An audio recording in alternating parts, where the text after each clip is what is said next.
A kid in a candy shop yesterday, Krause, at the prototypes. Do you want to talk us through it? Hey, Bree, good morning to you. Good morning, everyone. Yeah, what a great day yesterday as we count down towards the 6 hour today, the final round of the Australian Prototype Series. It was a cracker. Jason Macris won the championship. We had different race winners, a bit of drama, a bit of controversy. Don't know what more you could want. Really good lean into what we've got coming up today. Yeah, look, huge day of action coming your way. Look, the rain is once again looks like it's holding off.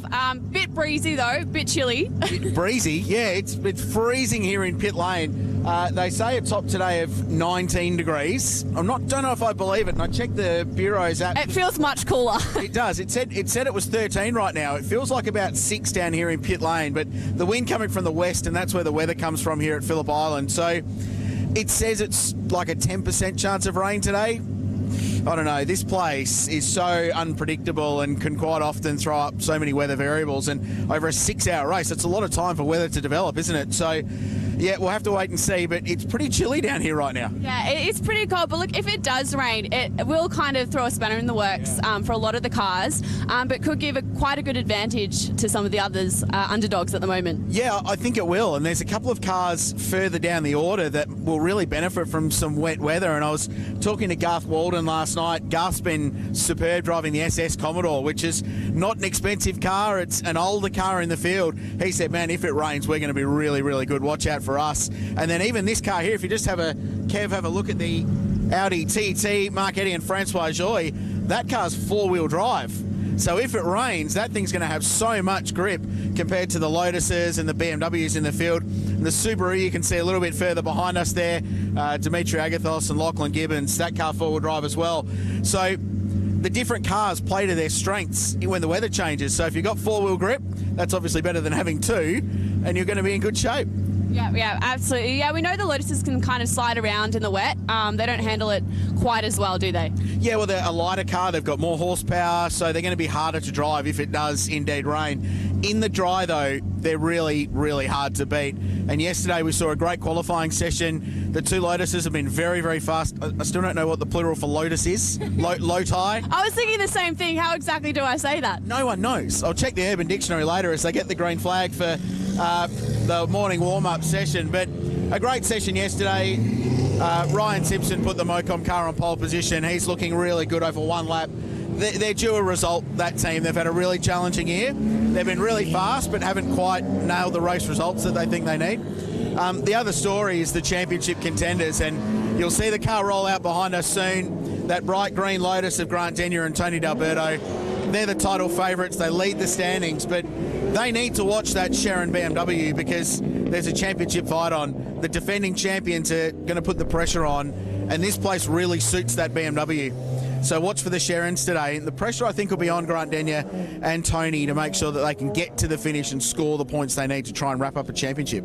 Yeah, absolutely. And look, Ryan Simpson as well. He was quite consistent yesterday, kept putting it on pole. Do you think he'll be able to keep up those results today? Well, I do. Ryan's a freak of nature, and I say that with the fullest of respect, and I've been fortunate enough to see a lot of his career through the V8 touring cars and through Porsche One Make Racing. He's been fast in everything he's driven, and Jim Polisina's Lotus is no different. He is unbelievably quick, so I expect him to start the race. He'll try and build a margin early on. Jim Polisina will get in the car and do the real hard work stints in the middle of the race, and then if they need to make up some time at the end, and they've done this already this year a couple of times, they'll plug Ryan Simpson in, push play, and see how fast he can go. But that's what he does. He's just an unbelievably quick driver, and on raw speed, I think they're the fastest car here, but as you know, endurance races aren't always about raw speed. You've got to make it to the checkered flag. Yeah. So look, it sounds like we've got a lot of interesting action coming your way. Definitely looking forward to it. Quite a few good stories from pit lane as well.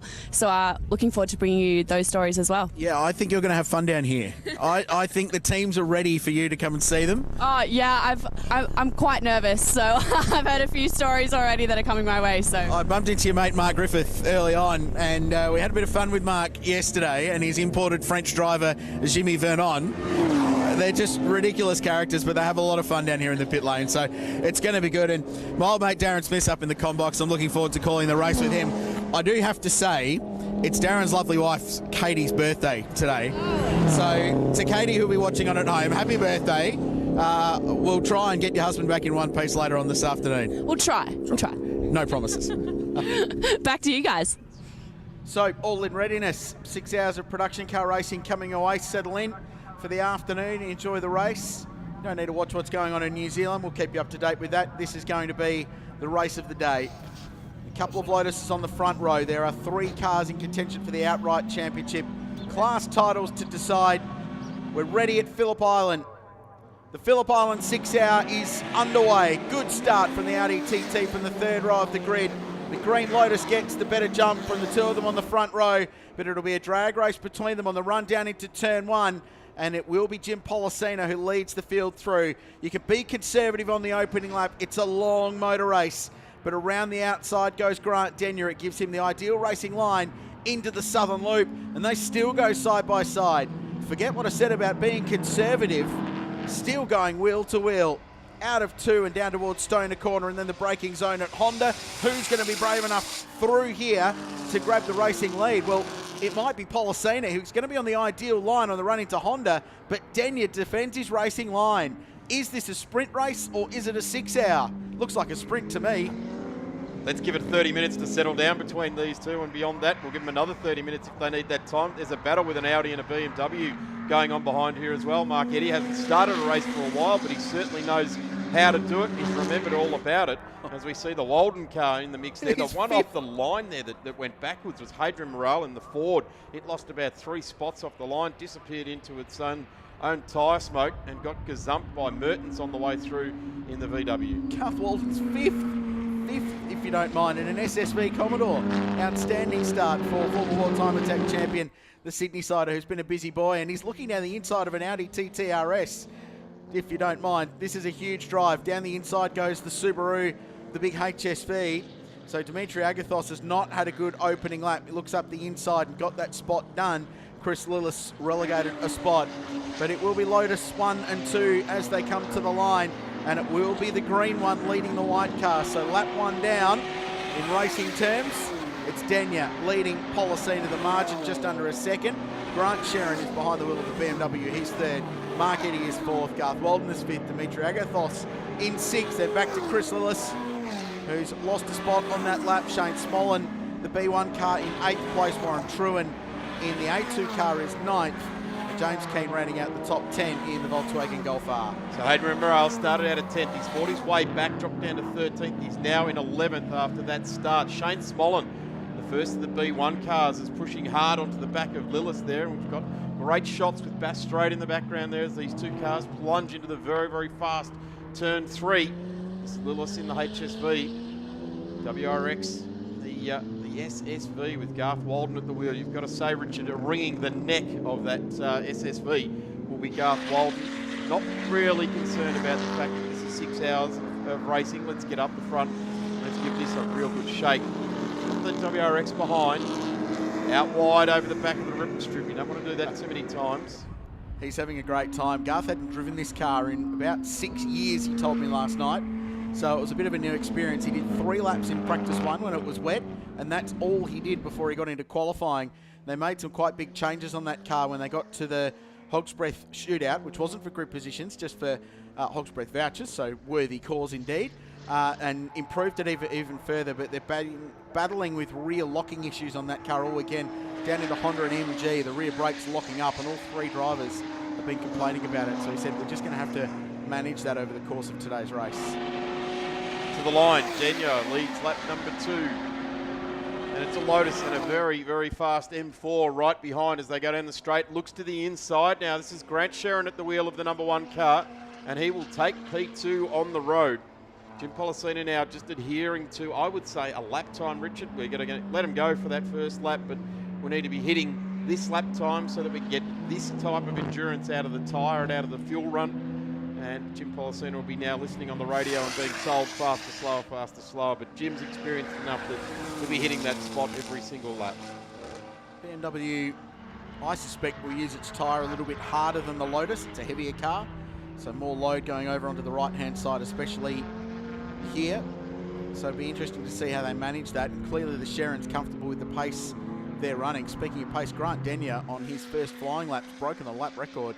So 1:42.98 on his first flyer. That topples the 1:43.2 set last year by Grant Sherrin in the BMW M4 in a 4-hour version of this race a little bit more than 12 months ago. So the pace is cracking on at the front, but Sherrin clearly at this point comfortable with the speed they've got in this car and happy just to plough around at the same kind of lap record pace they were setting 12 months ago.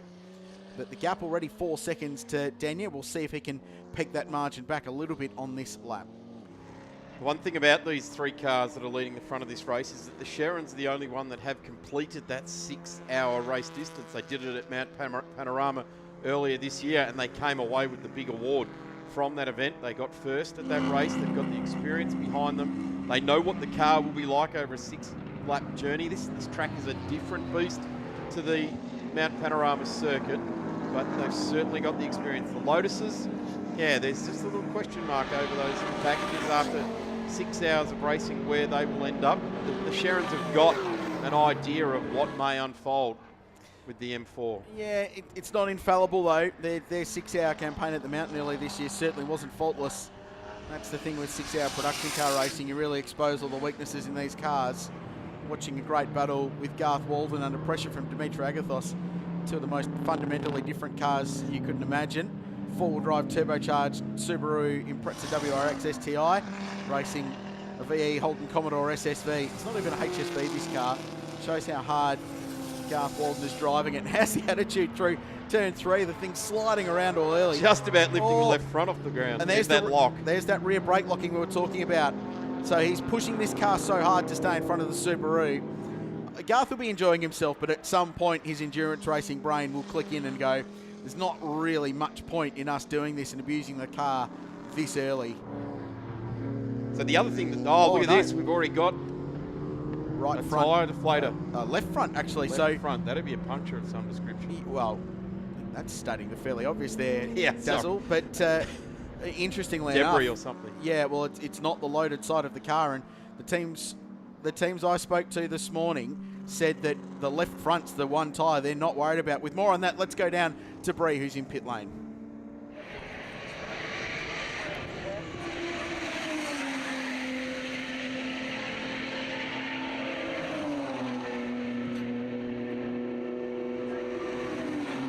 So we'll come back to Bree in just a minute. That team readying for a pit stop nice and early. And they'll throw some more tyres at this car. And that Falcon's going slow too, because he trundled past the Hadrian Morel car, and it was going slower than the car with the wheel off the rim, the tyre off the rim. Yeah, and I saw out the Combox window, the 64 car was wide at MG last lap, so it actually came off the road. It was involved in that battle for 4th, 5th, 6th and 7th place. So they'll come into the lane and get some early service. So this is way out of sequence. There's no pit stop window in this race, so there's no compulsory stops they need to tick off. So it really is a strategic free-for-all, but this won't work for them. They'll top the car off with fuel. I doubt they'll change drivers this early in the piece, because that will just meddle with their driving time. But it's certainly not a good thing. They're going to give up a huge amount of track position, and they'll be on the back foot now defensively all day. So the 111 car of Hadrian Morel is still going around very, very slowly indeed down the straight. So it's not taking competitive part in this race at the moment, as we've got the long, tired drive down the pit lane. We're giving very clear indication where this car should pull up. There it is, the HSV in pit lane. Let's do that offending tyre. There's a lot of heat pouring out of the brakes. This car already, well, they were working pretty hard in that battle for 4th, 5th and 6th. Speaking of, this is the fight for 5th and 6th position, as finally Dimitri Agathos gets up the inside of Garth Walden at MG. So using that extra braking performance on the Subaru. The problem is, he's probably going to surrender some straight line speed to the SS. The one problem they've had with this Subaru ever since it came into Australian production car racing into the hands of Adam Proctor quite some time ago was it had 0 straight line speed. At Mount Panorama down Conrod, it was 30 k's an hour slower than the BMWs. And there's evidence of that as Walden just drives by in a straight line. So you spend 5 laps of your life trying to work your way past the Commodore, you get the move done, and then it just drives past you in the straight line down Gardner Straight. There's nothing you can do about it. You've got to commit to big moves like that around the outside of turn 2 and now pull away in the next half a lap before we get to some flat out stuff and Walden will attack back. I think that move now may well finally be done.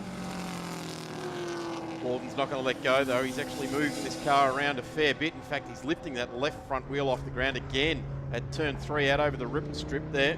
Dropping it off. Dimitri Agathos at the wheel of this car. Experienced production car racer now. When they first brought this car out in the full gas racing form, they did an engine at Winton well over 18 months ago now. They worked feverishly, got another one into it. They raced on the Sunday after that, but it wasn't a real successful campaign. They were down on power and tune, but now they're definitely fighting very, very hard in the number 66. Let's go down to the pit lane with Bree with that tyre off the Commodore.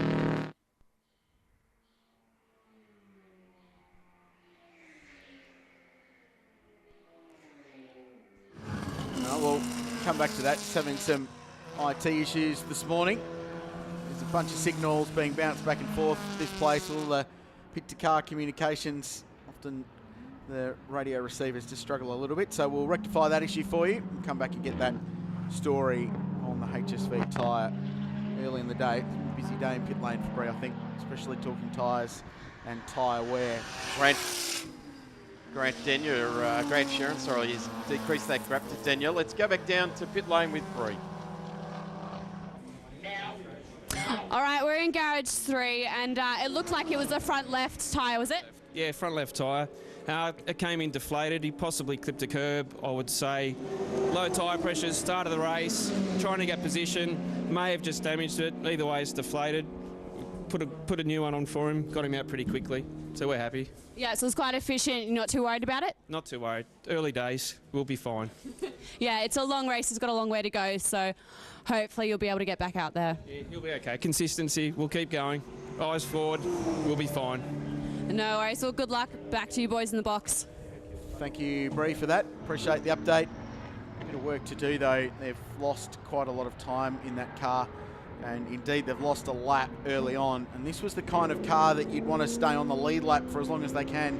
I know that sounds obvious, but if any of the Class A cars trip up, that's going to be a factor later on. In fact, that's been this car's strength right throughout this year, is the fact that they've always been thereabouts. They've been able to take advantage of anyone else's misfortune, because this car has been prepared magnificently. This crew go about it very well, and we've just seen them in the background there. They're already talking about how they can adjust what their race plan was around that. So they're ready for things that happen. You know, they weren't left out with the tool and a tyre, not ready for the car. The car came in, the jack went under, the old tyre came off. It went on, no mess, no fuss, and dispatched it back out to the track. But in the meantime, cars up the front got an extra lap on them. Just a look at the gap now, first to second. It's come down to under 3 seconds. A couple of really good laps from Grant Sharon's just peaked that margin to Denya in the leading Lotus. Mid-44s last time round, so they've just now settled into a race pace, which is still a pretty hot pace, it must be said, and quite a bit quicker than the lap times being punched out by Jim Policina in the number 7 car.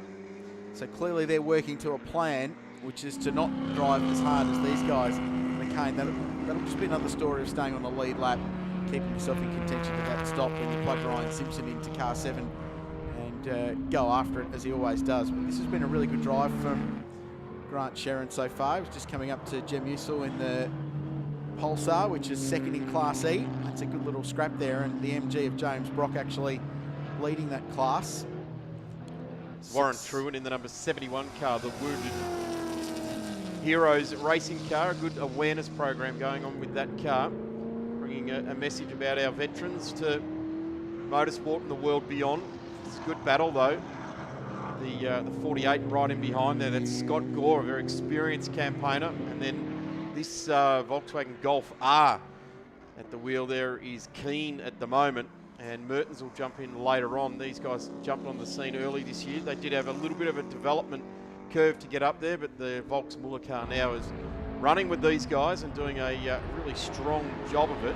So we're talking the touring car is an A2 car, and the Gore and Keen car, they're both B1 cars. So we're seeing a couple of class cars. You can see the different coloured numbers on the front windscreen of the car to help us pick what classes they're in. Yeah, that is the battle for the Class B1 lead there, the BMW versus Volkswagen.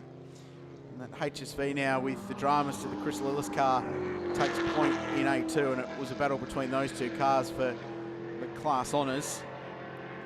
And that's a good start for the Wounded Heroes Racing guys. Their plan this morning was just to be as conservative as they could. They were another outfit that were pretty confident they were going to have to throw tyres at this car throughout, and said by the end of the day they were probably going to be at a point where they're picking the cleanest dirty underwear for the final stint, just to try and find the best of what you've got left to get the car home. But they were starting on pretty decent rubber to go after track position early, and it's certainly worked for them at the moment. Had an off yesterday in qualifying, spent a fair bit of time cleaning out some of Phillip Island's finest gravel trap from underneath that car. They had all the wheels off out the back of the garages, cleaning out the underneath the spoiler and different bits and pieces, trying to make sure they didn't have any remnants of the Phillip Island landscape kicking around behind them. But certainly this car should run well. As Richard has said, they're not going to be pushing it that 10 tenths, but they'll certainly want to keep on the lead lap and make sure they're in it as they disappear out onto the hard stand off the back of turn 4. The BMW and the Volkswagen looking to try and get through as the tighter parts of the Phillip Island layout start to wreak a little bit of havoc with that HSV 6 litre, as it says down the side. HSV 6 litre, 6 speed. That's the spec. BMW right in behind. Scott Gore. Oh, wow, big moment going towards Lukey Heights. That's huge. That's where it went off yesterday too. Had the big slide, now needs to keep up in gear and continue out and get to that grass verge and try and stay out of the gravel trap. That looked like it had a failure. That was really strange. Went in quick. And now limping back down the grass, making no effort to get back onto the racetrack at this moment. That was a really strange moment. Just got the car turned in and it flicked, and it, have a look at it through 11. Do they go to pit lane or do they continue on? Oh, that's... Feeling something with the car there, having a bit of a weave at the wheel just to make sure everything's A-OK, but it turned in, then basically it just plough understeered off onto the gravel. I did say this morning they're getting into the corner well but not out of it, so I wonder if just trying to counter a lack of corner exit with bombing the thing in real hard, and that's what caused that moment. So it had a big twitch on the run into Lukey Heights. The car just flicked back the other way. Didn't like the way it was being driven and set him off into the gravel. Lucky to not get bogged in there. So we're just talking about the fact that they're leading their class, but little errors like that, it's rare you get away with them, Daz, at this place, because if you do that a little bit further around that corner, you end up in the tyres. We've seen plenty of cars bogged there this year. Yeah, certainly these guys will soldier on. Adam Lowndes also part of this package this weekend. Some late additions to this one. Really good livery they've put on there, bringing that awareness to the Wounded Heroes Racing outfit. And going on with it very nicely in the number 71, an A2 class car. So they're running pretty much their own race there, because Lillis is now down a lap. So they're the two HSVs in that A2 class of car, the big V8s. And just watching now for Morale, seems to have got the Falcon back up and running nicely again. Great long shot down towards Siberia around Hayshed here. Watching the number 72. Warren Truant at the wheel, comes around again. Manages to keep it on the black stuff this time. Try not to fall off there again this weekend. And taking a really strong racing line. That's the best rear wheel drive sort of line coming out of MG to come around to 11. Try and carry all of the speed you can through 11 and build the pace for what ultimately is the big run down to the bottom of the main straight, and can be used as a nice passing manoeuvre if you can continue to build that pace. Talking about coffee. There's the team.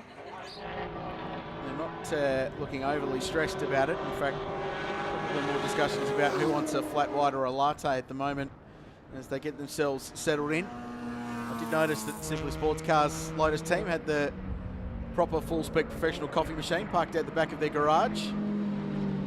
As much discussion about that as there were tyre life and fuel economy today. I hope there's a demarcation yellow line there so it's only the barista that can use it. You would have thought so. As the Audi TTRS just worked its way past the MG6 that currently leads Class E with James Brock behind the wheel. So let's talk a little bit of strategy in this race. We've spoken about the minimum driver time, which is, the maximum driver time is 3.5 hours for the race in total. So 2.5 and 3.5. So you break that up into your stints, which I imagine will be an hour and 15 minutes to start the race. I think the Lotuses can go an hour and 10 to an hour and 15 at a stretch. Certainly at the kind of race pace they're doing now, they should be able to go that far. Maybe dictated to by tyre condition, depending on how hard they're working those right-hand side tyres. The Class E cars will go a bit longer into the race. In fact, the Toyota thought they might be able to do this race on 3 pit stops, potentially. I'm not convinced. They said they were getting fuel surge in that car as the race and the stint went on, as it got low on fuel. So they were going to drive it to that and just see how things progress once they got past that 1 hour mark. But it really is essential that the driver pick up that first push of surge, because you've only got the next time round to make sure that you get it in there. So if you feel that push and you're coming out of turn 11, you radio in quick smart that you're coming into the lane, because you don't want to go another lap and risk the fact that you may not be able to continue to pick it up. But here's the Mini leading its class. If you look at the strategy though, Daz, it doesn't work to get to the end on 4 stops for the outright cars. So say you go an hour and 15 on a stint, it'll work for driver time because you get one in there for 2 1 hour 15 stints. That's 2.5 hours. The other driver just goes a bit longer at the end of the race potentially. But in that final stint, you're going to have to splash and go. So there'll have to be a top up unless you get some safety car to help you on fuel. So there's a very good chance this race could become a fuel economy race at the end, and we might be seeing people pushing the friendship of what they've got left in the tank at the end, or going really hard and just committing to what may be a 5th pit stop late and knowing that they're going to have to do a splash and dash at the end. So Chris Lillis has already been in for that tyre that we've seen. At the end of the day, that on a reverse engineered race, that might actually work out for me, although it was only 2 laps in or 3 laps into the journey. It's probably not far. We're probably talking like 10 or 11 at the 15 laps in that first stint if you want to do the reverse engineer of the race, but certainly. But if you got a yellow now, I reckon you'd probably stop and fill the car up, because that would tick a box and take your fuel concerns out, and then you'd work on a 5.5 hour motor race, which you can probably do on those 4 pit stops. We've often seen that in these endurance races, that those that take full advantage of those yellow periods, if you want it, or the safety car periods, that they tend to be in the position at the end of the race with the fuel and the tyres that they need to have on board. And that's where that can often play a part. Or we could be still sitting here an hour and 15 minutes from the start of the race going, well, there's been no safety car.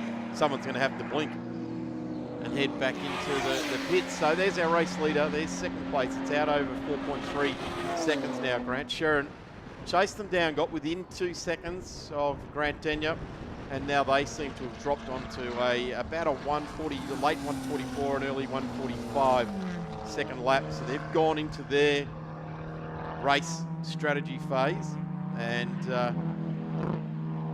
the others also going through there. So Sharon's, interestingly, have just been yo-yoing a little bit in terms of their lap speed, dealing with some traffic, dropping into the 47s away from the 45s where they've been running.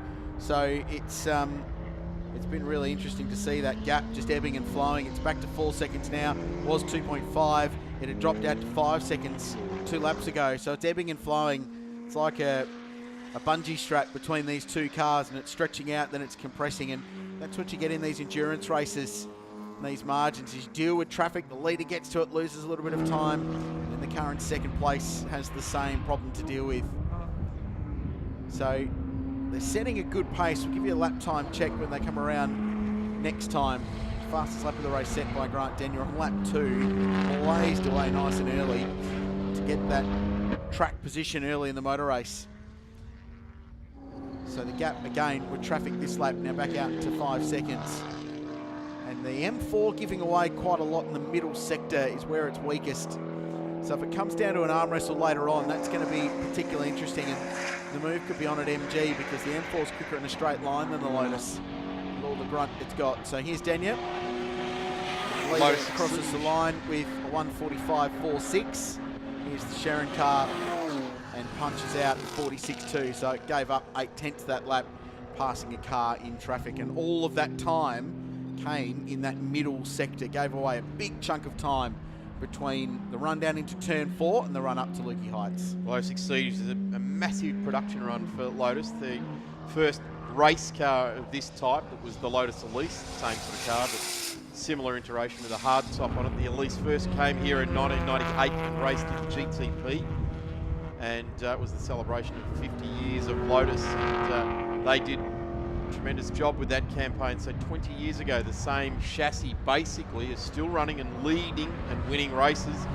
So an absolute pedigree there with this little Lotus. Well, and the brand, sticking true to it. The brand as well, it's got such a great racing heritage, of course, in Europe with their Formula One team over many years, and in sports car racing as well. But even go back to Jim Zerafos in the Lotus Esprit, production car racing back in the day. That was a very cool race car. Brad Jones drove that for a bit too. As the Danielle Walton and Caitlin Hawkins car comes off the road at turn 2.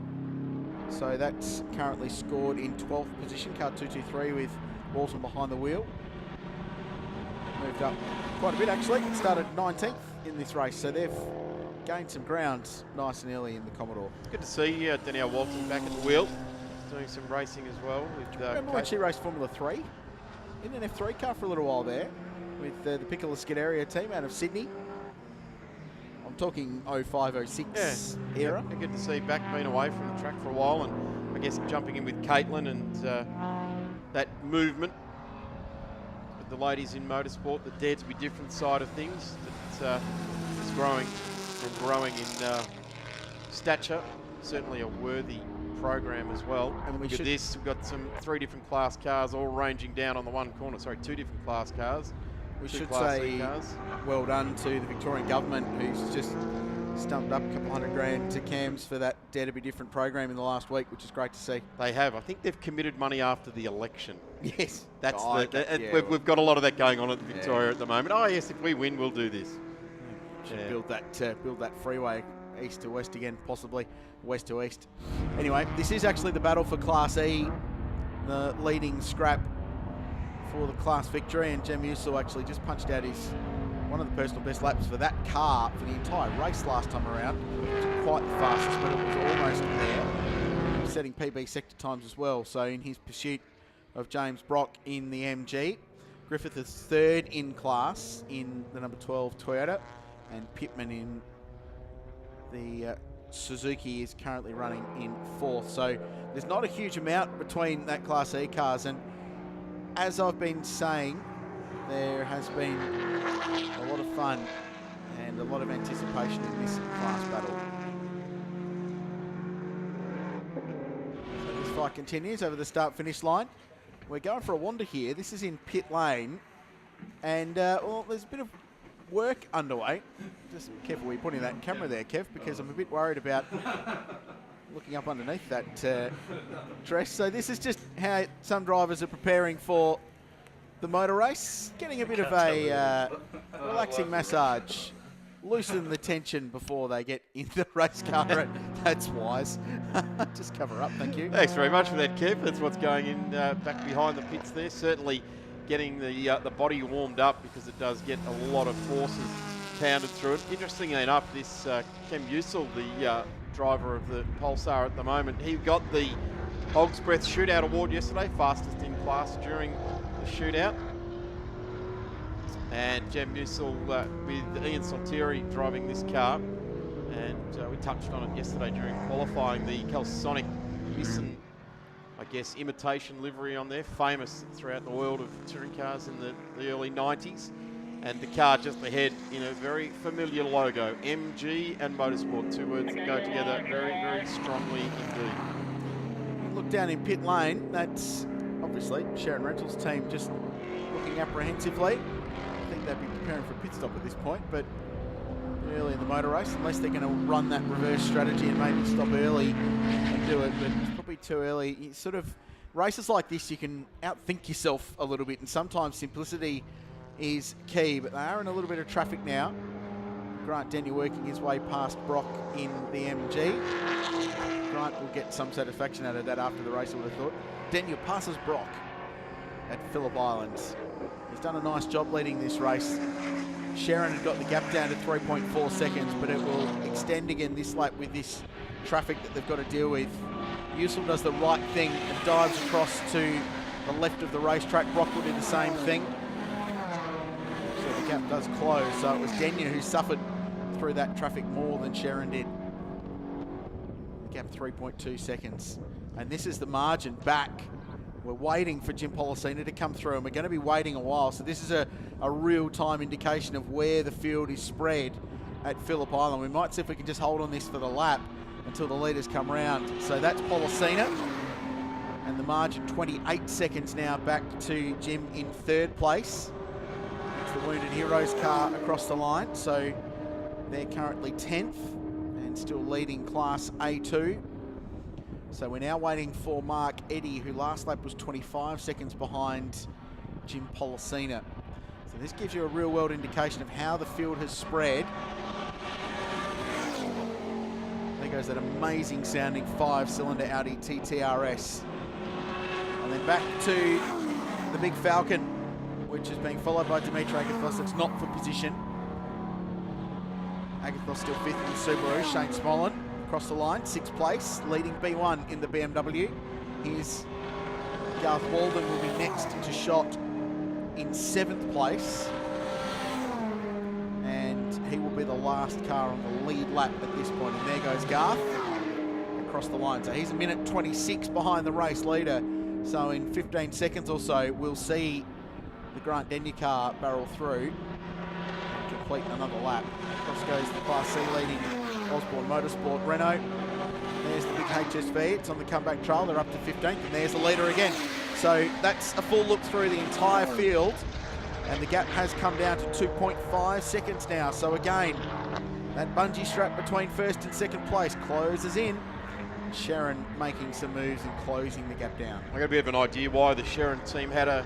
This is the Falcon going slow again. Have they got this limp home mode thing creeping into this car, because it was setting some decent laps there for a few laps, in fact down to a 151.2, and it's it's definitely just trundling again at the moment. Number one, they've got no communication, I would suggest. Well, I think that's a fairly good interpretation of that pit board, and that would explain why the crew member was out on pit wall early on trying to get better signal. It can be quite patchy here. And with Hadrian Morale behind the wheel, the 111 car pulls to a halt on the inside of Siberia. So this may not be the end for them. This might just be an opportunity to shut the car down, do the full master reset, and see if it will reboot. It's like a computer. As the kids do, bit of control, alt, delete. The other thing I was about to touch on before we saw what we saw with the communications board was a couple of the people that are on the top of the pit building just stood and looked up to the sky, and then sort of 4 or 5 of them, and they're all looking up at the sky. And I've just checked the radar, and there is a fair whack of weather heading straight towards the bottom end of the Phillip Island area. So we have got rain on its way. That's interesting. And we've got headsets on in here, but I'm not surprised if that was thunder that we heard just about a minute or two ago as well. So just looking at the people on top of the pit building, looking out, putting their hands out, looking to the sky like, was that rain? Did you feel that? Yes, I can tell you that the technology is telling us that there is definitely rain on its way. As often, you predict rain coming and then it never rocks up. So we'll just hold on that for a moment, but it's worth checking.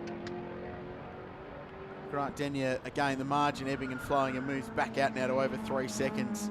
And that Falcon has not moved yet. Hadrian Morale is tumbling down the leaderboard. And I couldn't help but think that if that car stays there for much longer, they may well throw the safety car out to remove it. It is parked to drivers left on the inside of Siberia, so it is out of harm's way, but I don't want to leave it there for the rest of the race, I would have thought. It may be one of those ones, if we do get another one, and it is in an annoying position that they do the big pick up and clean up around the track. But you'd have to say that at this point, we've done 19 laps, 38 minutes of the 6-hour journey, if we did see a safety car, you'd see a pretty lively pit lane burst into action. Yeah, I would think at this point you'd dive in and take fuel for sure. And whether you put some more tyres on it, knowing that you could probably then go another hour and 15, I don't know. So interestingly enough, down at Siberia, there is a recovery vehicle moving out under double waved yellows, which is interestingly, you don't see that very often, do you? It's a brave Clark, of course, that does it too. Yeah. They've got faith in their people, that's for sure. They've got their faith in their trackside people, and that the drivers will acknowledge that the double wave yellows mean that there's going to be personnel trackside, and indeed the track could be substantially blocked. There we go. So that's been released from turn 4. So they've used the double waved yellows, which is extreme caution. And this segment is under extreme caution as well. And they're going to get this car out of harm's way under yellows without needing a safety car. So it's a little bit of anti-OH&S. I love it. It's great. And Jeff Rowley, one one of the most experienced recovery guys there out of his vehicle. No mess, no fuss, just out there, hook it up. Right, we'll get you to safety, mate. And Jeff Rowley's been around a long time. He'll know exactly where to tuck that car in a way out of harm's way. And it's good to see Jeffo out there, one of the, as I said, most experienced recovery type people, not only here at Phillip Island Grand Prix circuit, but many years at the Grand Prix at Albert Park as well. Team in pit lane will be on the job to find out what's going on with the 111 car. One of our Class B1 contenders. Shaping up to be a really good fight. Keane and Gore still going at it. Actually, we just saw Scotty Gore in the Class B1 BMW having a moment down at turn 4 a lap or two ago. Gathered himself up. He's a couple of seconds behind Keane now in that Volkswagen Golf R. So well done to the recovery team for that recovery. I really like that.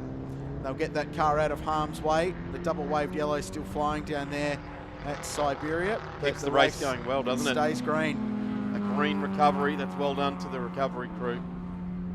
And they've tucked it away already, so we do get the race continues on, no interruption with the safety car, and there goes the Falcon. And I would say that's actually going to come around the top of the Damwell return road, so that'll be delivered back to the team in the next few moments. Yeah, which begs the question to mind, can they rejoin the race? Because quite often if you get recovered to the pits, you're not allowed to rejoin. There might be a technicality on that one, but yeah, normally, no, that's not what would transpire. Here's a couple of, well, a Class C and a Class D car. Richard Luff at the wheel of the Mini JCW there, and Colin Osborne driving the Osborne Motorsport Renault Megane.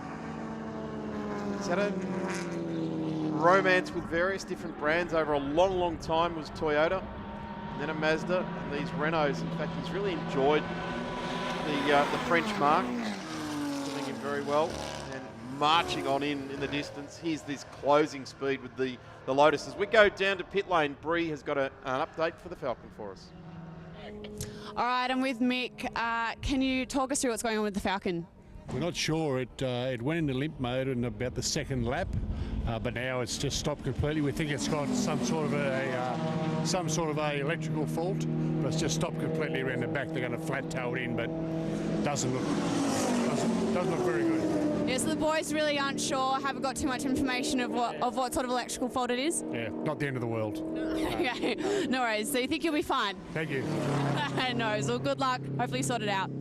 So Mick Benton, not really knowing himself either what's exactly transpiring there. Clearly wants to get the car back and release the team onto it, and they'll get to work. They're not the kind of bunch of racers that'll just pull the trailer out and load it up and head off home. They'll keep working until the end of this race to try and roll it out. And unfortunately for the Ford fans, we haven't had George Caradinas join us this weekend in the Falcon Sprint. GT with the V8 in front, and of course George's car with the Turbo Falcon. It's a shame that George, who's a local Melbourne lad, didn't get down for this 6-hour race. It would have been nice to see a couple of Falcons having a go at the 6-hour.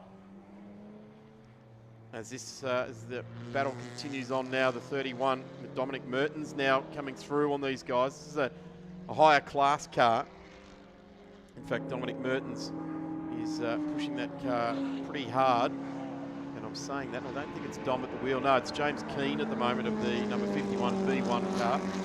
So a couple of classes up, he's gone through on the D car, then the C car, and presses on his way.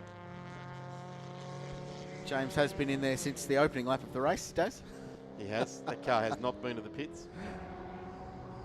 As this Class E battle continues, this is terrific stuff. These two have been locked together since lap 1. And Jem Ussel's done a really good job. Brock, on this lap, has punched out his personal best first sector of the entire race. So 45 minutes in, he is absolutely cracking on. He's feeling the heat being applied, isn't he?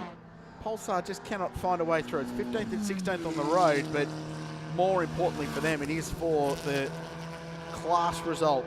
No, this represents two cars in the same class at each end of the development phase. Brand new, MG M6 and the Pulsar, fully developed. The other story, of course, there is a championship to be won in Class E as well. Mark Griffith currently 395 points, Brock 333. So can still win it, certainly, but would need dramas for Griffith in the race. The way the point system works, would probably need to have that Toyota DNF. And word through, oh, this could be big news. Car 51 and 1 are getting black flagged. And car number 1 is the Sharon BMW. The 51 car's the Class D leader, the car currently driven by Luff. But this car is getting a black flag, the reason for which we are currently unsure. We'll work on that.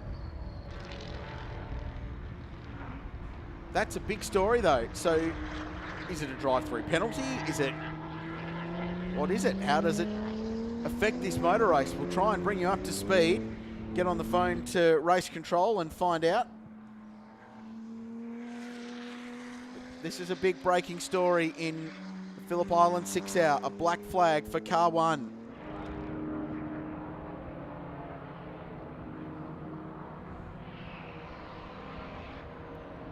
So the team, no doubt, will be arguing with that. In fact, as I look down to pit lane, there's 2 race officials talking with the Sharon Racing crew. We'll follow this for you, but that's going to hand a very big lead. We'll see if they pit this lap and whether they continue on. So word from trackside officials, the report went through that both those cars passed under yellow flags around at Siberia whilst that recovery was going on. So that will result in an immediate drive through pit lane. Here is the HSV on screen now. And that, is that the left rear again? Or is that smoke coming from the other side of the car this time? Remember, this is the car that had a puncture early on in this race today. No, well, that's right front, right-hand side of the car. So right, things are not going to be going well for the HSV. They'll link back to pit lane and have a look at this. So you don't want to be in a big Aussie-built car in this race so far, do you? Aside from a starring performance for Garth Walden, it's been a tale of woe for all of them. And is that another puncture, or is that coming from under the guard? No, that's a right front puncture. Exposed there, the tyres disappeared back off its bead there as well. So 2 front tyres for this car. I wonder what its starting pressures were on this car. They may have been taking a bit of a punt on that heading out in this car, but I guess, Richard, that is some news in this race, but the big news is that the championship contender in car 1 is pit bound. Yeah, and just remember, they, we believe, don't have radio communications to car 1. So it's going to be difficult getting that message out, and that it will be a drive-through penalty. So they're going to have to just wave them through. They won't be able to tell them just to continue on, because they'll see the black flag, or at least they'll come to pit lane and with the intent of stopping. This is going to be a big situation to see how Sharon Racing can manage it. And they're going to have a pit stop happening near their pit bay as well. So the Sharon car's currently at MG and heading into turn 11. We'll see if they bail into pit lane. Now remember, as 51 takes the drive through as well, so that's the Mini serving their penalty. And the Sharon car does hit the lane. So in they go for a drive-through penalty for passing under yellow. That's big. So they can't use this for any other purpose other than the penalty. They can't come in and do a tyre change or a fuel up. It is a drive-through. They'll be waved in. The Commodore is coming in to have its second dose of tyres, albeit on the right side this time, not the left-hand side. And here comes car 1. Lights ablaze down pit lane. 40 km/h speed limit. Pit lane. There's the Commodore. You're right, it's definitely a puncher. It's a bad one. So they'll put fuel in first if you're wondering why they're not working on that car. Fuel goes in first. You can only do fuel or tyres. You cannot do both at the same time. Car 1 exits the pits and in a big hurry indeed, leaving a couple of number 11s down there. So he heads back out. Now they go to work on that HSV as well, so they'll throw some tyres at that car. It's jack under there. It's hard work. Once it's deflated, they really have to get the car off the ground, so they've got to put the jack further back and then ease it down. It's basically bellied out. Crew going back to work with this car. So that's 2 front tyres, Richard, the non-working side and now the working side. Well, we did say the Commodores were bombing into the corners pretty hard and using their fronts aggressively. And again, it depends on what sort of camber settings they're running on that car as well. They may have been a little bit too aggressive in their setup, try and get the car to turn. That's all good, but if you're going to keep popping tyres with it, then there's no point, is there? HSV is now out of pit lane. So through all that means there's a change of position because Jim Polosina will move to second place and jump the Sharon BMW. Denyer now has a 37-second race lead. That is the big news because he only had about 3 to 4 seconds previously. Now, it's a massive lead with only 50 minutes completed in this race. Oh. And Grant Sharon now in a big hurry to get things done there. Again, leaving a couple of trails of Hankook rubber. It doesn't change their strategy because really they've just given away 30 seconds and that's it. So it won't change their pit stop sequence or their fuel load or tyres or anything like that. But it just surrenders some track position, which has really hurt them. Getting through on Danielle Walton there as well, going through. Danielle Walton running down there just outside the 10 in 11th place. I suspect we're going to see some pretty good numbers from this car, even though it's towards the end of a stint. We're expecting pit stops within the next 20 minutes, I would have thought. 50 minutes into this race, 5 hours and 9 remaining. 11:40 a.m. local time, Phillip Island Grand Prix circuit. This is the car that's now second. Jim Polosina behind the wheel. Ryan Simpson to jump in, we think, at the first pit stop. So both Grant and Ian Sharon can control their aggression for some good laps out of that car. We've seen both of them suffer a bit of misfortune. Certainly in the early days of the development of the M4, they had to come in and change tyres off as they were getting the car right, getting it through the early processes of its development, and then drive a very controlled race to get through, and indeed in a car in its development phase take the championship last year. It was a very concentrated effort. They managed their team and in fact they managed their emotions very well as well. They didn't get overexcited and they didn't get overwhelmed by the task at hand, and ultimately they were rewarded with the big prize, the #1 plate on the side of the car, and they've displayed it proudly right throughout this year. But we may have actually seen the swings and balances in this championship just take place. Class E battle continues, and a lot of look going on at tyres down there in pit lane. Really will be the talking point of the afternoon. Manage your tyre condition. Look after your rubber. Stick to your driver time strategy and your fuel strategy rather than being dictated to by tyre condition. Class E fight. It's the best one on the racetrack now that the Sharon BMW is gone. And wow, off the road, Jem Usul. He's got a big problem with that car. Could not get it stopped. Was out on the curb. He was lucky not to take out the MG there in the process. That was a really weird, wasn't it? Awkward little moment there.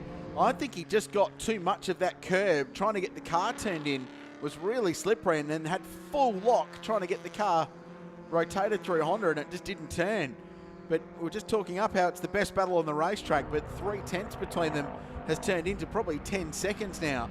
The MG just gets a massive break for the first time in 52 minutes of racing. And what we're seeing now is these Class E cars starting to weigh in further up the numbers. Bree down in the lane. She's got some news on her tyres. All right, we're back in Garage 3 again with Stuart here about car 64. Look, that's the second time we've had to change a tyre. Was it the front right this time? Yeah, front right this time. And maybe from the start of the race still it may have gotten pinched because he ran off the road in the first lap. Not had much luck today with tyres. We haven't had any dramas all year with tyres, so really don't think it's a setup problem. But you know, I think it's just luck of the draw. So if we make it through the rest of the day, we'll know it's not a setup issue. And look, they're talking about, you know, most people coming into pit fairly soon. You didn't want to think about maybe using that pit stop for something else besides tyre change? Well, we're thinking now it's just going to be keep the driver in, refuel and send him back out. We're not going to touch anything else. Tyres on the car are still really good. So. And how long are you thinking until you bring him back into that driver change? At this stage, well, we've probably got an hour and a half worth of fuel now, so we're going to try and run him till the next window, refuel him and possibly send him out for a second stint and then put the second driver in. No worries, I hope you have better luck from now on. So do I. Thank you. Yeah, thanks to Bree for that. And actually, I think we learnt quite a lot out of that interview because we saw them fill this car up when they stopped to put that tyre on. So they're now going to run a full stint. So Chris Lillis will continue behind the wheel. So he'll probably go another hour. So he'll go, I reckon, to the 2-hour mark of this race. So that's going to dictate their strategy. And it's actually not worked terribly for them.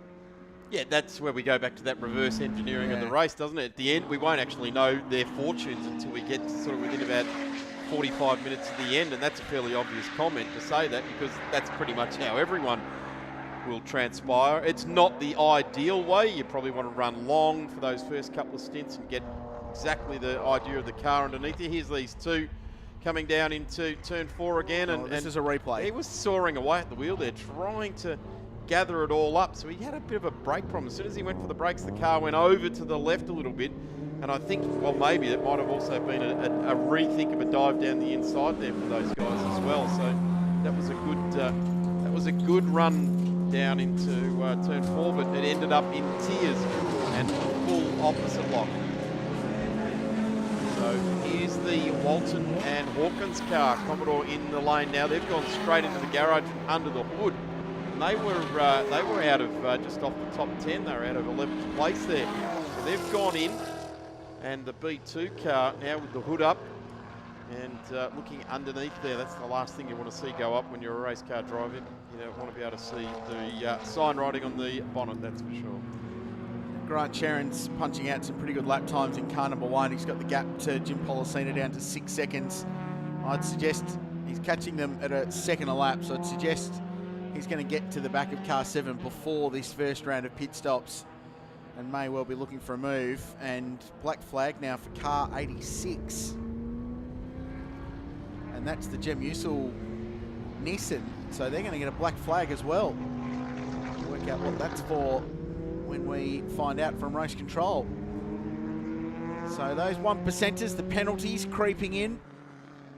It's the kind of stuff you need to avoid in long distance racing. I know that sounds like I'm stating the obvious, but more often than not, it really costs you a motor race. And now the Class B1 car in second place comes into pit lane with a flat right front tyre. More tyre issues. This is another contending car. James Keener's behind the wheel. The Volkswagen will pull to a stop and this team will have to go to work. So from 9th on the road, and correction, they were 3rd in the B1 class because the Shane Smollen BMW is actually leading that. Oh, now in the Wounded Heroes Racing entry in pit lane. Have these guys, yep, it's a right front. Gee, the Commodores are taking a pounding today with those right fronts, and that looks like the Volkswagen's in with a right front there as well.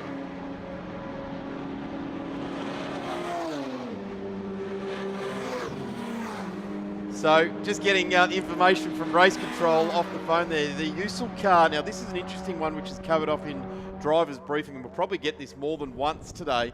Down at turn 4, went down, locked up, tried to gather it all up. Once they were told, once they go past that dotted line, which is on that entry road there, they've been told to get on the access road around the back of the sand trap, and that access road brings them back out at turn 5. And apparently that was repeated at least 3 times in the driver's briefing. Got to feel a little bit for Jem Usul, because that's probably what I would have done, is try to head back to the track right there. Unfortunately, he'll be remembering that driver's briefing for a lifetime now and won't make that mistake ever again. But there's the car there, just reiterating it's coming in from right front tyre on the Volkswagen. Looks like they're doing a driver change there as well with that car. Well, it's pretty close to the window. They're probably 15 to 20 minutes out from where they'd want to stop, so they may as well go and do a full service on this car. So right front going on. I didn't expect the smaller class cars to have dramas.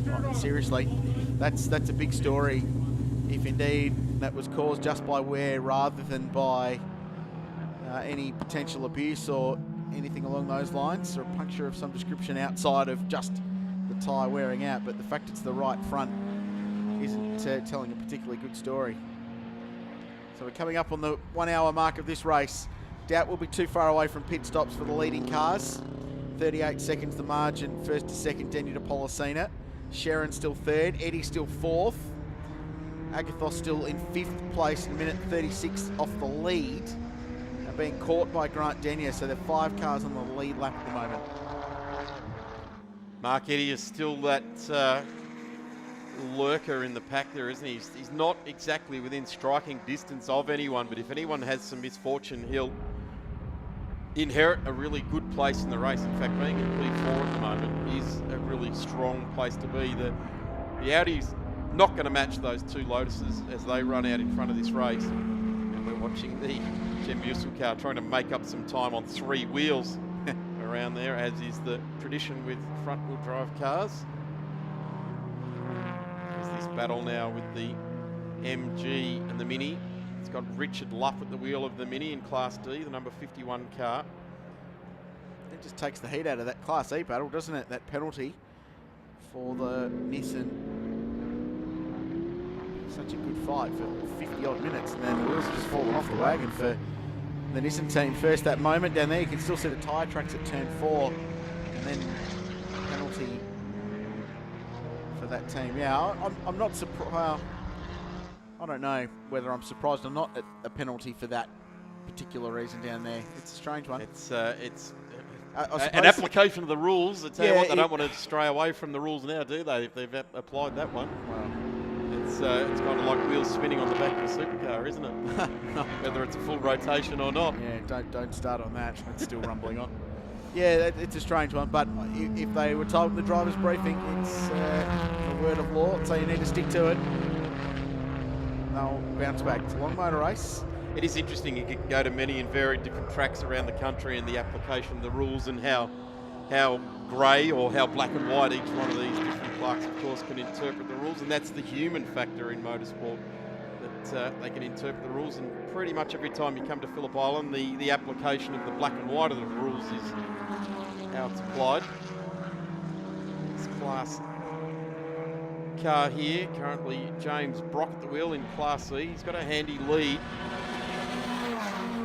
over Jem Usul. They're actually line astern, if you like, on the scoreboard, but just not line astern on track. It's Brock that's got, 40 seconds. He's about to come up and lap Mark Griffith. So the car in third place in class is about to be lapped by the class leader. There they are in shot running into Southern Loop. And neither of them have been down the lane at all yet.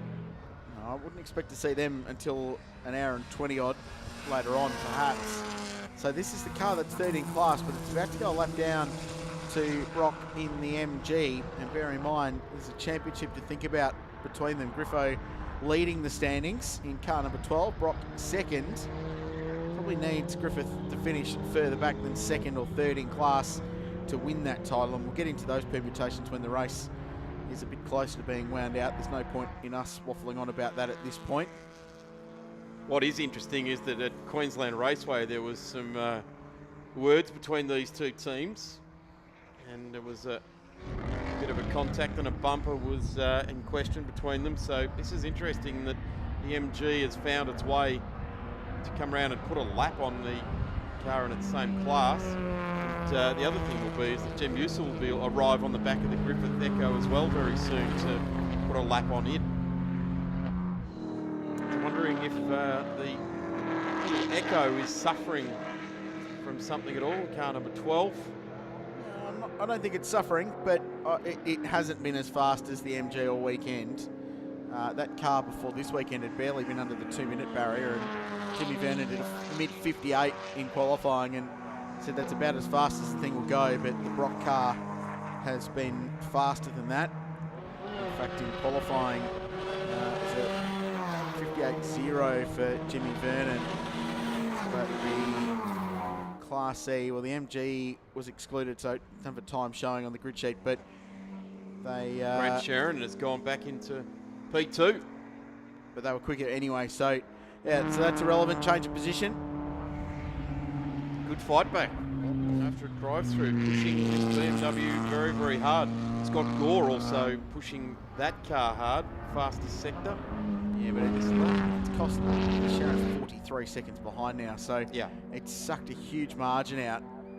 He was 3 seconds behind, drive-through penalty, came out 36 seconds behind, but in the battle with Policina and in making up the time, he's just given away more ground to the race leader.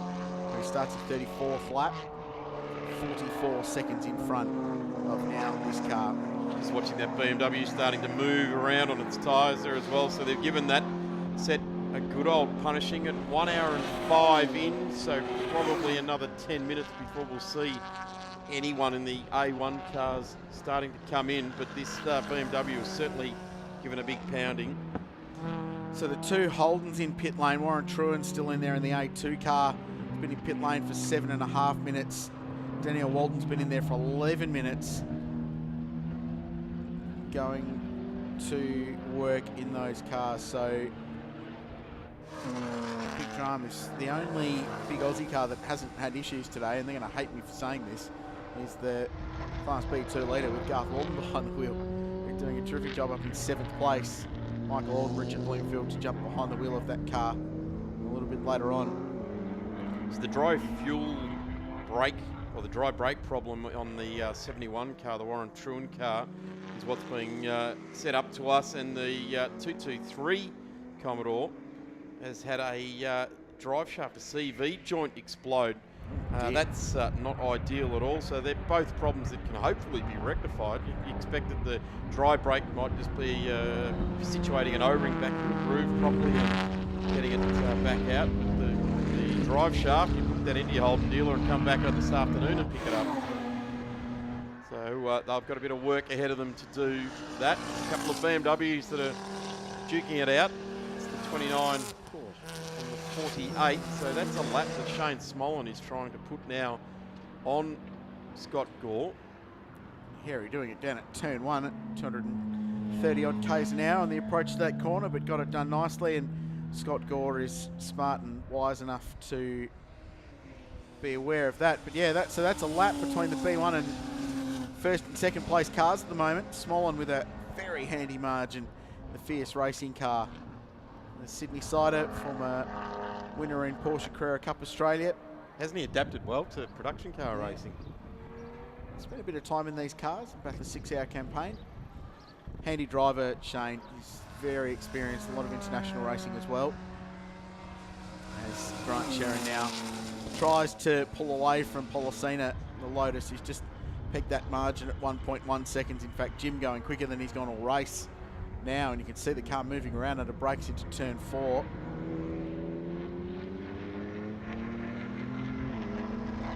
Daniel with 45 seconds out in front.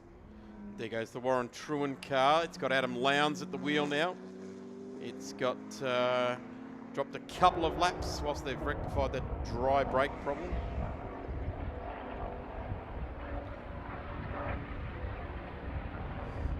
So this car now in P2 and P3 on the road. This is actually very similar to that Class E battle we were watching about 4 or 5 laps ago. This is actually 4 podium positions, outright podium positions, and this car here in particular needs to get the top result to remain, to keep that number 1 basically on the side of their car, to try and keep the Denia D'Alberto charge.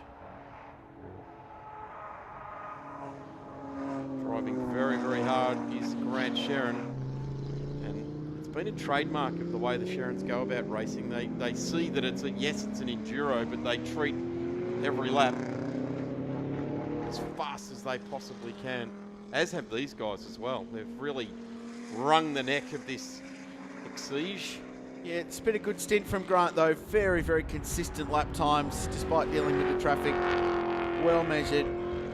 Pressure came off when the Sherrin car got a pit lane penalty. Then had to just consolidate what he had in that margin for the race lead. So just building up to that first stop. He'll jump out. Tony D'Alberto, you'd think, will jump in, take over the reins of car number 10. Leads Grant Sherrin by 45 seconds. So not only has it got track position, it's got great speed. And this has been a relentless stint from Denyer. They've put themselves in a nice position. And now cruising up to the back of Mark Eddy to put the 4th place car a lap down as well. Already got past Dimitri Agathos with the Subaru. So Grant Denyer leads the way, 45 seconds the margin. Grant Sherrin is second. The BMW back now to where it was running early in the race. Jim Policina in third, Mark Eddy 4th, Dimitri Agathos rounding out the top 5. 4 hours and 50 to go, an hour and 9 in the books in the Phillip Island 6 Hour, the Australian Production Car Championship.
Welcome to our Channel 31 viewers. I'm Bree Phillips and your pit lane reporter at the 2018 Phillip Island 6 Hour. We'll take you now to Richard Crowler and Darren Smith for the first hour recap.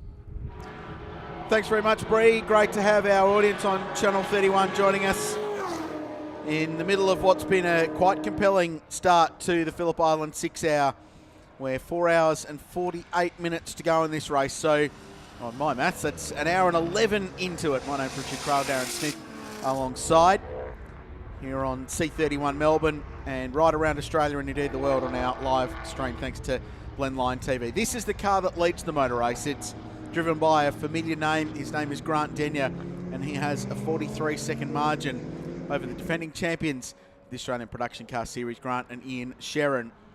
The Sherrin Racing BMW was given a pit lane penalty early in the race for overtaking under yellow flags. They were dropped from 3 seconds behind the lead and then dropped back to 3rd place. They've raced their way back into 2nd. They've actually now raced their way into pit lane. So the first of what we believe will be the first scheduled pit stops coming from one of our key contenders. The Sherrin Racing BMW pits in Darren Smith. This is the first of the strategy calls in the motor race. An hour and 12 minutes, the magic number. A full tank of fuel will go in the M4. Certainly, they haven't had any fuel dramas with this car right throughout this championship year, and indeed they haven't had any tyre dramas yet today, which we've seen some of the bigger cars doing, which we weren't really expecting because the big Commodores haven't had tyre dramas right throughout this year. This will be a full fuel stop. They're not doing anything else in the car whilst doing the fuel stop. They'll, I would say, bring the working side of the car, the right-hand side of the car, up in the air. The car now drops on the leaderboard back to 4th place as Mark Eddy cruises the Audi through into position 3. Another good talking point in the outright A1 class is Mark Eddy. He's been the lurking dark horse in the background. The car now being checked for tyre wear, and it doesn't look as though they're going to go for a set of tyres. Team back over the line. Really, just a splash and dash early on in the day. Maybe they get that out of the way early now and continue on at the end of the race. We've been talking about strategy or race and how we think that the outright cars are going to have a splash and dash fuel at the end. That wasn't a splash and dash. That was a scheduled pit stop. That's about bang on their fuel window for this race. And it was definitely a full tank that went in. But interesting that they're confident enough to not put tyres on this car.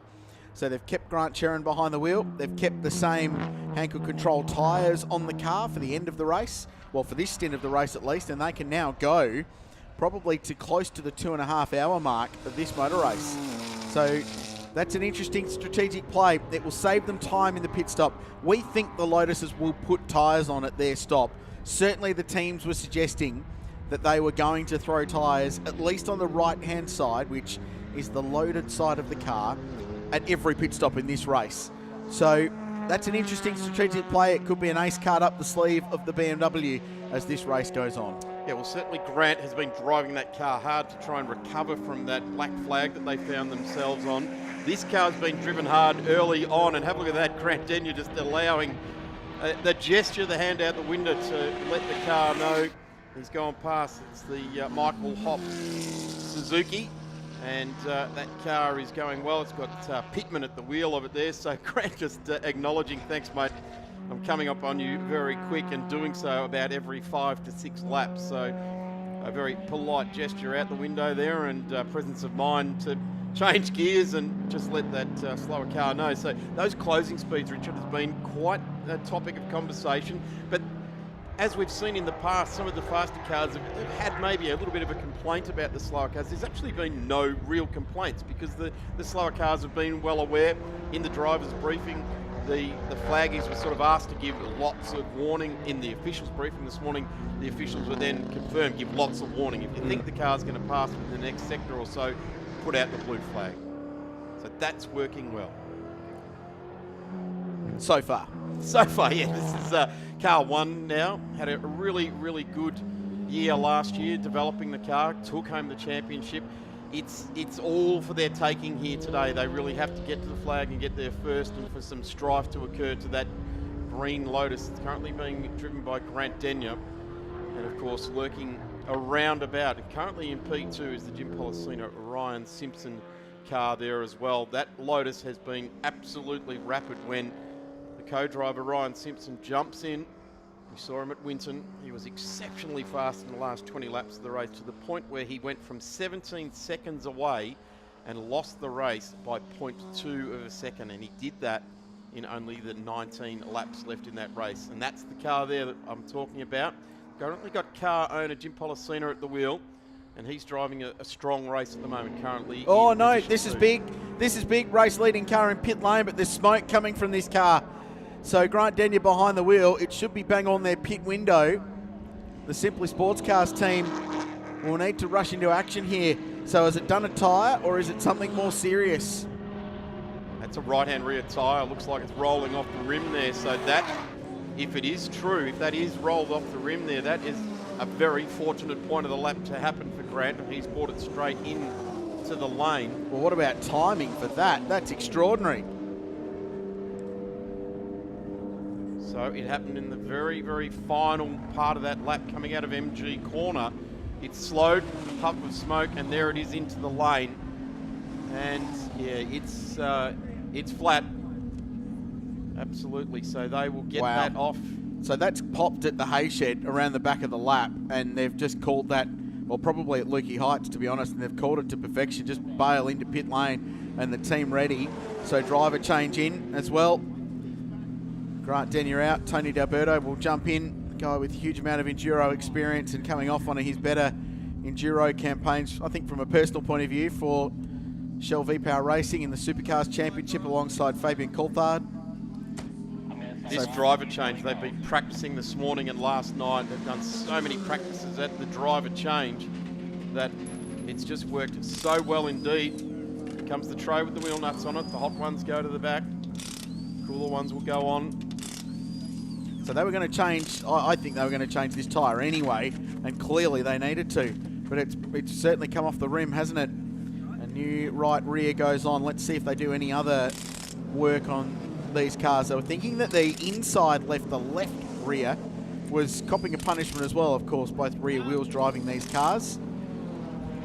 Richie on the back of the car there with Jack. Collect everything. Crew has to be over the line before the car controller can release the car, and away they go. That's a very well-drilled pit stop. Nice and calm and controlled, and away they go. The driver change worked well, and as I said, they've been practicing it. It can be very, very clumsy with gloves and helmets and all those sorts of things in. Your dexterity with your fingers putting belts into very small slots and all those sort of things with gloves is compromised. But those guys have practiced well, and as Richard has just said, Tony D'Alberto has been working for arguably the best touring car team in the country, and he's done some driver changing over the last 4 or 5 weeks, that's for sure. Tony with a big moment at the Southern Loop, just coming up to grips with this car and delivered onto the racetrack in the middle of lap traffic and has a very big wobble. So he's just got to compose himself now, Tony, and get up to speed. We just saw the Sharon Rentals BMW go through, so they've actually lost a lap through that, but that's okay. Pit stops are quite long. It's a 35-second transit time down the lane here. And then, of course, the time to put fuel and tyres on the car. So they just did the one tyre. The right rear tyre was the one they replaced. And then they sent the car out with a full tank of fuel. But if you're going to blow a tyre, do it on your pit window. That's huge. Let's go down the lane. Hear from Grant Denier. He's talking to Bree. I'm here in Garage 4 with Grant Denier of Car 10. Look, you had a bit of a tyre issue just then. Yeah, look, the car's going really well. We always knew the vulnerability, I think, of all cars this weekend is how you prevent that right rear tyre from either just failing, really. We kind of knew so many left-hand, long-loaded corners. We knew they'd get punished. I was pretty close to coming in for a stop for fuel anyway. You were pretty fortunate with that timing, weren't you? Yeah, it really was. So I shouldn't throw our strategy out a great deal, but it's kind of, now it's just a very nerve-wracking experience. Know that the more debris is out there from tyres that are blown, the more tyres you will blow. So it could be a battle of surviving your tyres. Yeah, we've had a few cars that have had a very similar issue. What's your strategy now? How long will Tony be out there for? I was surprised by the pace of the BMW. It pushed us. We got a good start, but the pace of it was actually really, really strong. So it made me go faster than I really wanted to go. There wasn't much left in the car, and I had to push the car and the tyres a little too hard. So I don't really want to maintain that pace much more today, but we know we've got it if we need to. Yeah, and how long's Tony going to stay out there for, do you reckon? He'll run it till the tank's empty, and then I'll jump back in, and then we'll probably do one more. All right, well, hopefully you're just as lucky the next time round. Yeah, thank you. Cheers. Yeah, absolutely. And the leader comes into pit lane, so Polacina pits at 1 hour and 20, and full credit to Dean Lilly from Ravage, who runs this car. That's exactly the number he told me this morning. We think we can go 1 hour and 20, so he wasn't telling porky pies, which is good. So this car now pits from the race lead, and the order will shuffle around. Interestingly, the Audi TT-RS, no signs of stopping yet. We'll wait and see. This is a look inside. Cool shot as Ryan Simpson, the very fast Sydney-sider, jumps aboard the race-leading Lotus. Here's the difference between the two Lotus runners is that we've got a couple of Melbourne Cup-sized jockeys in the green car, and we've got a couple of tall Sydney-siders in the white car, almost opposite ends of the height range. So they work well, both Tony D'Alberto and Grant Denier. A couple of shorter stature guys compared to Jim and Ryan, more taller guys there. Oh, there's a fire under that car. Brake dust under there, just catching fire. So we're putting tyres on the back of this. On the right-hand side, so that'll be just in the area where the brake dust drops onto the hot rim and brakes. Often see that in Formula One spec, that sort of thing.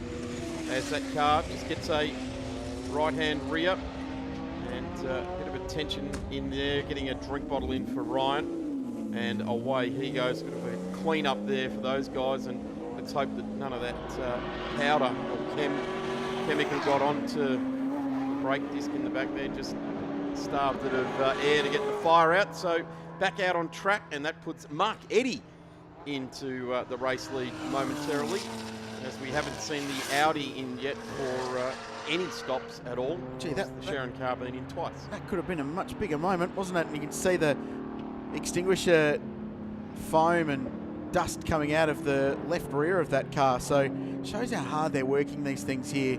The kind of temperatures involved, that it would catch on fire when it gets stationary. So again, only the right rear tyre changed as well, interestingly enough. And the packaging in the back of these Lotuses, when I say packaging, you're lucky to be able to slide a 17mm spanner down between the firewall and the back of the motor and either side. They're very, very tightly packaged in there so they can get the sleek bodywork over the car as well. So they do a terrific job with getting these things so fast with such tight engine bays.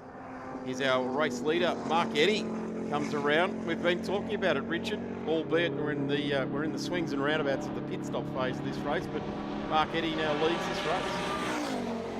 Yeah, and we need to wait for these guys to stop to get a corrected order, but it's obviously jumped them back onto the lead lap with those other cars stopping. And what strategic games can they play? They're going to have to rely on strategy to jag a result today.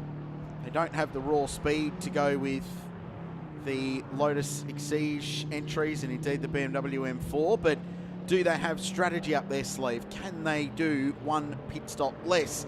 And you might be thinking, well, why would that be an advantage? Well, a pit stop in these cars is probably worth 1 minute and 40 seconds, if not more, in the course of this motor race. So if you find yourself saving 1 minute and 40 seconds, that could be the difference between finishing third or fourth or even further up the leaderboard if others strike dramas. So this is interesting, and with Alan Heafy, the strategic guru behind the scenes, calling the shots on car 56 today, you never know what monkey they're going to pull out of the hat. Yeah, certainly Alan Heafy, very, very experienced man in motorsport, needs no introduction. And the guy behind the wheel of this car, he probably should be a little bit better known than he actually is. A GT champion in this country a few years ago now. Was instrumental in bringing the first lot of Audi R8s to the country. And the Suzuki exits the lane now. So Eddie continues to lead the race. The margin 11 seconds for the Audi. Sharon still in second.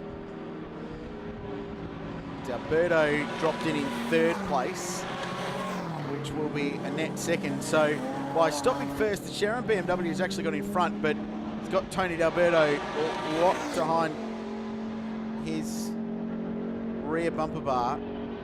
So there is actually a battle on for what will be the net race lead. So that is actually a battle, and I think D'Alberto's just cleared him down into turn one. Indeed.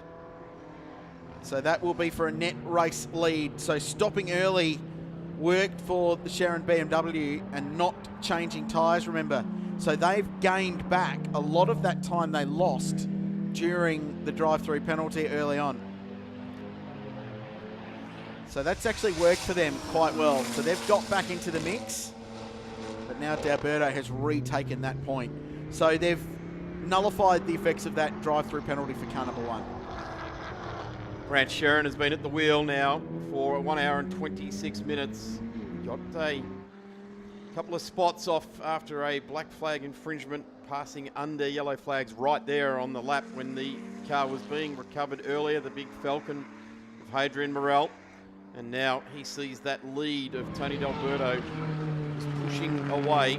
Mark Eddy, leader of the race, hasn't been down pit lane yet, and he's really pushing deep into this race to get this pit stop. This is really exposing a fantastic strength for this Audi TT. This car here, the number 56, really pretty looking car and an effective looking race car as well.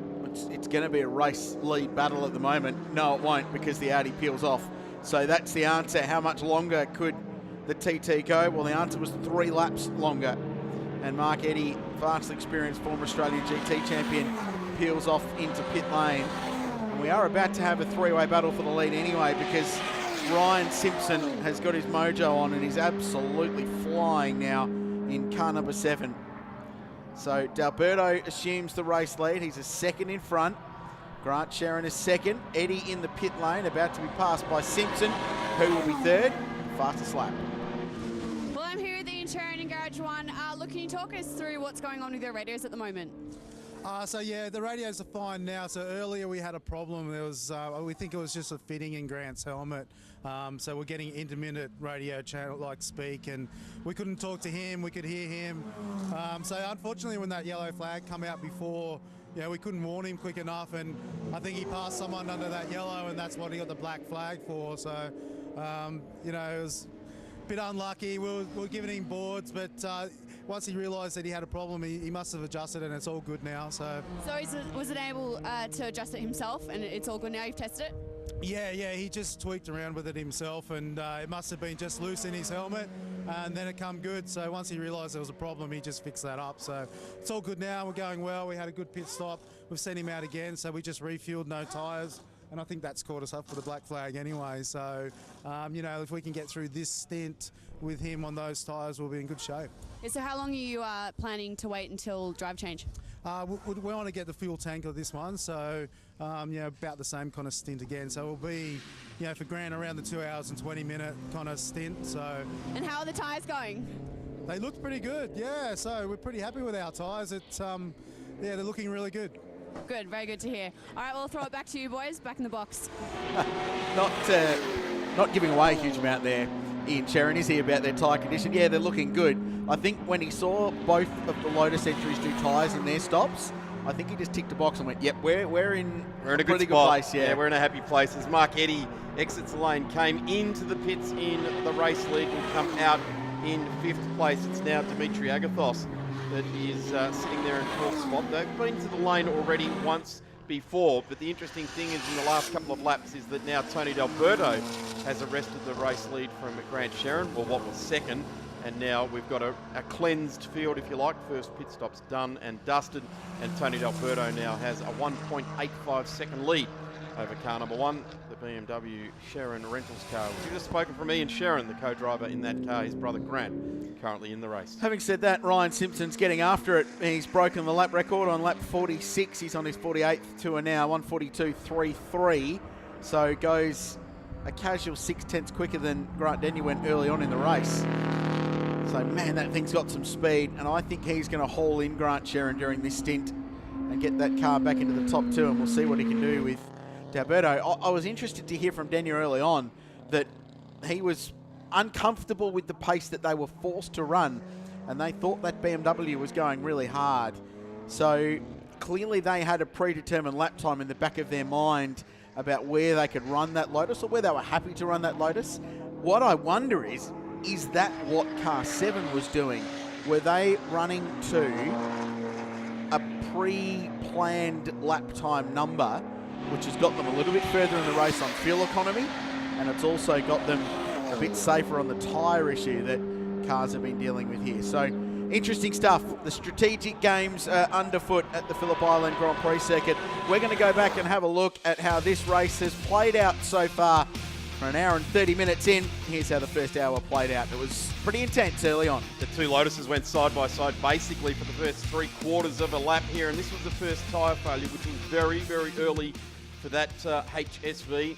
Then the Green Lotus established themselves a very nice lead indeed. Here was the first run off the track that we saw throughout this race, and it was Warren Truan at the wheel there. They ended up having a tyre issue with that car as well. And here was this great battle that we saw in Class E, which was the Brock MG and Kem Usil in the little Nissan Pulsar as well. So we're back to live pictures. That was early on in the race there, as the MG is now in pit lane, and that's a good long run into the race for car number 24. We've got Breed down in pit lane with Jim Policina fresh out of the Lotus. I'm with Jim from car number 7, and as we saw a little bit earlier, there was a bit of fire coming out the back of your car as you got out. Yeah, I'm just assuming that's probably a little bit of vapour out of the overflow when they refueled the car. Very, very small thing. It would have blown itself out, but the guys did the right thing and just threw a bit of extinguisher foam on it just to make sure it didn't do any damage. So is that due to any sort of malfunction? Have you found a way to make sure that doesn't happen again? The car's absolutely perfect. There's no malfunction. Okay, perfect. And how's Ryan doing? Well, Ryan's Ryan. He'll do what he needs to do to win the race. Ryan's breaking lap records out there now, so the car's great. Let's just push through to the end and see where we end up. Very good. Well, good luck for the rest of the race. Thank you. Thanks, Jim.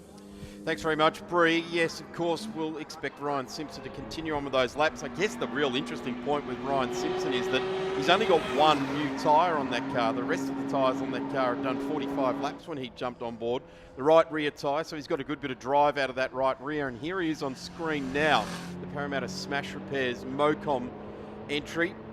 He looked after by Ravage Racing, and the car is obviously strong because the first lap or so in the car, Ryan reset the lap record at a 1:42.33 and has continued on his merry way and has just been ticking off faster sectors here and there, and the car sounding very, very strong indeed, as these Lotuses have right throughout the 2018 Jacuzzi Spas Australian Production Car Championship. The car looks poised as Lotuses do as race cars, and there's that rich flame out the back of the car, and we saw that for the first time in the Fight in the Night, the round at Queensland Raceway. And Fight in the Night says it all. It's a nighttime race that these guys do every year, becoming quite an iconic part of the Australian Production Car Series. There's the BMW of the Sherrans as well. So that's the gap.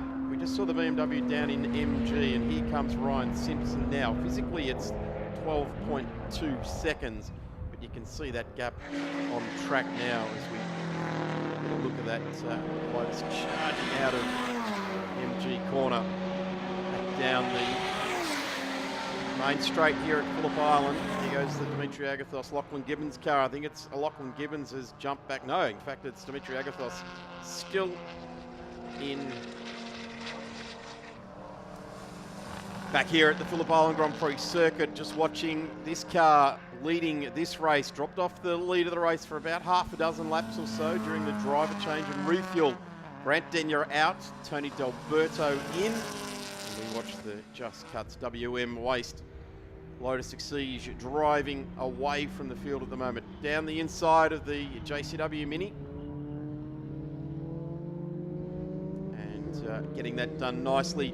We go back down to Bree. She's got James Brock.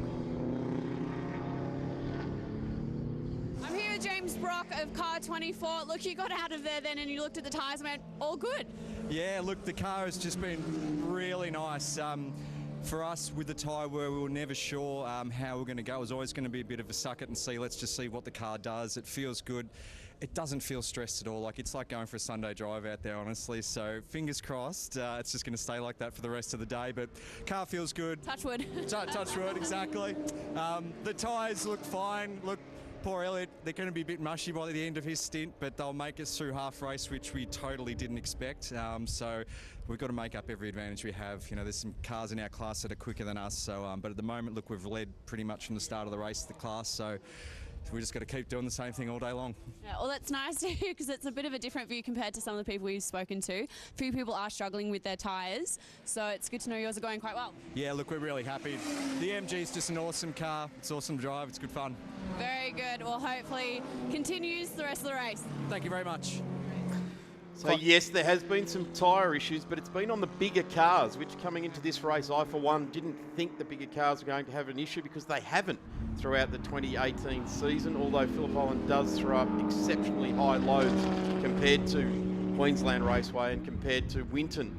But certainly this car, even as James has just said, Richard, it surprised them on their how nice it's been on the tyres, and they've been under pressure for quite some time too. Yeah, they're still learning this car, of course. It's only the first season. They haven't had a huge amount of time to get development into it. So first time at this place in long distance racing conditions. So they'll be understanding a whole lot more about it. It's good to see. It's a good car. Good to see the brands engaged in this series as well. So they still lead the class. It's still reasonably close between themselves and the number 86 Nissan. I think it's Adam Lowndes at the wheel of this car now, and he's got another right front tyre. These guys have had a shocking day. Down in 16th place. Sporting its military spec on the side, R8, 6 litre or 6.2, 6-speed gearbox. The Wounded Heroes racing team getting a message out there, awareness of our return soldiers. It is a 6 litre. It's Gen 1 R8 Club Sport, so that was before they upgraded to the big block engine. So yeah, I like the cool military signage there. They had this car stick it up like a Spitfire at one of the Bathurst 6 Hours a couple of years ago. Very cool thing. So they'll go back to work. Have to put another tyre on this car. This will be their second stop for the race. Gee, it's a hard old grind in a race when you're popping tyres. It really does make for a long, long day. Guys in the lane not really knowing what to do. Okay, now we've got the number 12 car in.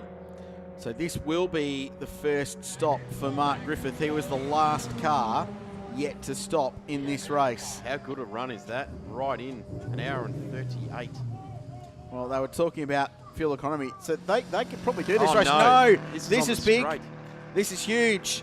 Well, they just gave this car a big wrap on the tyres. They thought they were okay. And I think Ian Sherrin was a little bit happy that they hadn't popped one. Now they've got a serious drama in car number 1. Contending for the race lead.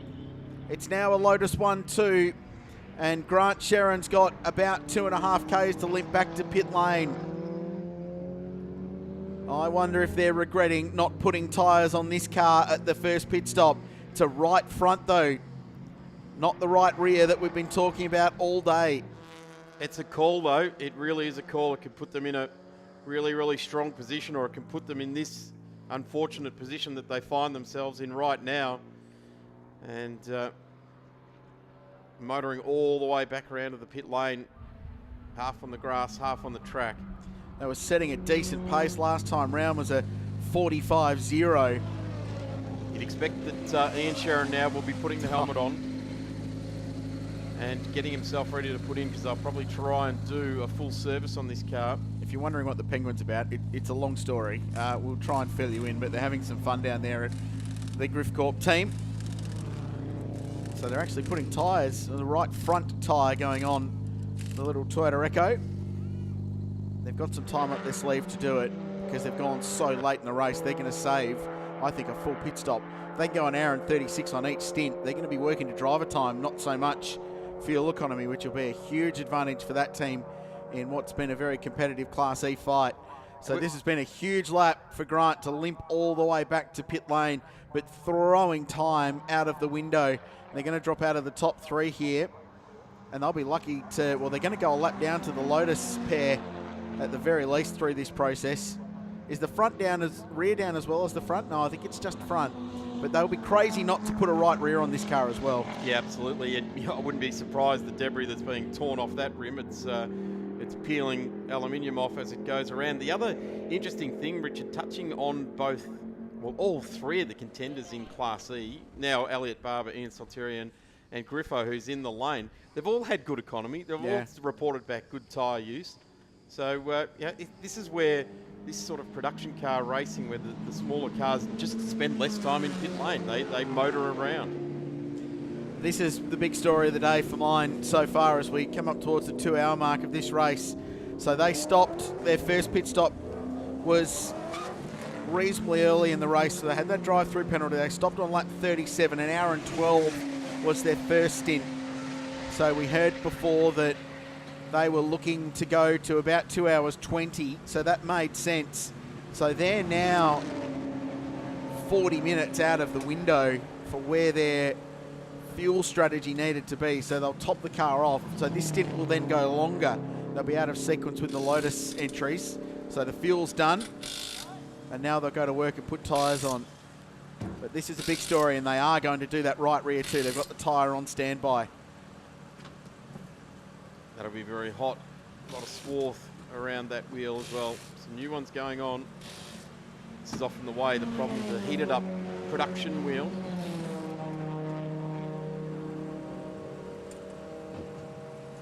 So when we look at these tyres, the observant ones out there will see that the inner sidewall, and often that'll be because they're going off the back of a ripple strip and catching some of the raw concrete that is off the back of the ripple strip. The ripple strip is there not to drive off the back of, it's to guide you back onto the track. And if you do drive off the back of them, the concrete can't be guaranteed to be nice and smooth. But if you look at how the tyres load up, so the cars through all these left-hand corners, they load up. The bead of that tyre is going to put all the emphasis on that inside sidewall, and that's why that's the part of the tyre that fails, because that's where, in this car, 1,500 odd kilos worth of load is being put through about, 2 and a bit inches of sidewall. So that's why it's the inside that's popping. And we saw that with the supercars here 12 months or more than 12 months ago. It was the biggest stories of that season. So it's and not, as that load's going on, all you need is the tiniest little bump to knock it off the rim as well. There's many reasons of failure. There's also debris out there as well that could pick it up. But yes, we're not seeing a worn tyre, and often you don't see a worn tyre. They'll be delaminated or they'll be blistering, and that, when you see the blistering, that's when they're running a geometry that is questionable. It's fast, but it's not going to go a long, long way. Talking about fast, here's our race leader, Tony D'Alberto. He's got a strong lead over Ryan Simpson, but Tony D'Alberto will be looking back and saying, well, that car did its lap record on lap 46. We did one on lap 2. I'm going to keep an eye on. I want the guys in the pits to let me know what that gap is, because it's now down to 7.8. Yeah, Ryan Simpson, I'm convinced, will lead this race to the next set of pit stops. He's got so much raw speed in that car and clearly comfortable driving it in a way that it's going to look after the rubber towards their next pit stop, but the gap is absolutely tumbling down. And now the 2 Lotus entries have got a lap on the field, because Dimitri Agathos will move up to 3rd place in the Subaru, Francois Joy to 4th, and the Sherrans now back to 5th place. Hugely costly. They'll get some of that time back before their next stop, while the Lotus pair do come into pit lane. But gee, that's a damaging situation for car number 1. And whereas the tyre went at exactly the right moment for Grant Denyer, it went at exactly the wrong moment for Grant Sherran. Yes, it was the racing gods shining on Grant Denyer to get that car back in. It's a nasty, nasty way to go when you pop the tyre on the straight. You've got 4 kilometres to trundle all around on the dirt to try not to damage the rest of the car and not put debris on the track for your fellow competitors. And here's our Ryan Simpson. Comes down into turn 1. Car looks poised. He only got one rear tyre, a right-hand rear tyre changed over on this car. So the set of tyres he's got on there has done 56 laps. It's 2 seconds faster than Tony D'Alberto last lap. 43.5 for Ryan Simpson, plays a 45.5 for our race leader. He's mowing that margin down. Now it comes down to 6.7. He's going to get to the back of the race leader. And Ryan's been around long enough to know what it takes to win a race like this, so clearly he's comfortable with the pace. We heard from Denyer earlier that he wasn't. He was surprised at the speed the BMW had early on and had to push very, very hard to maintain that lead. And that's why he was probably very relieved when the pressure came off and the Sherran car had their early drive-through. So yeah, certainly the speed out of the Sherran car and the gap they had was a healthy gap. So pushing that speed, they wanted a gap and they wanted the speed to be able to complete that lap.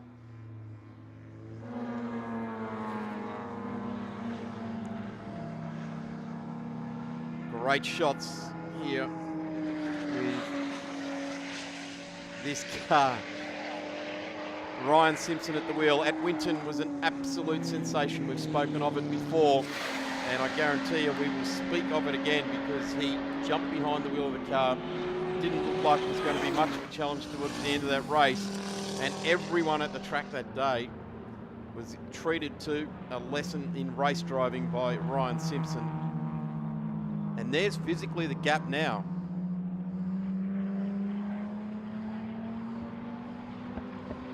When the green Lotus now down at turn 3, and the white and black Lotus from the Sydney-based races in P2. 7 seconds, the gap last time across the line. Tony D'Alberto leading the way. And one wonders in, well, it's now 6.5 seconds to Ryan Simpson. So he's ticking about a second a lap or more off this lead. Dimitri Agathos now back in P3 and off the lead lap. The rest of the field off the lead lap. Francois Joy is now at the wheel of the Audi. Ian Sherran is now at the wheel of car number 1. And they are on lap 55. So our race leader's on 57. gap from Ian Sherrin to the race leader is 1.9 laps. A long way to fight back from, although we are still 4 hours and 12 minutes to do in this race. Around what was Belinda's Terrace, famously called at the top end of the track along the Back Beach Road here at Phillip Island, and this Green Lotus charging away there. Great sound out of the back of this car. Very, very highly tuned piece of kit. The back of shop there is Ryan Simpson, and he is trying to get the toe out of the number 48 BMW, and that has got Pete Bensley at the wheel, and Ryan Simpson is doing lap records, churning out some ripping laps here.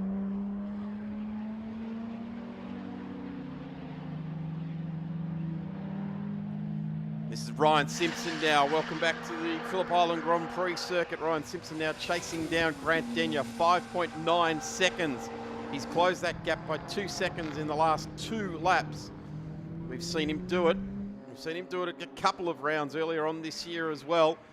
And this is the spectacular form of Ryan Simpson going about his work. So it's 5.8 seconds a lap.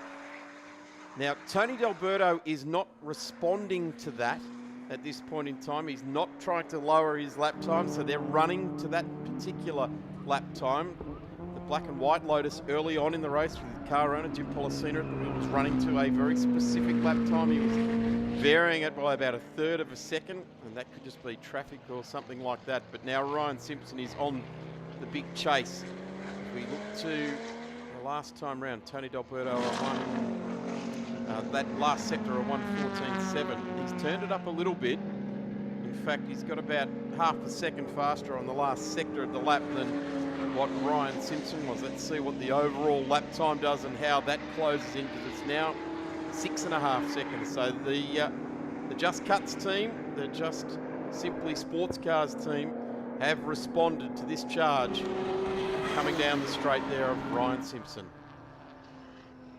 Yeah, there'll be some lap time or lap traffic scenario in that. Having said that, D'Alberto's just done a 43.4, which is a very decent lap time. So he's got some ground back, but the ebbing and flowing that we talked about early on, the lap traffic in the motor race will certainly play a role. Coming up to the 2-hour mark, Phillip Island 6 hour. D'Alberto, Simpson 1 and 2. It's an all Lotus fight for the outright lead. Subaru of Dimitri Agathos and Lachlan Gibbons doing an outstanding job for Full Gas Racing. They run in 3rd place. The Sherrins back up to 4th, so they've passed Mark Eddy and Francois Joy. The Audi TT sits in 5th. Keen Bensley's behind the wheel of the number 48 car. The ASAP marketing entry he shares with Scott Gore. They're leading Class B1. They're doing a really good job. Richard Bloomfield's taken over the 34 Commodore from Garth Walden after an outstanding opening stint. He had that car as high as 5th on the opening lap. Brilliant start for the SS Commodore. They're in 7th place outright and leading B2. Dominic Martins is behind the wheel of the number 50 car that's 2nd in Class B1. That's the MWM Racing Volkswagen Golf R. Chris Lillis, the big HSV. So after a couple of early pit stops, they've returned themselves into the top 10 and in contention for Class A2.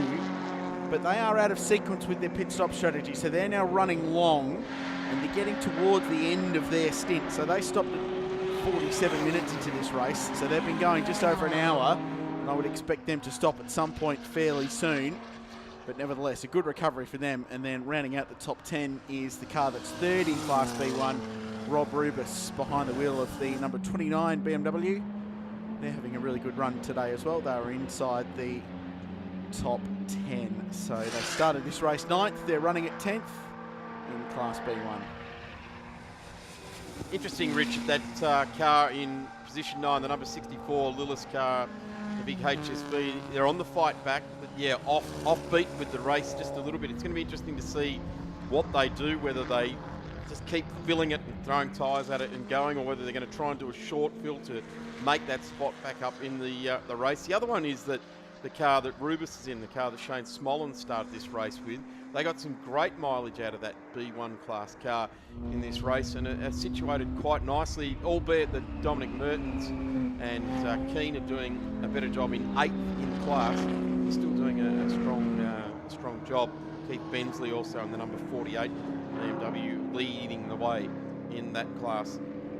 And we've got the BMW of Ian Sherrin at the wheel, and they are absolutely wringing the neck of this BMW M4.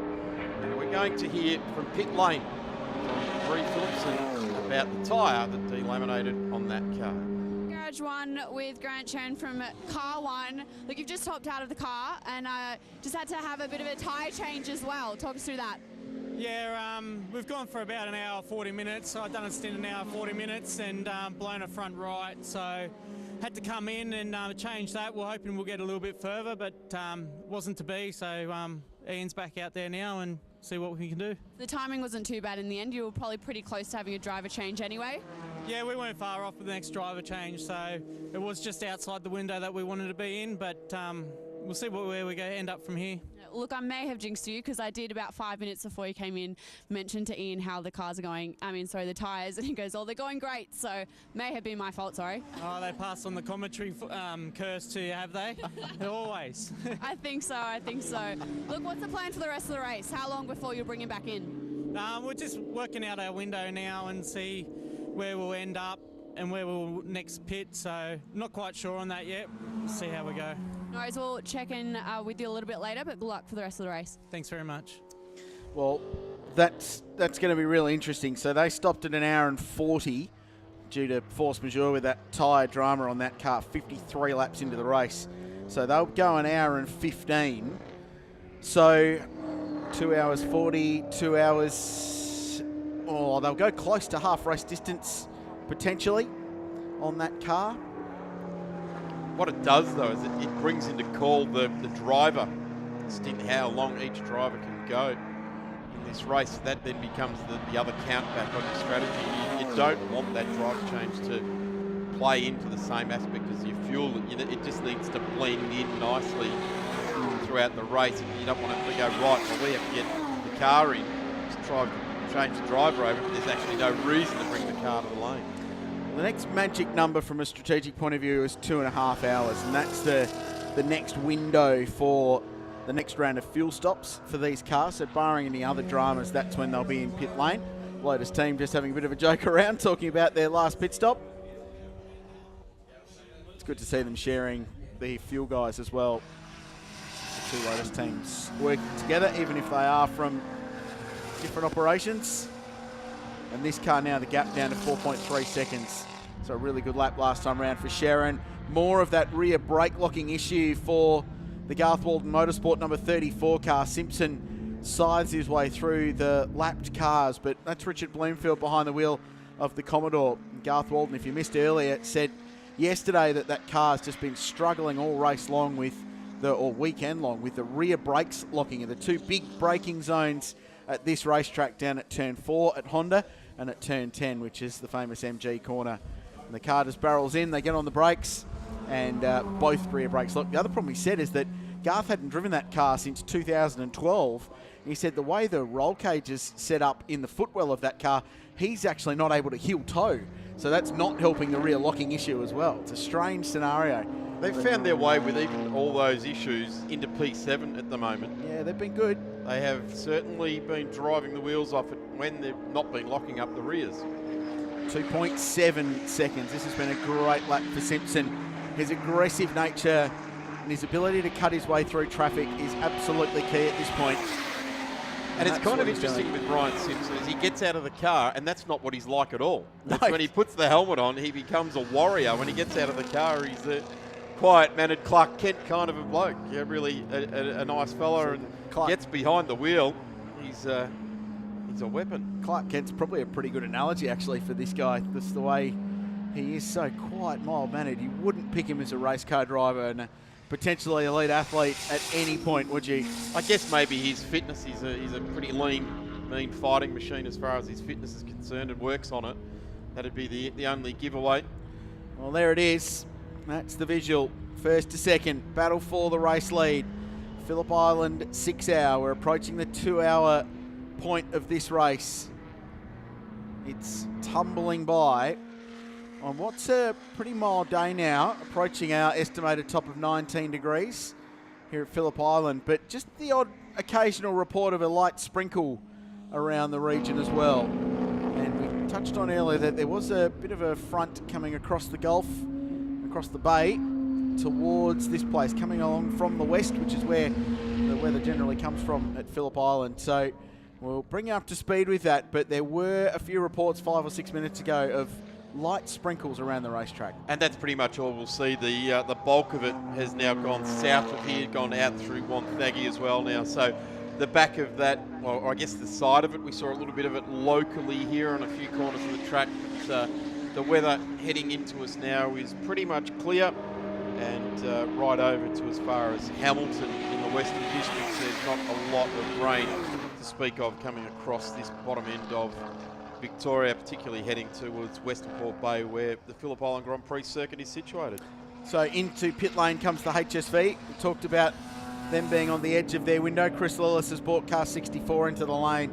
So it looks like this time it's got all 4 tyres suitably inflated, and they're going to do a driver change. So this is now back onto schedule for this car, having stopped twice early on. So they stopped on 25, they've gone to 57. So that's a pretty good stint for those guys, and they stop near as makes a difference on the 2 hour mark. And now we've got a battle for the lead. Certainly have. This is hotting it right up now. I don't think Tony D'Alberto is going to show too much resistance here, because they, like I guess Jim Policina in his first stint in this race, are now running to a set plan. Grant Denyer was running as hard as he possibly could to try and get the gap to the BMW. It's really nullified that battle for the time being. But at the moment, Tony D'Alberto has got Ryan Simpson right there, and Ryan's going to look down the inside and make that move. There it is. Tony D'Alberto, 0 resistance, goes through Ryan Simpson. And these guys now, it's very, very hard for a race driver like Tony D'Alberto, who's been doing it for a living for near on a decade now, to see that car just drive away from him, and the guys on the radio are saying, let him go, let him go. Yeah, Tony will be okay with that. Time as a professional driver in supercars, that won't be a problem. He'll know they've got a plan to work to. But it's the difference is Ryan's ability to carve through the traffic. He's got so much confidence to place his car where he needs to get through.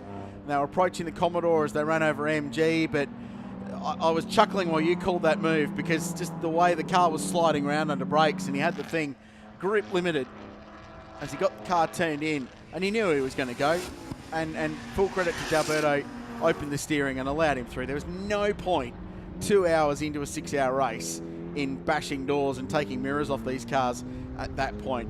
If it's the same scenario a bit later on, and it's Simpson charging through again and there's 10 minutes to go, then absolutely shut the door. Yeah, you'll see Tony D'Alberto do everything he can do. Correct. Dancing on the pedals. But as Grant Denyer said earlier, he said it's nice to know we've got the pace in the car if we need it. But they're now back on their plan. They're running to a number that they want to race to at the Simply Sports Cars team. This outfit, Mocom Communications, is racing to a number that Ryan Simpson wants to race to. And it's a really, really good number. This car's got lots and lots of speed. And credit to Dean Lilly as well, who's calling the shots with this team. He knows that Ryan doesn't destroy cars. He's fast. He brings them back. Yes, the tyres are worn out and there's smoke coming off the brakes. The tank's empty of fuel, but he's also achieved so much every stint that he's done this year in this car. So the next battle is going to be Ian Sherrin v Dimitri Agathos, 3rd and 4th place. The 2 Lotus entries are a lap ahead of everybody else at the moment. The gap 2.1 as they cross the line. 43.4 for Simpson on that lap, 45.2 for D'Alberto, which is still a pretty hot race pace. They're not far off the lap record. It's been broken by both of these cars already today. And full credit to Grant Denyer, who punched out a 42.9 on lap 2 of the race. It's only beaten by Simpson after he jumped into the car on lap 46. But the next battle, as I said, will be the Subaru, which is being hauled in by Ian Sherrin. in the BMW M4. They're 33 seconds apart. Another 28 seconds down the road is Francois Joy in 5th place. They're all on the same 64th lap of the race. And then another lap back from that, or actually a couple of laps back now, is the Class B1 leader, Keen Bentley, behind the wheel of car number 48 in the BMW that he's shared with Scott Gore. They've had a really good run, and this battle might well be decided a bit sooner, because car 66 is now the next recipient to have some tyre dramas, and it's a right front in the four-wheel drive Subaru. Full Gas Racing in 3rd place are going to have to go to work in pit lane.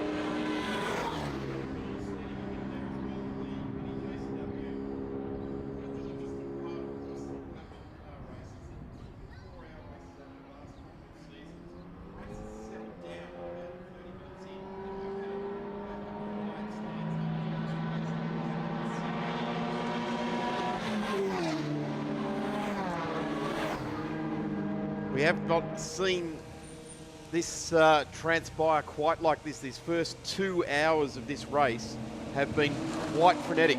We haven't seen a lull in proceedings at all, and I guess part of that is what we're seeing with this Subaru coming down pit lane now is tyre failures. It's been the big player in this race. We always knew we were going to be talking about wear. Certainly the damage that we're seeing to tyres coming in off cars has been not allowed this race to really settle down and everyone in the whole field get out a trouble-free stint. It's been quite interesting. So they're not quite in the window, but they're not completely in the realms of being out of it for this team. So it's not going to hurt them dramatically. Fuel will go in, so the fuel filler in this car is actually in the boot. You've got to pop the boot to get the dry brake system engaged. Driver change will go on. As soon as the fuel is finished, the car will then be able to be worked on to get tyres on the car. So fuel is now done, and they'll go to work on that right front corner. And there's the other issue: when the tyre's not down, you can't get the jack as easy under where you need it to. And it's a bit stressed down there. Just got to keep cool heads, keep fingers away from hot brakes. And they'll throw some rubber on the front corner of that car and get it back out there, but they've now surrendered 3rd and 4th place.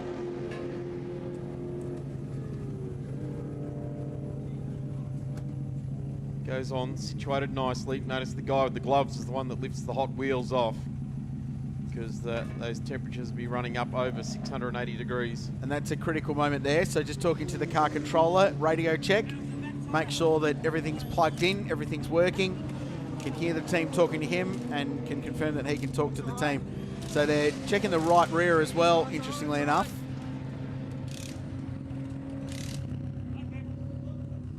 They seem to be pretty happy with it. Looks all right. Double Looks check. all right was There the it is. word.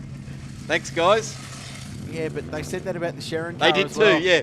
And the Sharons are quite, they went backwards and coming forward to say that they were happy, were they? And the Mini joins straight in behind them and will follow them back out on track. The number 51, Richard Luff, out, Matt Thulis back in. So they've had full change around there with that crew. There's another tyre. That'd be the inside sidewall there, Daz. Yep. Wouldn't it? Talking about that before. At least it makes us sound like we know what we're talking about sometimes. But wow, that's had a massive delamination. You can see the steel belting in the middle of these tyres. It holds it all together and has destroyed the sidewall. Yes, certainly a loaded part of the track is where they're talking about out of Siberia.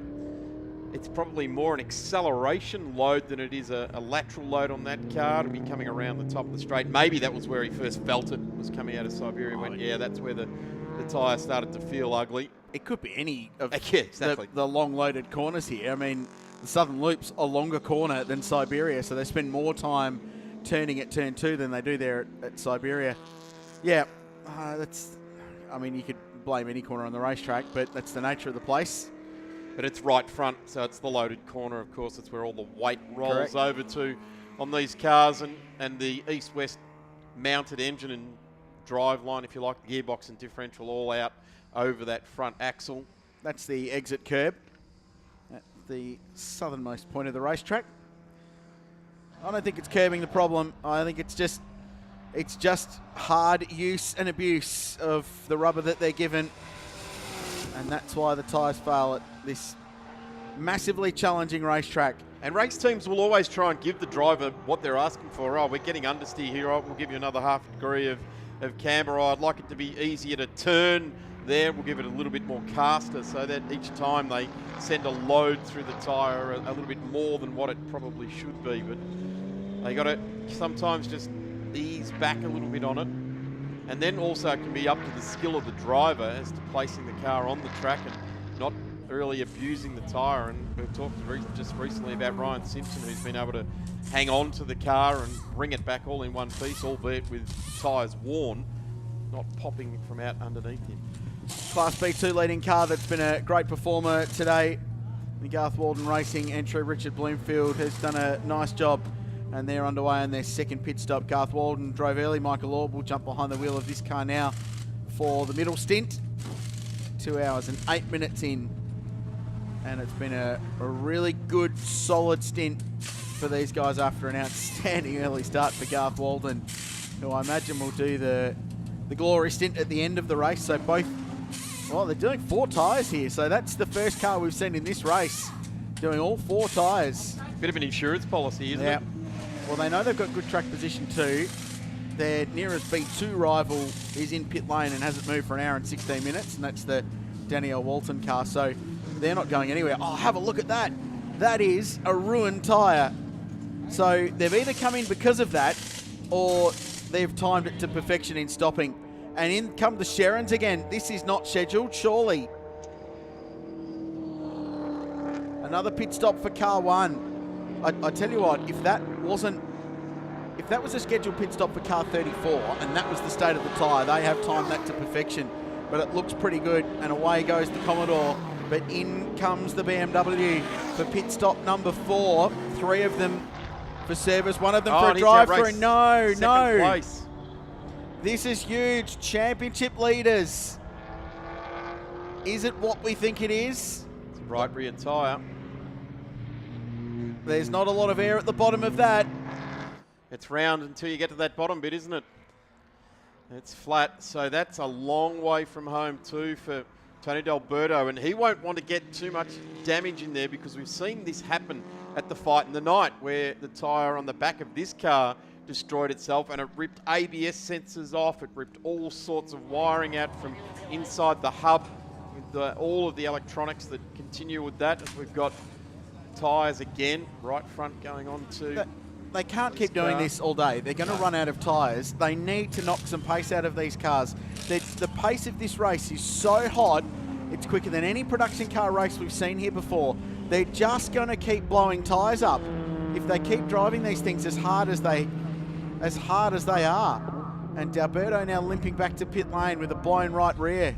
And that's a long way from turn 3 where he first spotted that. Yep. That's off the BMW. That didn't look to be an offender, really. That looked like to be an okay tyre there. There was no air in it, Darren, so I'd suggest that was the problem. I'm just sort of looking at the sidewall was blown out of it. Oh, gee, that's huge failure. Yeah, Tony's going to have to be careful here because, as I mentioned, at Queensland Raceway, the debris or the tyre shredding off caused further damage inside that wheel arch.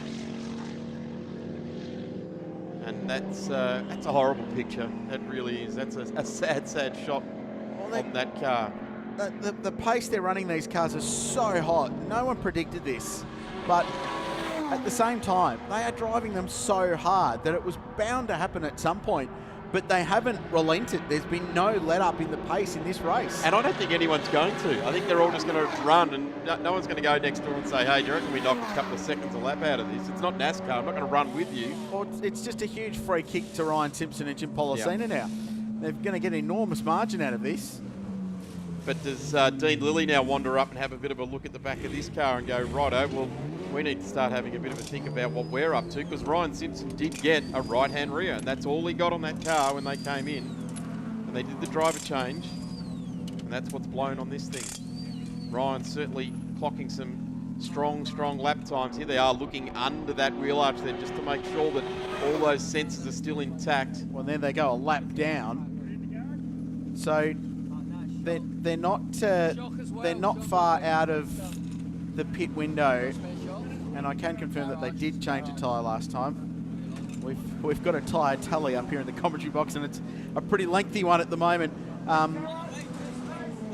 So they've gone a lap down, so they're just getting another right rear on this. They're not ridiculously out of the window, but they're probably 20 minutes in away from where they wanted to be in pit lane. So it will hurt them in terms of driver time. They're going into the garage. So they're pushing this car into the garage. So the rules are that only so many people can be over the line, which delineates the garage and the pit lane. So they need to throw some more people at this car. So they're pushing it into the garage to go to work. And this is a big, big story. This is the championship leader, the Australian Production Car Championship, in the garage. And they're about to drop back to 3rd, 4th, and then 5th place. Wow, this really swings back in the direction of car 1, doesn't it? There was a large gap coming into this weekend, or coming into today after qualifying yesterday. Denyer and Delberto sharing 304. And the Sherrans on 279. 180 points for first, 135 for second, 108 for third. And that's what will play out as we see the Sherrans come back around. That will unlap them. Well, unlap them once. One lap, yeah, 2 laps down 3 with times. another pit stop, yeah. And Ian Sherran, correction, behind the wheel, just weaving, feeling out what the new tyre set they've got on. So they did 4 tyres on that car, which is a smart life decision. That wheel been rubbing on the trailing edge of that, or is that just debris tearing the wrap off? Well, I wonder if it's damaged an upright or a rear suspension arm underneath that car with that tyre flailing around and the damage, and that it was almost a full lap they had to get back. Well, it was what happened to QR. It did cause damage when they did that. They were carrying components around the paddock even as late as the day after, trying to get the bits that they need, but the team are well versed in it. It'll be hot as in there. It's not ideal, and they are looking at different bits and pieces and components. There's the inner guard. That's gone. Thank you very much. Don't need that. Never did. So they're now looking at the upright and rear upright of that car. Dark underneath there for us to see what's going on. Yeah, they're working right on where the control arm mounts up to the chassis. That's well inboard. So that could be something that's further out, what they need to change out. They definitely weren't going to be going anywhere without doing this work.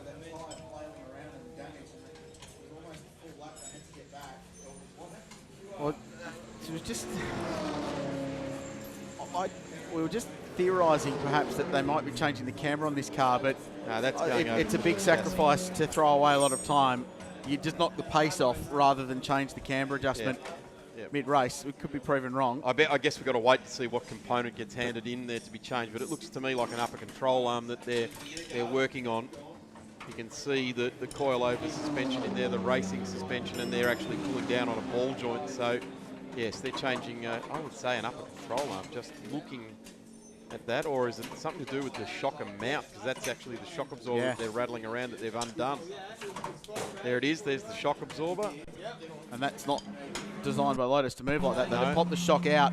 So that's the upright, the coil-over coming out of the rear corner of that car. So they've clearly loosened it. We'll get some updates for you if we can from pit lane. The other interesting thing is the sun's just come out, so the track temperature is going to pop up as well, which will be really interesting because that's just going to create more life difficulties for them. So they're now on equal laps with Lachlan Gibbons in the Subaru and Ian Sherran in the BMW. 70 laps in the books for this car, but they're tumbling down the order, and now there's going to be a huge margin for Ryan Simpson and Jim Policena out in front. Here's why, when you have a tyre failure, you put another tyre on, you play on and try and work the day better. The Sherrans did not know that this car was ever going to have an issue. They've just come in, put a whole new set of tyres on that car and headed back out, absolutely unbeknownst to what was going on with this car that was second in the race and leading the championship. They are now right back in with this. This Lotus is going to be back out in this race. They're not in there working feverishly because they think they're going to retire. They're going to be right back in it. And we're going to go down to pit lane with Bree. So Bree's out there. We've got a confusing situation going down there for the Lotus guys, and they're not enjoying it. It's very, very hot work under there as Ryan Simpson continues to lead here at Phillip Island Grand Prix Circuit.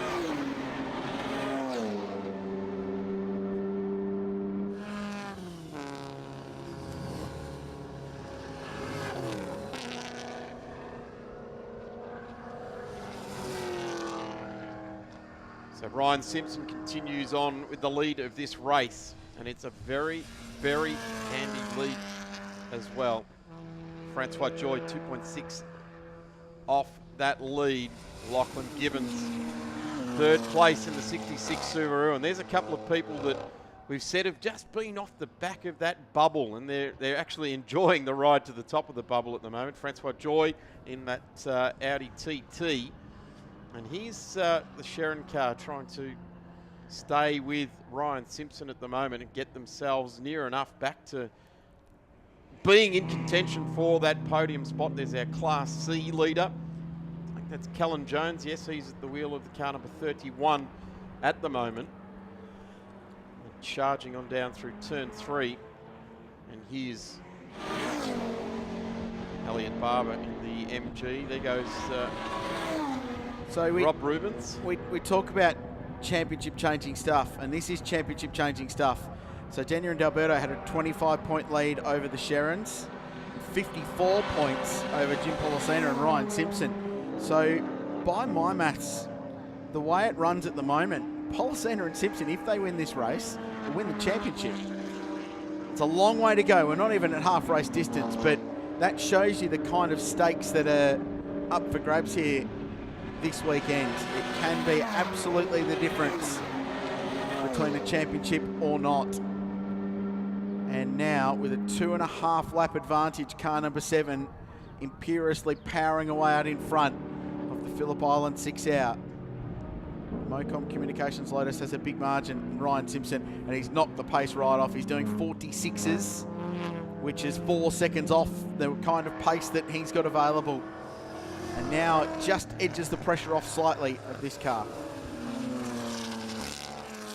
So Francois Joy and Mark Eddy up to second place. Lachlan Gibbons and Dimitri Agathos in the full gas Subaru are running third in the Phillip Island 6 Hour. I'm here with Grant Denny in front of car number 10, the Lotus. Grant, these rounds must be so difficult when all you can do is stand back and watch. Yeah, it's a little heartbreaking. We were hoping to win the championship today, but that's going to make it a little bit tougher. Unfortunately, because he blew the tyre at turn 1 or 2, he's had to go so far back. And what it's done is it's ripped the line off from the shop canister, and it's also broken all the wiring to the wheel speed sensor. So what that does is it makes the ABS unable to read what the car is doing, and it freaks out, and the brake system doesn't work very well. So we have to repair the line of the speed sensor and replace the shock and canister now, and then hopefully we can get back out there and see if we can maybe, you know, we can't win it, but if we get enough points, maybe we can hang on to the championship. So we're madly sort of computing like propeller heads at the moment to see. Some quick calculations going on. Yeah, you got a calculator? Look, I mean, obviously quite a bit of work to do. How fast do you think you'll be able to get it done? These guys know these cars inside out, you know, Simply Sports cars, they do a lot of work on these cars. So if anyone can do it quickly, it's these boys. But we need to get out shortly to kind of grab a couple of points in class. If we get enough points in class, it might be enough for the championship, depending on who finishes first and second. Well, exactly. There's still quite a long way to go in this race, so you never know what could happen to someone else. So, I mean, hopefully you can get back out there and pick it back up and maybe hang on to that championship. Yeah, what's the point of giving up? You know, we're not here to give up. You know, the fight's still on for us, and we've had the best year in this championship. But you never know. It still could happen. I'm looking for 4-leaf clovers as we speak. Well, your car's the right colour. It's a green colour of 4-leaf clover. So you never know. You might have to go and hold poor Tony's hand, though. He looks a bit upset in there. We call it the snot rocket. So it's more snot than rocket right now. Oh, dear. Well, at least you're looking on the bright side and have a bit of a giggle. Yeah. Good luck. Hopefully it gets repaired quickly. Thanks very much, Bree. Yeah, certainly, Grant Denyer, his heart's breaking inside that Lotus jacket at the moment, and just seeing something light to bring to the track with us as we look back to earlier on today. Hour 2 highlights. Here is the Brock MG. Running around with its fellow Class E competitor, it was Mark Griffiths at the wheel of the Toyota Echo. And the swings and roundabouts of motorsport flying out before us. A little bit of a fire underneath there. There was no harm, no foul. We heard from Jim Policina on that. Absolutely no problem under there. A bit of brake dust catching fire. And again, that's just like a highlights package of heartbreaks with tyres popping and drivers limping cars back to the pit lane. And we go back to live shots on the main straight here, and again back into the garage where these guys we've heard from Grant Denyer replacing the entire shock absorber coil-over unit, the external canister, which is a great piece of technology right up until the pipe between that and the shock absorber bursts or is damaged because there's debris flapping around inside the wheel arch and that wheel speed sensor. So, as Grant Denyer said, the ABS was freaking out. I like that. The ABS was freaking out. If you've got the technology, you want to be able to use it. You don't want it freaking out under your right foot as you're going into turn 4 here at the Phillip Island Grand Prix circuit. Great shots of this picturesque seaside motorsport facility. And certainly we had the eyes of the world on us last weekend and again here this weekend via the live stream. Channel 31 available here in Victoria, and of course the live stream right around the world. Looking at the back end of the cars coming out of turn 4, a couple of the real contenders, and particularly our race leader, Ryan Simpson, the Mocom Parramatta Smash Repairs Lotus, comes out of Siberia and starts to work the way back up the hill to Lukey Heights.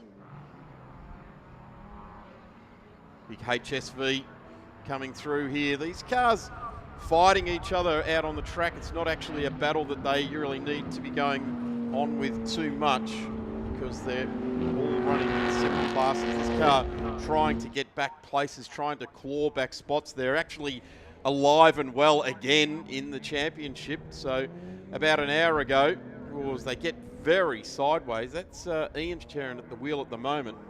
About an hour ago, they were out of it. They were just going to struggle through to the finish to try and remain on the podium. They're actually back in the title hunt, but they've got to catch Ryan Simpson because, as Richard Crail said a few moments ago, there's a possibility that Jim Policina and Ryan Simpson could actually take not only the race here today, but the championship away as well. Well, and I say this in full knowledge that it's 2 hours and 24 minutes to go, Daz, but if things finish the way they are, the championship would go the way of the number 7 Lotus. There's no doubt about it. A massive swing towards the car that's currently third in the standings.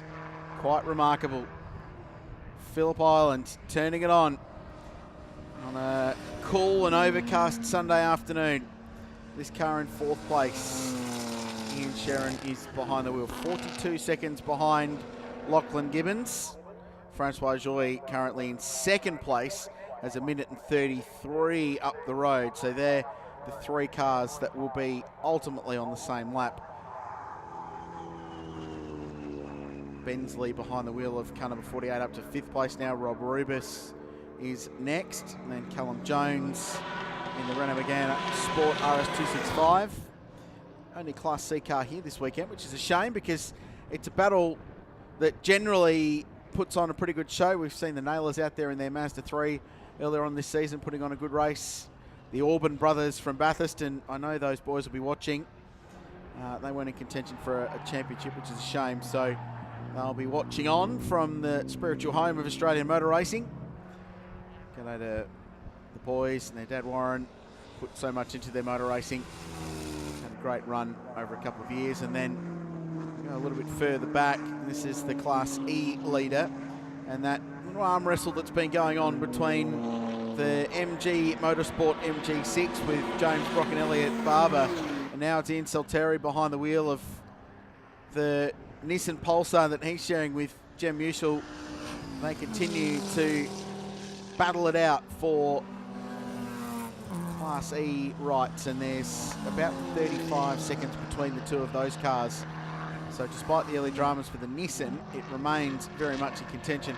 A lap back in Class E is Jimmy Vernon in the little Toyota, trying to win a championship for Mark Griffith in Class E.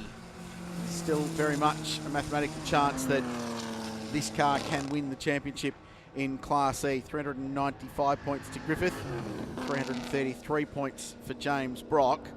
They're currently 1st and 3rd in the running order, but with the MG leading the way with Melbourne's finest Elliot Barber behind the wheel. Very experienced race car driver in junior categories.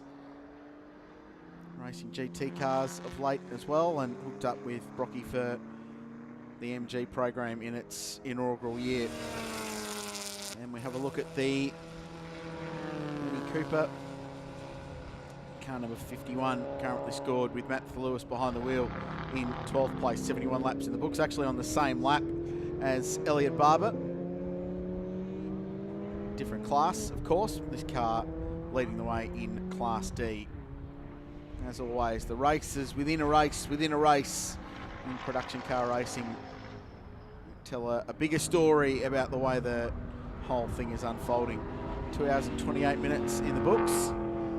Missed nothing out in front. Ryan Simpson continues to extend his margin, and even at a knocked off pace, he's got seconds up his sleeve in lap speed compared to Francois Joy, who's behind the wheel of the Audi TTRS at the moment. Sharon still going out after Lachlan Gibbons in the Subaru in the battle for 3rd and 4th place.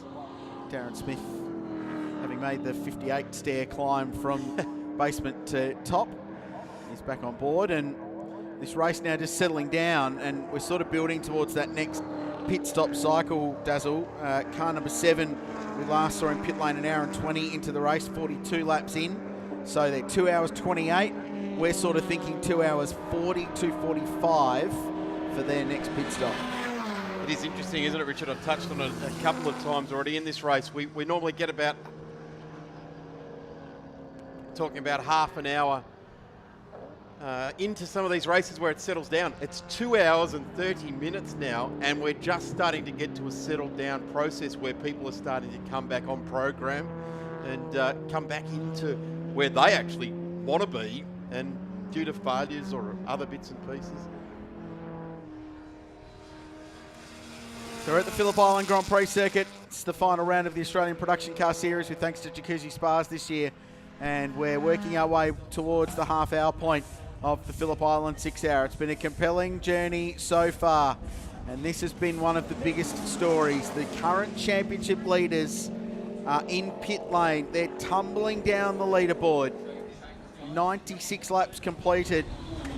70 laps completed for this car, and bang, went the right rear tyre, and with it went the shock canister and some other components in the rear corner of that car. It's been a lengthy repair. They've been in pit lane for 18 and a half minutes, and Tony D'Alberto and Grant Denyer watching a championship lead vanish before their very eyes. Simply Sports Cars have done an outstanding job to try and repair what's been a lot of damage. We understand they're not that far away from potentially getting back out on the racetrack. They will do everything they can to get back on the circuit because they know how challenging this race has already been. And you see that ratchet spanner going at 1,000,000 miles an hour under there. You get the feeling the tools are being packed up, windows are being washed. We're in the final phase of getting this repair, and you just touched on it there, Richard. The Simply Sports Cars team have done a tremendous job, not just here today, but all year long, to give this car, after a horrible start, they missed round 1. Yep. They smashed the car on the Friday in horrendous weather in Melbourne at Sandown, and then they fought back to get into this very strong position coming into today. They had a 304 points over 279 to the Sherrans in the M4. So they came into today strong chances to take out the Australian Production Car Championship. And, well, this is what's happened. And, yeah, the Simply Sports Car crew doing a ripping job. They really should be commended. The heroes behind the scenes that are doing such a great job with these cars.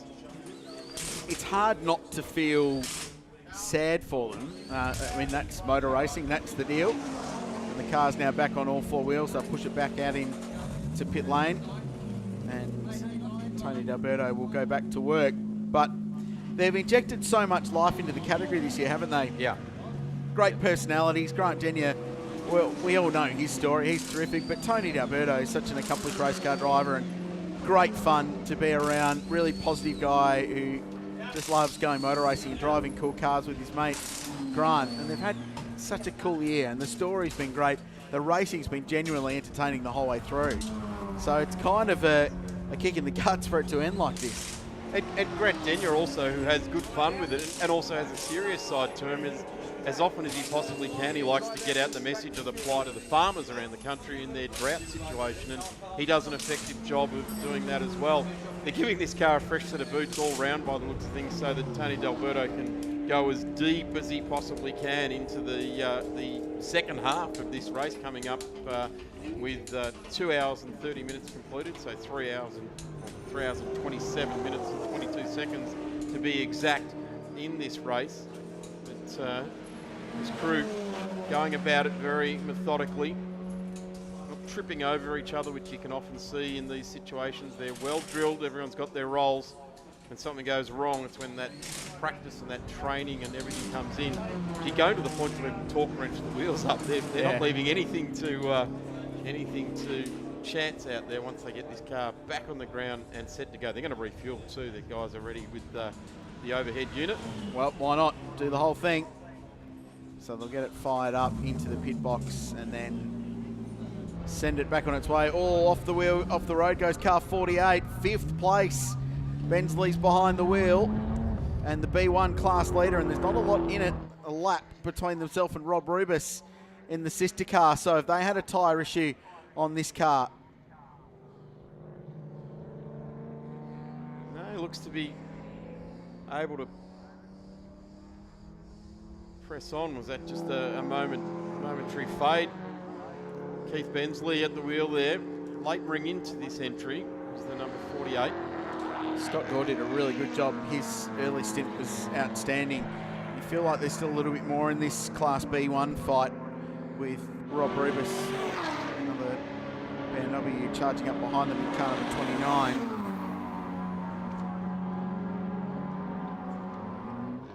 .135i BMWs have been really the stars of that B1 class for quite some time now, and there goes number 10. Tony D'Alberto at the wheel of the Lotus. Where does he pop out? He pops out well down in 15th place, lap number 71. Leaders now done 84. The Sherrans have done 80. So 9 laps in deficit.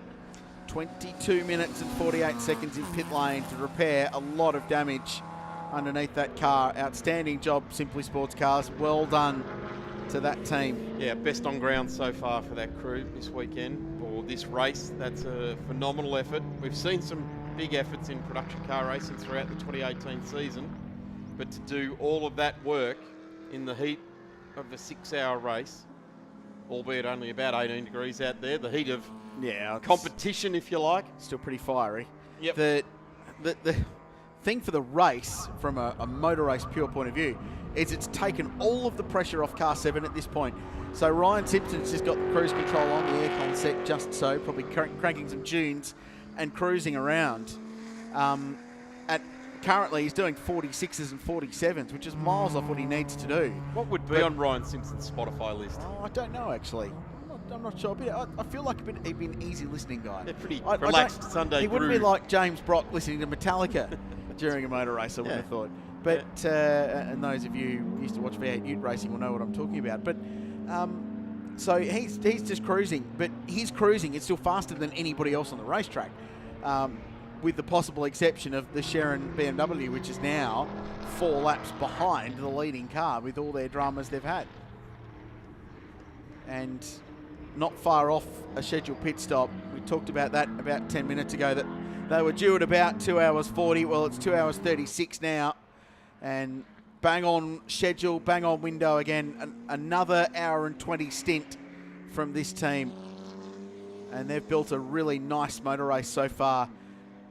Dictated the pace once they got in front. They set a really controlled pace early on. They haven't had, touchwood, any dramas from a tyre point of view. Yeah, Jim did a brilliant stint. They gave him what they wanted from him, and he delivered it to them. They put Ryan Simpson in the wheel, and he's delivered that to them. And now it's almost like the team management have taken the control back off the race from Ryan Simpson and said, "Righto, Ryan, you've had your fun. Now let's us be the puppet masters out in front, and we'll let you know what we need you to do and when we need you to do it." I guess the interesting thing here, Richard, is we've got someone coming back in the return road and in fact going right back around it. I guess that's what they were talking about if you came off the the track down there. So that's twice in a lap we've seen Bensley go around there. But as I was going to mention, is it going to be a driver change for this next stint in the Lotus? Yeah, I think they'll put Jim back in and he'll do Makes sense. majority of the grunt work. So out of his... Oh, will they double stint Ryan now and then Jim and then Ryan at the end? Well, I suppose we'll find out in about 15 seconds' time. Jim might turn around and say, you know what, I'm doing the double stint this weekend. If needed. They can afford to roll the dice as far as driver changes go now. Yeah, there's the driver change. He's pretty chilled out about it, isn't it, Jim? There's no rush. Big guy. Really is the juxtaposition of the green car and the white car, isn't it? A couple of tall blokes get out. Ryan gets around. Watch out when he takes his helmet off. It looks like he's just jumped out of an air-conditioned office. I love the complete and utter lack of stress that's being shown. There's no mad, frantic running to get in the car. Just nice and controlled. They've got that freedom now to do that. We talked about the lap record early on, lap 46, 1:42.33. It's 9/10 quicker than the existing lap record set by that Sharon BMW. Look at Jim Polisina just mechanically going through those belts. He's not looking down. He's done this that many times in practice. He's just feeling for it and clicking it in. Really, really mechanical, almost robotic in the way he was going about that. Then got a driver assist. Ryan Simpson's tucked away back in the garage now. New drink bottle going in and another right rear tyre. Wonder if they do any more. Do they do the left side as well, left rear? They were a little bit concerned about on the Lotus is firing out of those. Well, you know what? Corners. Insurance policy time. Put a set of bags on it. We've got the time. Let's invest it wisely. Having said that, that Sharon car is still smashing out those times. These guys can certainly respond. There's another wheel coming off somewhere, and it's not those two. So yes, they are doing a rear tyre as well. Sensible precaution. Oh, they're going back up. They're going to do the fronts as well. Yeah, they are. Yep, good call. I think that struck me as being a last-minute call to do that, but I think they've either listened to our commentary or just decided on the fly that, yep, let's just throw 4 tyres at it. We've got the freedom to do that. They're still 2 laps up, despite having been in pit lane for 2 minutes and 20 seconds. They're still 2 minutes, two laps clear at the pointy end of this race. And now they're all good to go. So 3 tyres completed, and car 48 is going to get a black flag for speeding in the paddock. So that's car number 48. That's the Bensley Gore car. Remember, Richard, we had Chemusil get a black flag for not going around the access road. So turn 4. 48 has taken that, and another literal sense, have taken the old track around. So there's an access road in front of the tyre wall. He's got the access road behind the tyre wall. Wow, that's that's nuances of the conversation. That's tough, isn't it? That is a tough penalty. I'm going to leave that. That's come on. That's hard. He has gone beyond the call of duty in getting out of harm's way in his recovery, gone further out than he needed to. And coming down pit lane for his efforts. He's been nobbled for it. Oh, I don't know about that. You'd be better off spinning your wheels in a pit stop, I reckon. Yeah, well, you can do that now, apparently. Well, Bathurst you couldn't. In New Zealand you can. You don't get drive-through for it like he did. That's a tough call, that one. Yeah, well, they head back out on track. At least there's no grey area in the rules this weekend, are there? That's right. We're sticking to the letter of the law. You will take the one road we've designated, or we're going to ping you. Yeah, that's it. So there is 2 options, but we've seen one driver ping for not taking it. We've seen one driver ping for taking too much of it. Yeah. Well, there you go. The joys of turn 4 at the Phillip Island Grand Prix circuit. Well, and look, Keith Bensley, he's had a colourful couple of laps, hasn't he? He's had 2 offs and drive through, and he's still in P5 on the road. So, they're doing all right there, as is this guy out in front now. 1.3 laps. They have got a full fuel tank, and they have got 4 new tyres on this race-leading car, a luxury that no other cars on the track have got. Continues on around, charging down the pit straight here in the 6 hour for the Phillip Island 6 hour production cars. Here comes the Commodore now, back out on track. It's had a couple of tyres thrown at it there the guys running in the Wounded Heroes racing car, the HSV VZ R8 in the camouflage outfit. And they're back out there doing a pretty strong job with it. Car number 71 currently running there in 16th. They're not in contention in their class in A2. It's the Nathan Callahan, Chris Lillis car that's currently in position 9. He's doing the A2 class out there at the moment. First 4 places in this race is A1. The A1 class. And there we have it. We're just getting some word back that the 340 Exige is had a shock absorber wrestled off a car out in the paddock area to put onto the race car. Wow, that is some production car racing right there. That is amazing. That's like the old days, getting the GT Falcon air cleaner off the GT Falcon out the back there that the president of the Ford Motor Company brought to the track that day.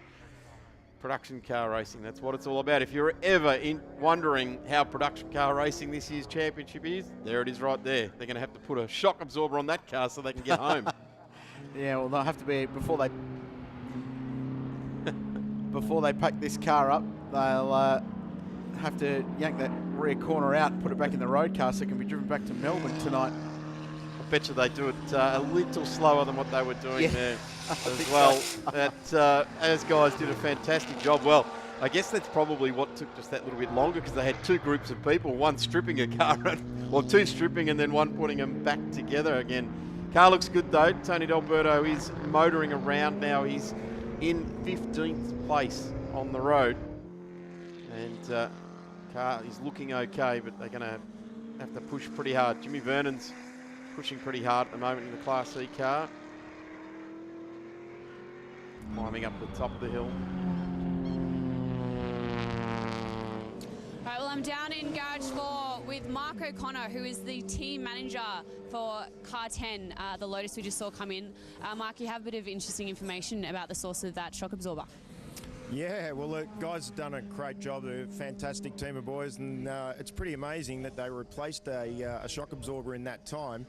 But what's even more amazing is we didn't actually have a spare one, so we had to pull it out of a car that was in the car park. So not only did they get the shock absorber in the car in that time, they actually got it out of another car as well. So it's pretty good effort by the boys there. We saw them working frantically away behind us. They did do a great job to get it in that quickly.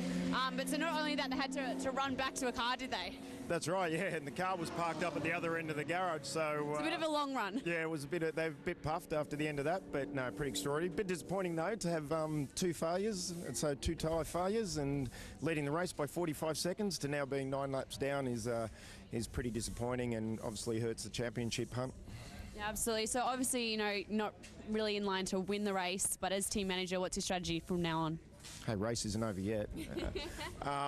So now it's just about making sure we do finish. It's going to be pretty hard to claw 7 laps back on where we need to get to points. But never say die. We'll hang in there and see how we go. Apologies, I shouldn't have said that for sure. All right, thanks so much, Mark. Back to you, boys.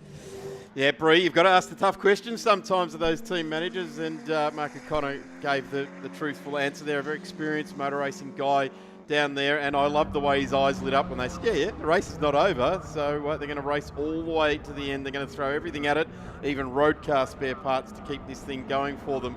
I guess the only difference is that these guys will have had a very set bump and rebound settings on these shockers in this car, and whether they've actually mastered that by getting it back to 0 and then getting the shock absorber set back up again for the race, that'll be the next thing that we'll find out. And we may actually see someone at the next stop dive under and give it a couple of clicks of bump or rebound in that process. Well, it's not going slowly. I'll tell you a lap time in about 5 seconds when D'Alberto crosses the line, but they're pressing on. So they're going to have a massive pace advantage over everybody in front of them up to the car that's leading the race. And Tony's just punched out a 44.7, so there's no problems with lap speed in that car. It's fast. We've just seen Ian Salteri pit in the car that's second in Class E, and Jem Ussel's now taken over car number 86, so that's a story we'll come back to in a minute. So it's got pace. It's 9 laps down, and it's currently 16 seconds a lap faster than the next 2 cars in front, 10 seconds a lap faster than everything up to about 8th position. So I'm not going to suggest that they're going to get on the podium in this race, but I would have suggested by the end of it, if they're not in the top half a dozen, I'll be very surprised. And if they can do that, then, well, you never know what will happen championship-wise. There's still so much to play out. We had a flurry of action for the first 2 hours, and the last 45, it's been deep breath Sunday for a bit there. Everyone's just settled down. And now I've said that, it's all going to tee off again. Exactly. This race is very unfamiliar as far as a long-distance production car race is concerned. This is actually what happened to the Bathurst 1000 about 20 years ago. There was none of this settling down and getting into the groove. No. It's just an outright push it until it breaks type of race. And I guess it's testament to the people behind the scenes that prepare these cars that can push them so hard. You know, we've seen Ryan Simpson in the last 10 laps of his stint ease up. Jim Policina's still setting some pretty good lap times, and we're seeing Tony D'Alberto. He's got the bit between the teeth, and he's going to have to really concentrate now. I guess what we will see that any time that Lotus comes to the lane, it's going to get a good service done to it. They're not going to take any undue risks because they've seen what can happen if you push it just that little bit too far. This is what I meant at the start of the race, where the Sherrans have done that 6 hour at Bathurst. They've learned things about their car. Yes, they've had failures too. But they sort of know where that they can push the car. And I guess that's where Jim Policina's first stint really starts to come into it now, Richard. He was just setting numbers. They were just doing what Dean Lilly said, look, guys, I reckon this is what we do. And they've all sat down and agreed to that, even though Dean would have just said, this is what we're doing. Yeah. And it's working out for them right at this point in time. Yeah, and as the dramas have struck everyone else, it makes their race easier because it takes their pressure off. As we see a couple of BMWs having a scrap. It is 5th place. Or are they? No, are they a lap apart? 48 and 29 we're talking about. Yes, they are. Yeah, just unlapped himself. Yeah. Yeah, just unlapped himself. Look at this car, Richard. These guys. P3 on the road at the moment.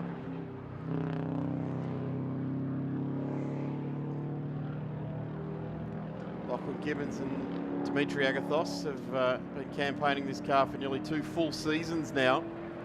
And it's coming nicely along on the podium. We should look into the back of shot here. Are we going to see the M4 appear into the back shot? No, it's still a fair way off getting into this car, but they're closing. 21 seconds a lap and an average of about 1.5 a lap gain for the Sherrin BMW to get back on the podium to the top 3 spots in this race, but still a bit to go, and actually not catching as quickly as I would have thought they would have hauled in this car. So it's been a really good stint for Lachlan Gibbons.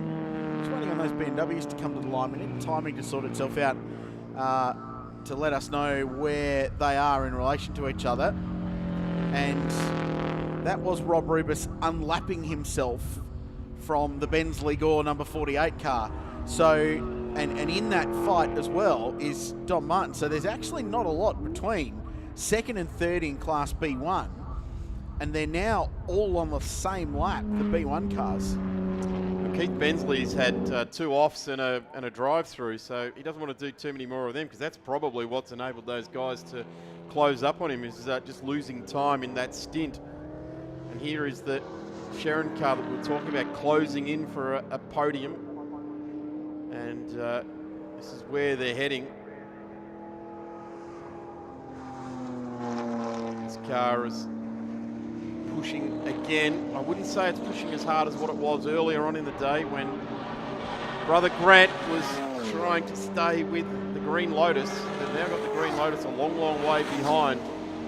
Just give you an update on that. Tony D'Alberto on lap 80 and Ian and Grant Sherrin. Ian at the wheel on lap 90. So there's 10 laps, 3 hours and 8 minutes to try and drag that back. It does seem a bridge too far, and I would suspect that most teams are now going to switch to a bit of a conservative mode. They've worked out where they popped their tyre in a previous stint, and they probably won't try and push too much far past that point in time in each and every one of these stints. So just wanted to go back and show you this Class B1 battle because there's a bit going on here, and we're just unpicking it all for you while the cars sorted themselves out as far as their running order went. So last time around, Rob Rubis passed Martins in the Volkswagen, which we're seeing now, heading through turn 12. So that was for position. That was second in class, 6th and 7th on the road.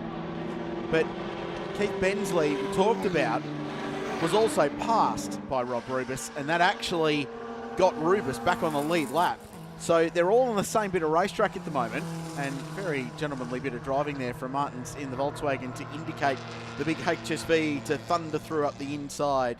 And Nathan Callaghan behind the wheel of that car takes that opportunity and puts a lap down on that car at turn 1. But B1 is looking like a really good fight, and these are two of the contenders.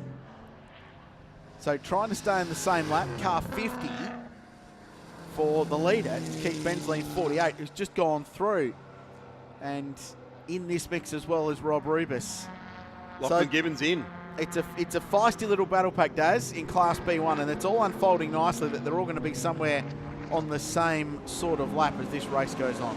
Lachlan Gibbons in, Ian Sharon into P3, drops immediately the Subaru into position 4. And there we have the Michael Hopp Suzuki coming in, and they are going to go to the old-fashioned manual alum lube type of drum pump to refuel that car. Becomes a little bit tedious when you're doing it that way, but that's part of the rules. These cars are built for sprint racing and then taken endurance racing. Rules allow for it. As we see Michael Hopp just walking around the back of the car, Steve Pittman in that car with him as well. Just word through while we're in pit lane that we saw Hadrian Morale stop after 16 laps at Siberia. It was an engine failure on that car, on the Big Falcon. So that's a massive shame for those guys. Looking forward to seeing how their race went. Big Mick Benton, unfortunately, we'll have to watch from the sidelines. Didn't get time behind the wheel. Yeah, it makes for a tough drive home when you didn't even actually get to do something. So we've got two working side tyres going on the Lachlan Gibbons Dimitri Agathos car. Windows up and crew going at it hard. So no driver change, you'd have to suspect. Good system. How's the ergonomics there? Guys are working it out very, very well. Looking at the tyre, it's wearing an outside edge, but you'd expect that. No chunks out of it. So conservative, just changing those. They've seen what's happened. They've had it happen to them. And now just going to throw some tyres at them. Try and keep them going. Right-hand side tyres on the Subaru number 66. They're in currently position 4. Keith Bensley's got a couple of laps behind these guys, so they're not going to drop any further than 4th position unless they go and do the other side tyres on this car.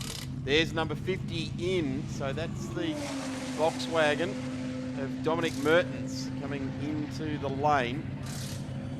Nathan Callaghan has gone through, and Alder's also gone through there. So the B1 cars was Bensley and Rubis, and it was then Dominic Mertens. Dominic Mertens has now dropped down to 9th on the road. So really compacting where they are actually in the race and on the track in that B1 battle that Richard was just talking about. And they are going to do left-hand side tyres, so these guys may drop another spot, although, yeah, still 2 laps. Yeah, they're pretty safe, Daz, from where they are.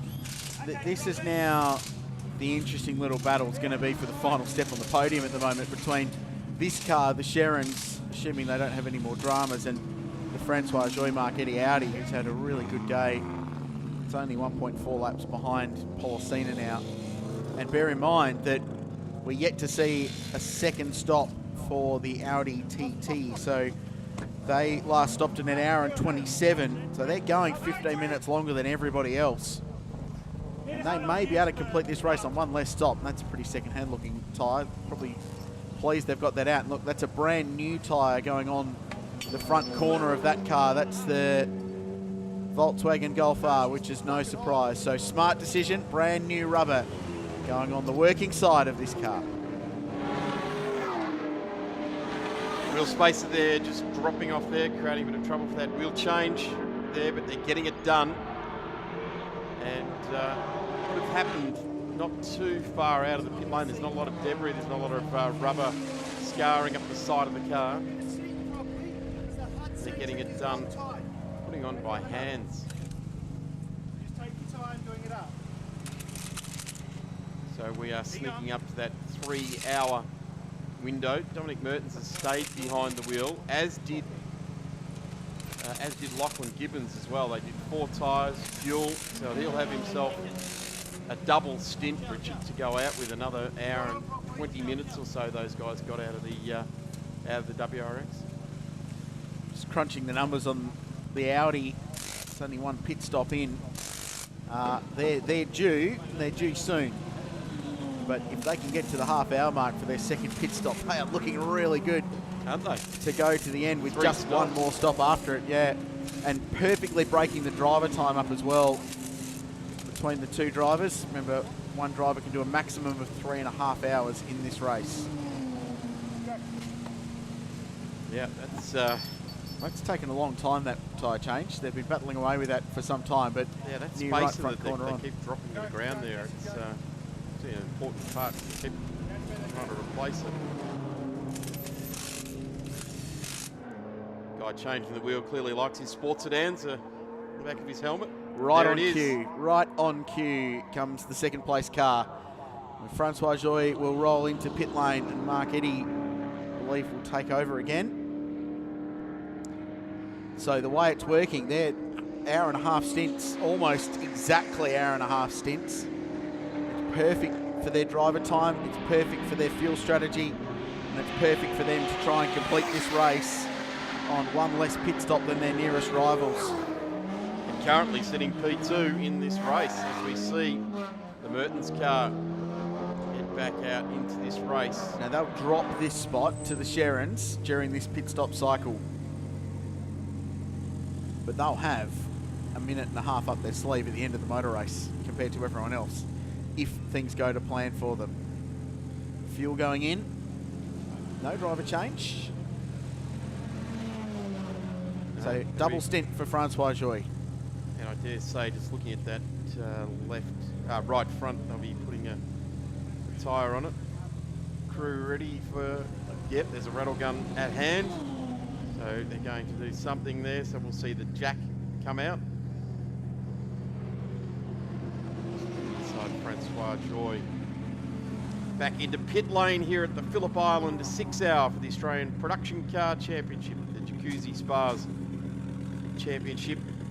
Alive and well, particularly in the outright category today. We really haven't got much of an idea at the moment as to how it's going to pan out, other than that Jim Policina and Ryan Simpson are probably going to come from a long way back and could potentially take that, not just the race win, but take the title. This is the Audi TT in pit lane, getting a full load of fuel, no driver change. And we've just been talking about how this car has just hit that hour-and-a-half pit stop barrier each and every time. Francois Joy double stint, and this car is being managed very, very nicely indeed.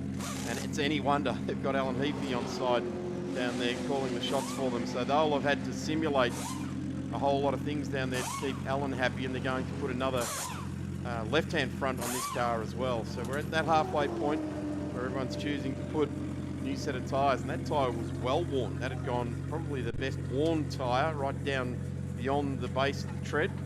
Nice, good wear. This is a really good story for how these guys have managed their race. So I've been looking at their driver time numbers. Mark Eddy's first stint was 1 hour and 27. Francois Joy then went to 2 hours 58, so almost another hour and a half exactly. So then they both had an hour and a half. So Francois stays in the car for this next stint. If all goes to plan, they'll go to 4.5 hours into the race. So that's 3 hours, just over 3 hours in the car for him. And then Mark Eddy will have just under an hour and a half to the end. So he will have done almost exactly 3 hours.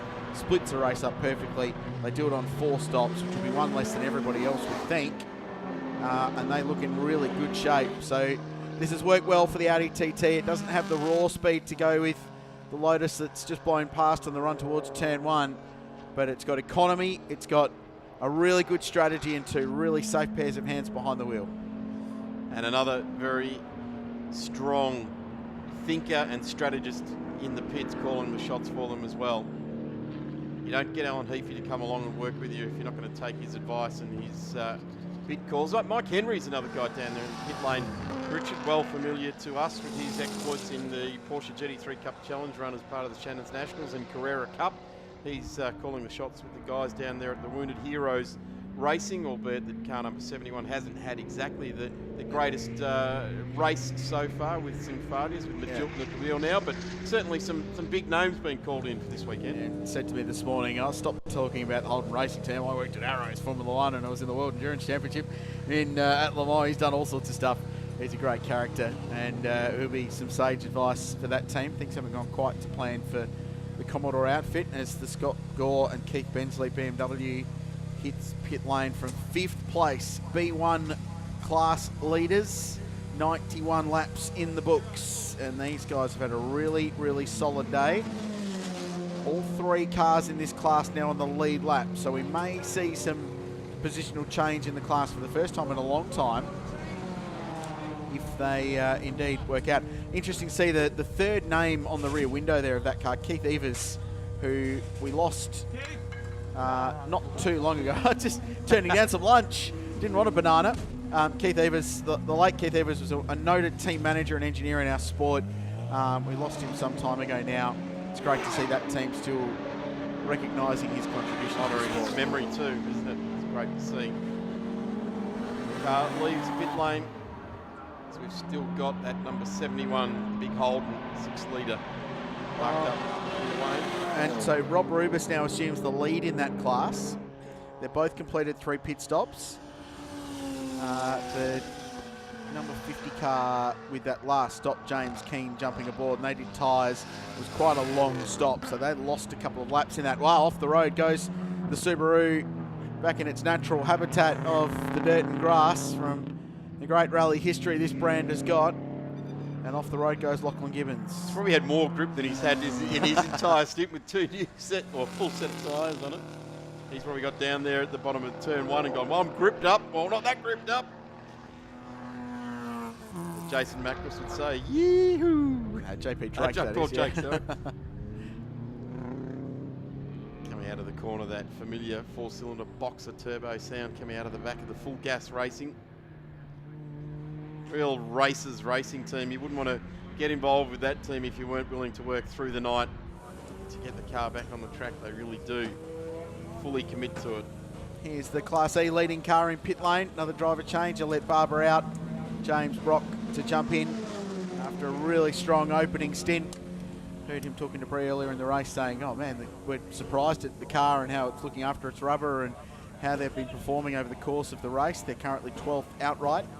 They lead their class in what's been a real arm wrestle with the Jem Usul car, the Nissan Pulsar Triple S.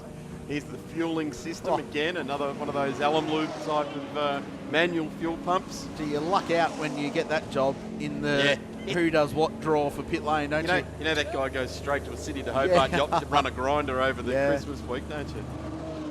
Get a yachty out there who's used to running a grinder off a yacht. Won't need to go to the gym, that's for sure. Maybe need to go to the gym to work the other arm as big as the other. What's a grinder?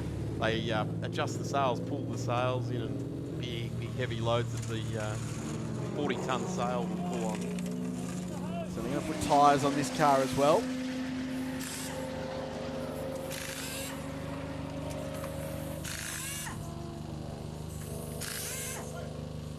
Good pneumatic way of doing it. Absolutely no failure with using an air tool. Lots of grunt. Get it off positively. So do you know much about grinder? I used to work a grinder on a yacht, Richard. A physical sense, not your app that you kids talk about these days. It means nothing to me. I wouldn't know what you're talking about. Oh, yeah, sure. That's I saw you swiping left on your phone earlier. No. That's what they call a sticker tyre. Brand new rubber on the right front corner of car number 24. You can see James using the same number. He's raced all the way through his career back in the V8 Ute days when he came to prominence. Raced with his old man broken times windscreen at there by the Panorama. looks of Yeah, things. Hit a big chunk of rubber off a deflating tyre. and I don't want to say it too loud. Maybe some wildlife. Bird strike's been known at this place. Yes. And That's this not funny when it happens either. No, it's not. No, pretty scary.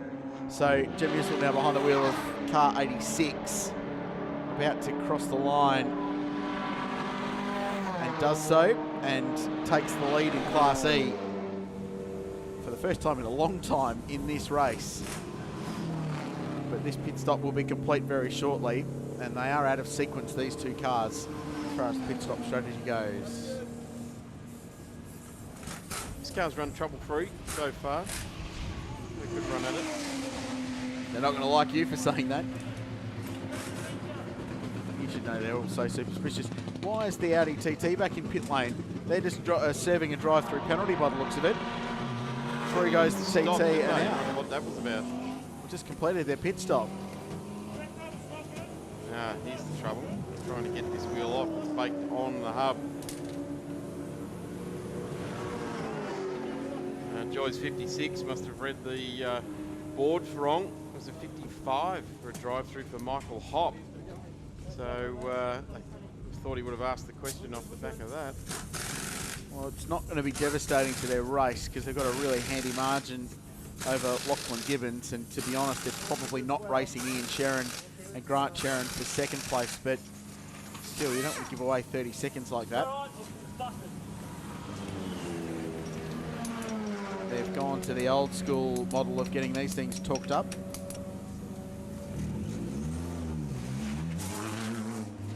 There goes the MG6 leaving pit exit. And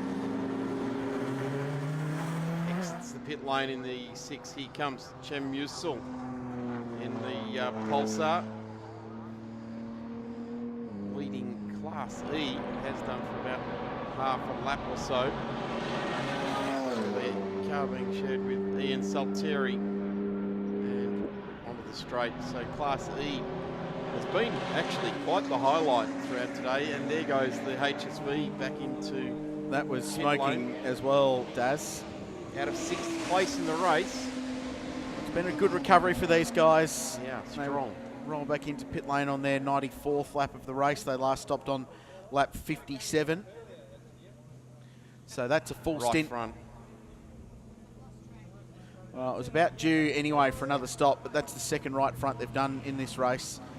They had the other tyre go early on, so this is their 4th time to pit lane. But they regain the A2 lead. That's a drive change. No? Yes, it is drive change. Matt Holt wanders out, so fuel first, remember, and then service tyres. The driver change can be ongoing while both jobs are underway in pit lane. Sitting there idling away nicely. Bit of pressure on these guys early doors in this race. First hour wasn't ideal for them, and it's a very, very impressive fight back for them to be in the top 10, let alone as high up as 6th before they came in. They've now dropped down to 8th. They're using it very wisely to give the car a full service as far as fuel and a driver change is concerned. Now trying to get that jack under. Yeah, seen that a couple of times today, haven't we? That when the tyres on the rim, they've almost got that down as part of their drill, haven't they? That's awkward for the guy, the driver assist there, plugging Matt Holt into that car. Want to be a little bit careful when he steps back, you'd think. Yep. Could get really awkward. So both working side tyres will be changed on this car. Surprise me if they do all 4 for safety's sake. But yeah, this isn't terrible for their strategy as far as they go.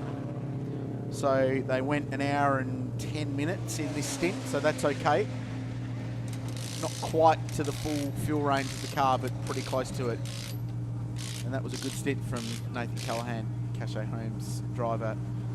Jumps out, and that looks like a couple of left side tyres they're going to put on that car as well, perhaps. Nathan Callahan and Chris Willis have been driving this car so well in season 2018.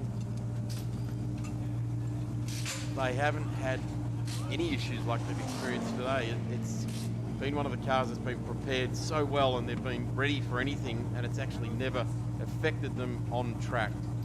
So full set of tyres for this car at essentially just past the half race distance. 2 hours and 48 minutes left to go. Matthew Holt at the wheel, getting basically a car that's done 3 hours of a race with new tyres on it. And listen to that idle away, Richard. It's one of the best sounding cars in the paddock. We were admiring it yesterday during qualifying, weren't we, about how good this thing sounds at full noise, and I heard it in the warm-up this morning, standing on pit wall, barrelling down towards Bass Straight. So the last two tyres going on this car, they're tumbled down the order a little bit, but from a class perspective, they're all right, and they're still in the mix for a top 5 position overall in this race, which after their early dramas would be a really good outcome. We're 2 hours and 47 minutes to go, the Phillip Island 6 hour. Chip Policena continues to lead the way. The Sharons are second. Francois Joy and Mark Eddy rounding out the top 3.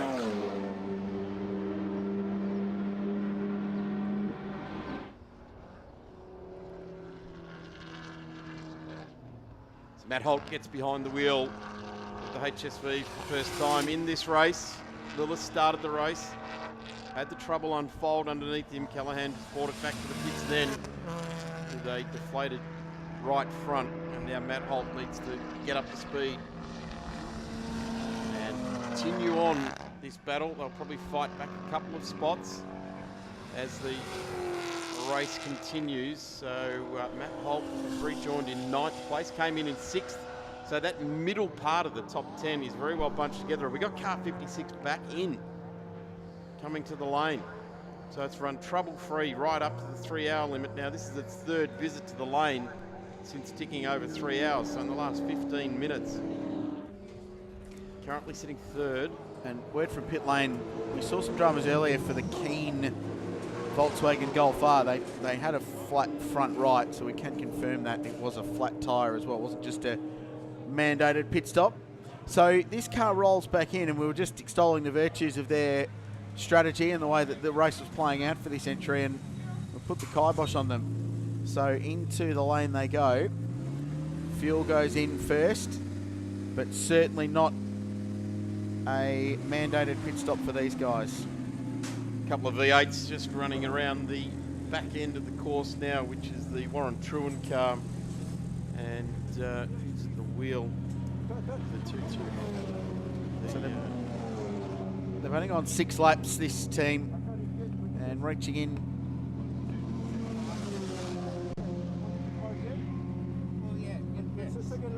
So Warren Truan Looking, just focus on this, Daz, looking inside the car there. That's a strange scenario. It's almost like they were readjusting the belts on that car.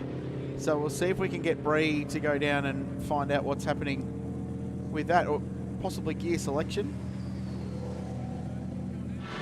Alan Heafy on the radio there communicating to Francois Joy, so they've lost 3rd place to the Gibbons and Agathos Subaru. Dramas for one of the cars we really liked. This is the James Brock car, the MG number 24 and number 50. Number 24 and number 50 pit stop infringements, drive-through penalties for these cars. That's interesting. We watched the entire pit stop for this car and didn't essentially pick up anything that looked untoward, unless all the crew wasn't over the line or something like that. One of those strange ones. Well, not real strange, is it? Because it could be any one of things. It could be crew over the line, too many people over the line working. Rear wheel spinning before your car goes down to the ground. That joke won't get old. It's not going to. So, yeah, it could have been anything. It's a strange one. And we saw a lot going on with the number 50 car as well in that pit stop with that spacer. It could have been items left over, so a wheel nut or other bits and pieces left after the stop in the working lane. That's a big no-no. Let's just have a listen to this chat, see if we can pick anything up. That's Mark Eddy there.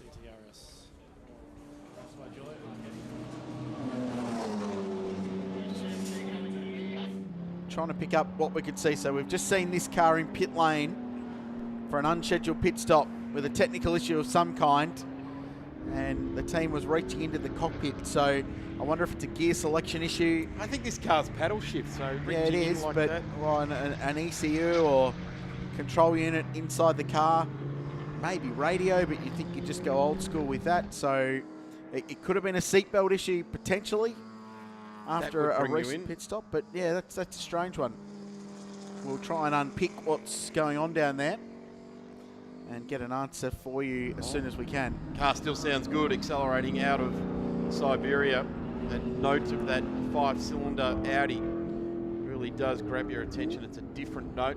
When it's running well, it's such a strong symphony type of noise coming out of that car. Really sounds sweet as they come up on the back of the car number 12. Currently running in 15th place, Mark Griffith back at the wheel there, sharing with Jimmy Vernon. And trucking along very, very nicely indeed in that car. Not leading their class at this point in time, but they're still within a lap and a half of the leader in their class. Here's the big Commodore with Ron Truant coming down here. This is the Wounded Heroes car. Warren Truant back at the wheel. He started this race. We've had Adam Lowndes in the car for a middle stint. And also had one of the Magilton boys, we know very well for racing HQs here in Victoria, at the wheel as well. So this 6-litre HSV still sounds pretty strong. And there is a report that there may be some fluid coming out of this car as they come down into turn 4. Tip it in. You know what I say, blow the whistle, play on. You can't see it with a quick glance, you can't see it, it's just fluid of some description. I feel like the officials will take a slightly different approach to you. They get really serious about that They stuff. do, yeah. They do.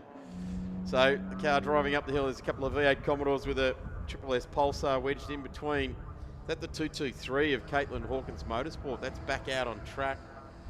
And they've now completed 27 laps, so they've spent a long, long time in the lane working away with that car. Class B2 leading Commodores back in the lane as well. Michael Auld undergoing a pit stop in the Garth Walden racing car, and tyre change as well. This car's just been imperiously performing. And they're 7th outright at the moment, 98 laps in the books. They're sort of dicing with the Colin Osborne, Callum Jones car, and also the Matt Holt driven HSV GTS as they battle away for their own sort of track position. Different classes, those cars, so it's not really race within a race, and that's Brock completing his drive-through penalty. And now we'll drop off the lead lap in Class E, so it's made their job a little bit harder. Out in front, you've missed nothing. Jim Polisena continues to lead the way. They're getting great economy from that car. Very consistent pace. The Sharons are second. They've got a couple of laps up their sleeve now over the Full Gas Racing Subaru that sits third. Francois Joy and Market, despite their multiple visits to pit lane in recent minutes, still sit in 4th place. Rob Rubus 5th and leads Class B1, but with Keith Bensley in hot pursuit, 43 seconds between the two leading cars in Class B1. They're 5th and 6th on the road overall. It's a terrific little battle. In that battle, we'll show some more of that as this race plays out, because that looks like it's going to be a really good fight as the race goes on. James Brock has exited the pits after his drive-through and doesn't look as though he's got himself back up to pace. So the number 24 just getting back out of the lane and not moving as fast as they possibly could. We have a bit of a look at the hour 3 highlights. This is where it all started to fall apart for our major championship contender, and that is what we saw with that Lotus. It went back in for about 20 minutes. The guys dragged a shock absorber off a road car, parked out the back of the paddock, and put it back on the race car. And Tony D'Alberto is now back out on track in contention. He's made his way back up to 12th position as those guys battled it out. Back down with Bree in pit lane. I'm here with Alan Heathy of Car 56. You are the team manager. You've had some gearbox issues. Can you tell us a bit about that? Well, it doesn't appear to be. We have a gearbox issue as far as selection of first and second gear goes, but third, fourth and fifth seem to be okay. So he was a bit cautious about it all. So rather than sort of do any more damage or any damage further the car, he brought it in for us just to have a quick check, make an assessment and say, okay, fine, we think it's okay, keep going.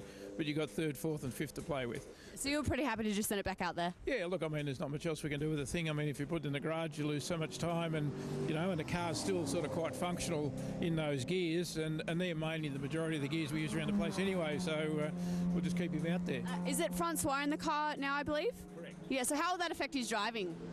Look, not a lot, because those gears are the common gears that we use around the place, so it doesn't have to get back into second and first apart from pit lane, and the car will leave pit lane in third gear okay anyway. I mean, bit of a juggle, but it'll go all right, yeah. It's just a matter of sort of getting out there and trying to get it to the end, yeah. No worries. I hope there's no more issues and you can stay out there with no problems. We hope so. Thanks very much.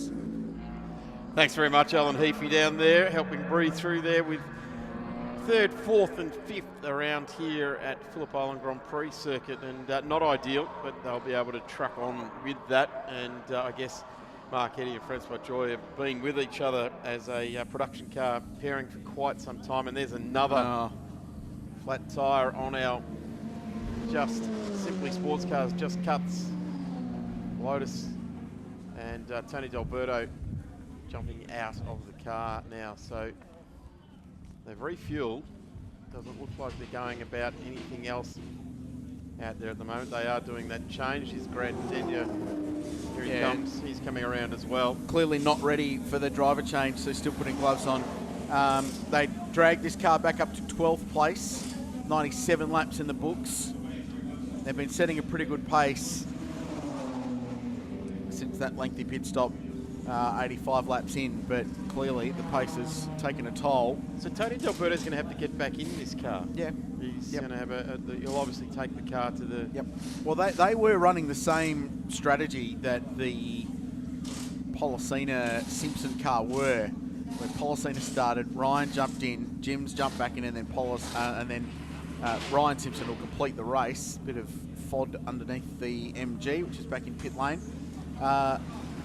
So they were operating on that strategy. So that's true to their original strategy, with Grant jumping in back now and D'Alberto finishing the race. But it just so happens that they're a long way down the order, and that wasn't supposed to be a pit stop just yet. They were due to go quite a bit longer into the race from where they came out after 25 odd minutes in pit lane. And this MG's been causing some grief of late. They've had a drive-through penalty. And that... So, got a loose hub or something there. Yeah, that's interesting. And your standard socket's not going to go on there. You need a thin wall one by the looks of things. Studs. So we're talking about studs. Oh, gee, she'd be hot under there. Derek Linton, who hasn't joined us here this weekend because he's had an issue at at Sydney Motorsport Park with wheel studs. They hadn't been able to resolve the issue, so Derek, on safety grounds, has stayed home this weekend. Really wanted to come along and try and defend the race he took out 18 months or so ago in the 4 hour. I guess... so they're quite loose. The loose hub bolts that connect the hub and the... here comes the Sherrans as well. Brake rotor onto the stub axle on these cars. So that's pretty significant drama. So the front end geometry on that car is not particularly good. Yeah, he would have felt that. That would have felt like a wheel bearing failing or a ball joint broken or something like that. But looking over their shoulder, the M4 coming into the lane.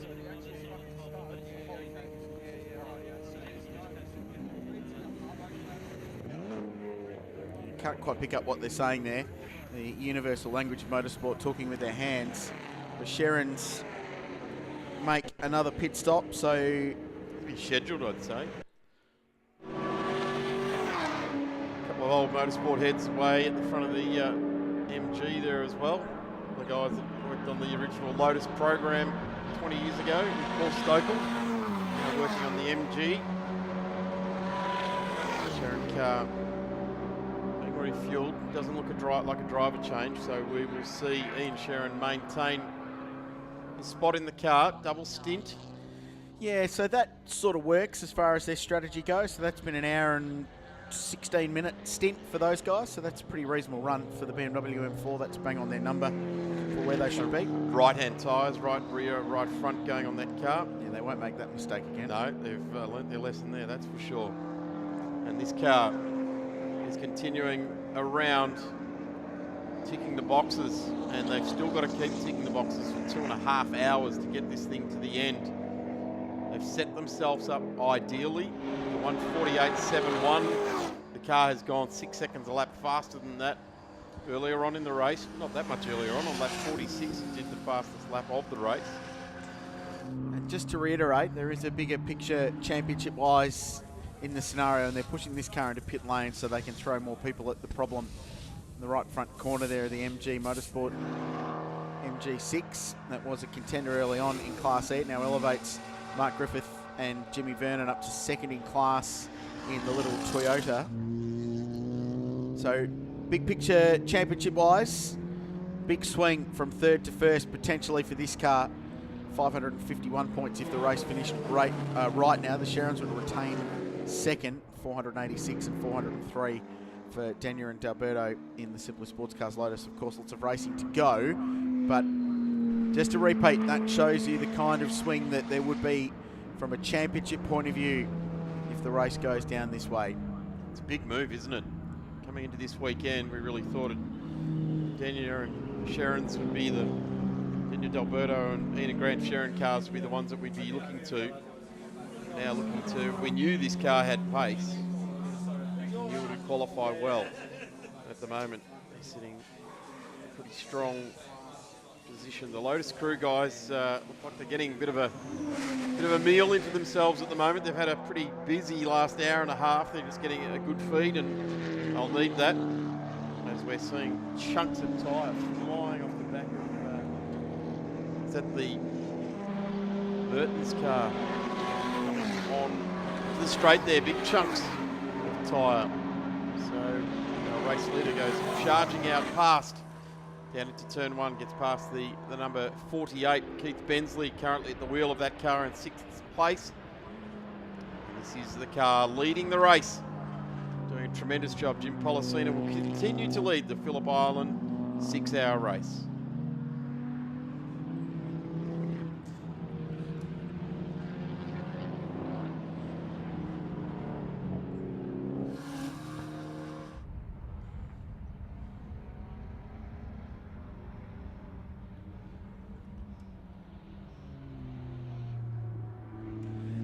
So if you're watching us on the live stream on Facebook, we're about to pop away for a few minutes. You will not miss anything. Refresh your page shortly and you will see us very, very soon. So you can watch us live continuing on YouTube, the Blendline TV account. But for those on Facebook, we'll be back very shortly. Our race leader continues on, gets through on the cars running down into Class B, B1 battle, which is still alive and well between a couple of BMWs and a VW there. But we did see some big chunks of rubber being thrown out. I'm not sure whether it was from the VW or the Bensley BMW, or whether it was just picking up chunks coming onto the straight there and flicking them up into the air and bouncing down the track. So that could be from any number of deflating tyres that we've seen throughout the last hour or so of this race. Just picking up on the microphones around the track. That Lotus is still sounding very, very strong. There is no doubt about the pace that they are being able to set. And Policina looks fantastic. G'day back, welcome everybody, welcome back on Facebook. Hope you're enjoying the Jacuzzi Spas Australian Production Car Championship. This is the Phillip Island 6-hour. We have got 2.5 hours remaining in that journey.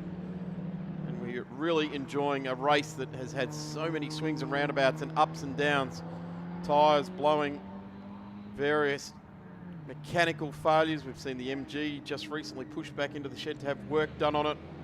The Lotus that was leading the race early on has had major work done on the back of it. Continuing to do some pretty good laps. The car's back out there with Grant Denyer at the wheel. Phillip Island Grand Prix circuit with the Phillip Island 6-hour for the Jacuzzi Spas Australian Production Car Championship Class C car there. Colin Osborne at the wheel. And this is the car that is running very, very well, the big V8 HSV, as we go down to pit lane with Bree Phillipson. Here with Chris Lillis of car number 64, and Chris, it's a race all about tyres at the moment, and we're just over halfway, and you said you've already gone through a few. Yeah, so we've actually had 3 tyre failures already, so really now just having to manage the car and go a lot slower. So we're running probably 3 to 4 seconds a lap slower than we normally would, just to try and save those tyres. So. Yeah, so that's a strategy at the moment to preserve them rather than coming in sooner. Yeah, look, we're only allowed so many tyres for the race, so we'll keep running the same fuel numbers, but yeah, just leave the tyre changes till then. And we were discussing just before, everyone is having the same issue, and you're saying it is quite dangerous out there on the track with everyone having it. Oh, definitely. It's disappointing that the tyre manufacturer we've got at the moment hasn't thought about it. It's something that's been happening all year, and it's just getting worse on the longer races. So yeah, we're looking forward to next year and a new tyre manufacturer and see what happens. Yeah, I saw you talking just before to Vivek, obviously from MRF Tyres, so having a good chat with him about the possibility of getting some new tyres. Yeah, he's been really proactive and has been speaking to us all weekend and getting the data. So it's good to see that. Good to see that they're taking their job seriously. So yeah, we appreciate that. Absolutely. Well, I think we're all pretty happy about that, and hopefully you can preserve those tyres and not go through quite so many. All right. Thanks very much. Thanks very much, Chris. Back to you guys. Thanks, Bree. Chris Lillis calling it like it is. And of all the cars affected, the big V8s, more so than anyone else, it seems, this weekend. The only car that's yet to be afflicted by that is the Garth Horton Racing. And they can come from an angle of authority on that, Richard, because they haven't done tyres this year. They have not had this issue. All of a sudden, it's presented itself as an issue. So he can come from a spot of authority on that. Well, we've got a treat. We're talking about this car. It's one of the best sounding cars in the paddock. So we're going to sit back, take a little bit of a listen, crank it up wherever you might be watching this, and have a listen to the amazing HSV GTS at full noise at Phillip Island.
Well, we could listen to that thing all day. It's a sound we're going to miss off our roads, isn't it? Yeah. It really is.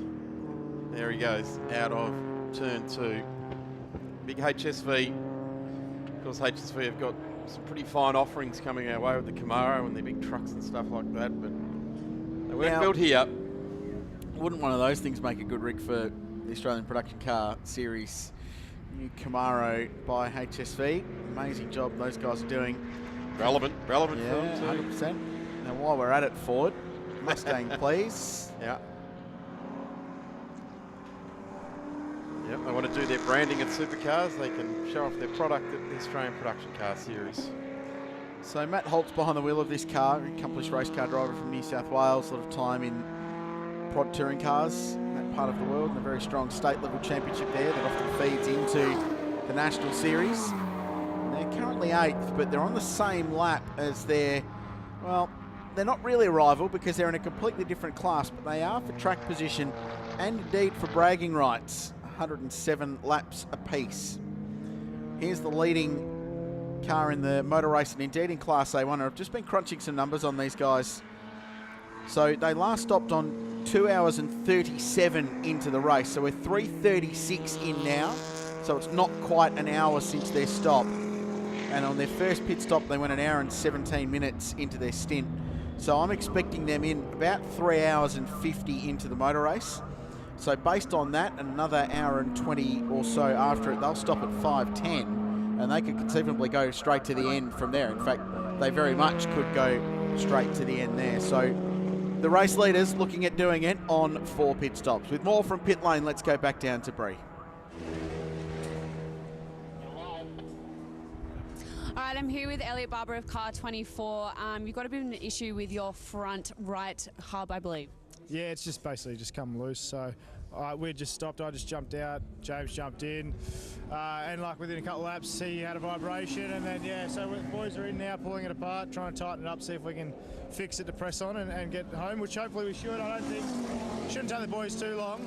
So it's just a shame because we were leading and we kind of need to win the championship. So you were in quite a good position, so it was quite unfortunate this happened now.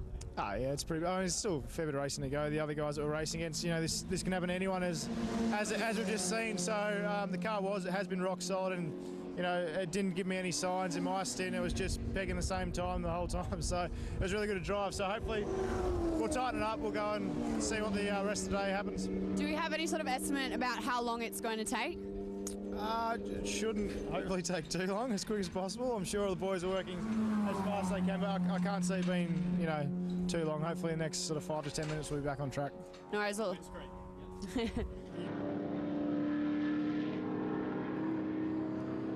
Car in now, the car that Shane Smollen started the race in, number 29. They come in 5th place. It's Rob Rubis currently at the wheel. And, well, that's all 3 drivers that have had a stint in this car now. So does it go back to Shane Smollen to do the next stint in this race? I actually like the idea of having the 3 drivers in this race, Richard. I think it gives the chance for the drivers to have a good breath about it and to just do those stints and have a bit of a break in between times. And there is always a swings and roundabouts to that, is that you do get a little bit cooled down and a little bit relaxed and get back up to the adrenaline levels again, as we see. This is going to definitely be a driver change in this car as well.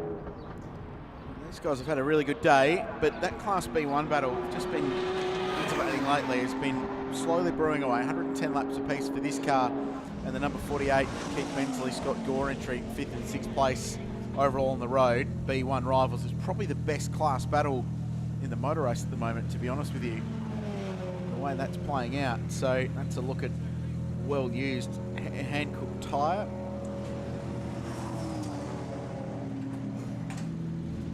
And fuel will go in first, obviously. Well, they've got it to the pit stop, haven't they, without destroying anything. And that's pretty much the name of the game.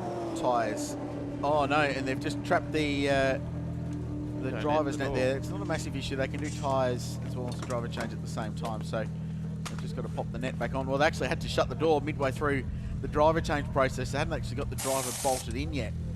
So, but the jacking point midway or halfway down the car, so they sort of had to pause the driver change to get the jack underneath and get some tyres on the main point advisory BMW. But change of the lead in that class. Car number 48 now takes point, moves to 5th place overall. But they're yet to make their 4th pit stop in the race. See, the 135i looks good in a matte black wrap, doesn't it? It's got a real menacing type of look. Tough looking race car. Yep, they have been, right from when we saw the Sherrans bring their first one out back at Morgan Park all those years ago. First time we saw the 135i. How is the outside edge of that tyre that they've just pulled off the rear corner of that car? And it's like someone just run an angle grinder over it. And a black flag for car 34.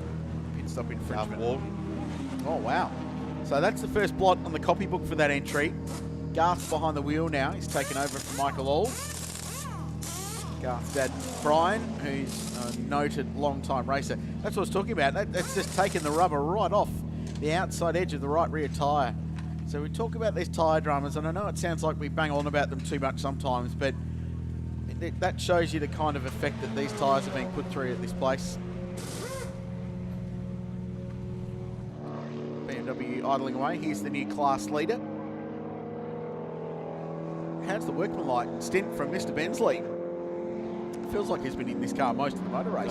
Does seem like he's been in there. There's been some action. He's certainly double stinting. Scott Gore's opening stint was really strong.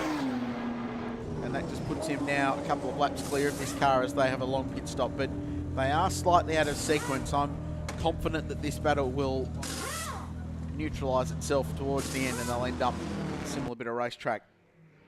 As pit lane work goes on. So this is the car that is going to have drive-through penalty.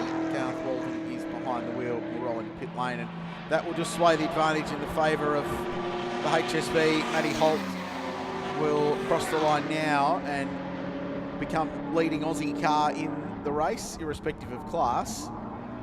Gareth Walden to his pit lane at 40 k's an hour. What's been a trouble-free run so far for the Commodore SS. That's the first little trip up. And for them, hopefully the last. They lead their class quite comfortably. So it comes in 7th, go out in 8th. Gareth Walden. That one spot, and it's Matthew Holt that's gone through on both of them whilst they've been in the lane. Scott Turner now at the wheel of the number 29. There he is accelerating away from pit exit, and race leader just in the back of shot there, which is Jim Policina still at the wheel. And as Richard said, we're probably 5 or 6 minutes away from seeing that car tour the lane itself to keep itself on program from what we've seen in the first half of this race. So from a driving time point of view, remember Jim started the race, so completed an hour and 20 in the car. He will now complete this stint, which will be another hour and 20, so that's 2 hours and 40 of his driving time. Ryan, I would imagine, will jump back in this car now and drive through. The other option is just to get to that 3.5 hour mark. One of their drivers will be doing that. So driver time for this outfit's going to be an interesting one for the leading Lotus Mocop Communications car. So 2 hours and 40 minutes for Policina. An hour and 20 plus, so it'll be 2:20 by the final pit stop. So they should both be okay to get to that 3.5 hours, I would have thought, at the end, actually. So really, they can put whoever they like in the car, and if they want to put Ryan Simpson in at the end, he might be all right to go to the end on driver time. We'll just crunch those numbers a little bit further for you, but you know, it's 3.3 laps leading to car number 1. Well, they can do whatever they like. Sharon, they can, they can do a live test session if they want.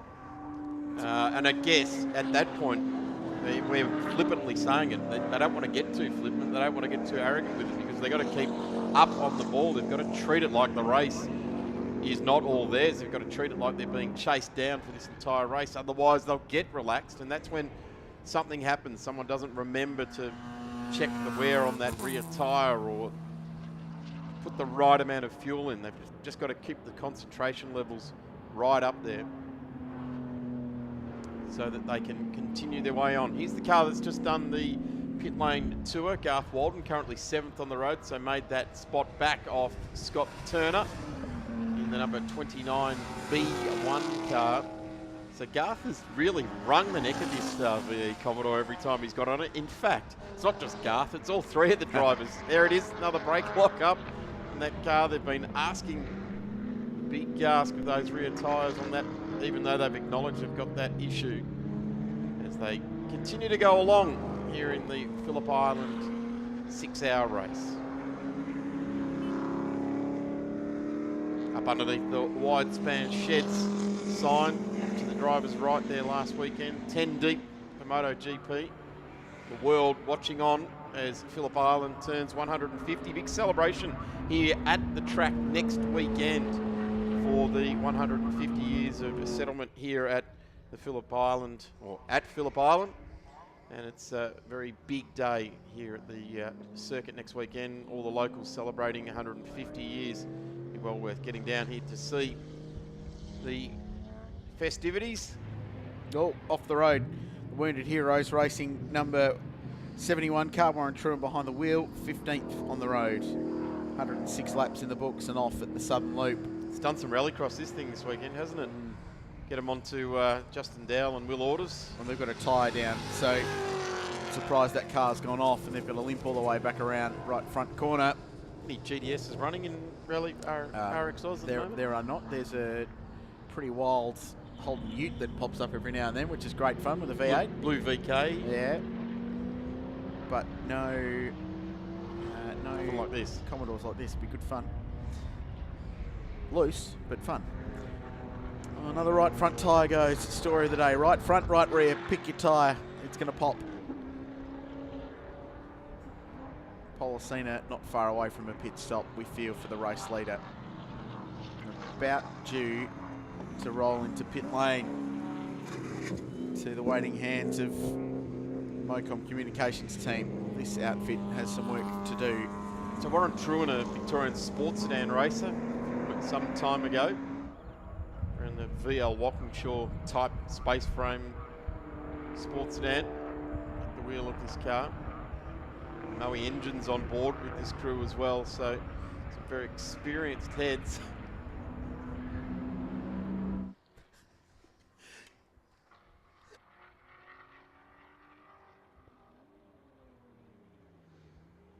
Here's our race leader, Jim Policina, in car number 7, the Parramatta Smash Repairs Mocom Communications car.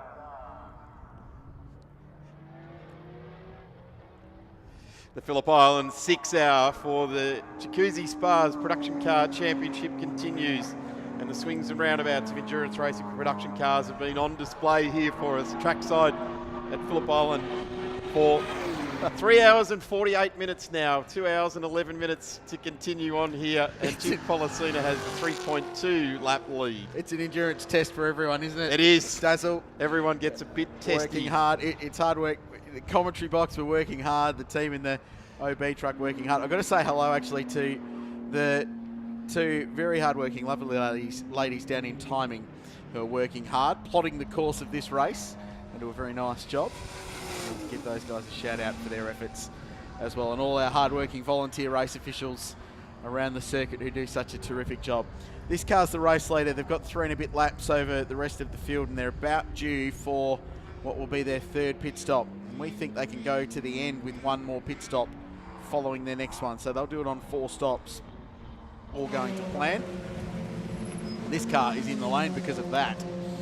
All of the air's gone out of that tyre. And normally all the air goes out only at the bottom, but all the air's gone out all the way around on that one. Normally they're only flat on the bottom side. Why can't we drive on it? Driver assist there, helping them in. We go back to Jim Policina. It strikes a good picture, doesn't it, this Lotus? Running very well, the big Macca's symbol on the front there. Jim asked me to remind people that it is actually for sale. It's a pretty good advert for it, isn't it? Absolutely is. If you were going to buy this car, you'd roll it onto the trailer at the end of today, that's for sure. Pick it up from the track, thank you very much. Can you think off the top of your head, and you've caught a bit of racing this year, as have I, any drivers at a national level that have raced more than Jim Policina? Hey, he's done some categories, hasn't he? TCM, not development series, but V8 touring cars in his ex-Tasman Motorsport Commodore.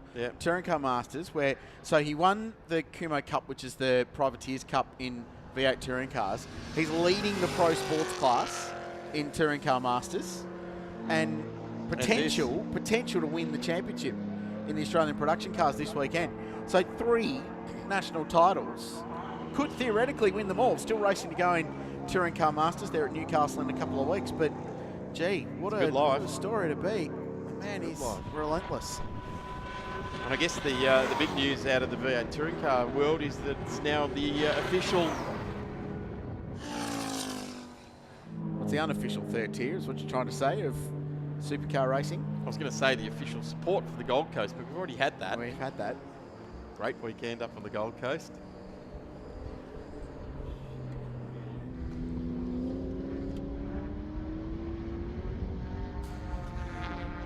Car 1, Grantony and Sharon, now 2nd on the road, and this car has been up to the top of the stack and down again at least twice today. They've maintained their composure, and this is what it's all about in this sort of racing.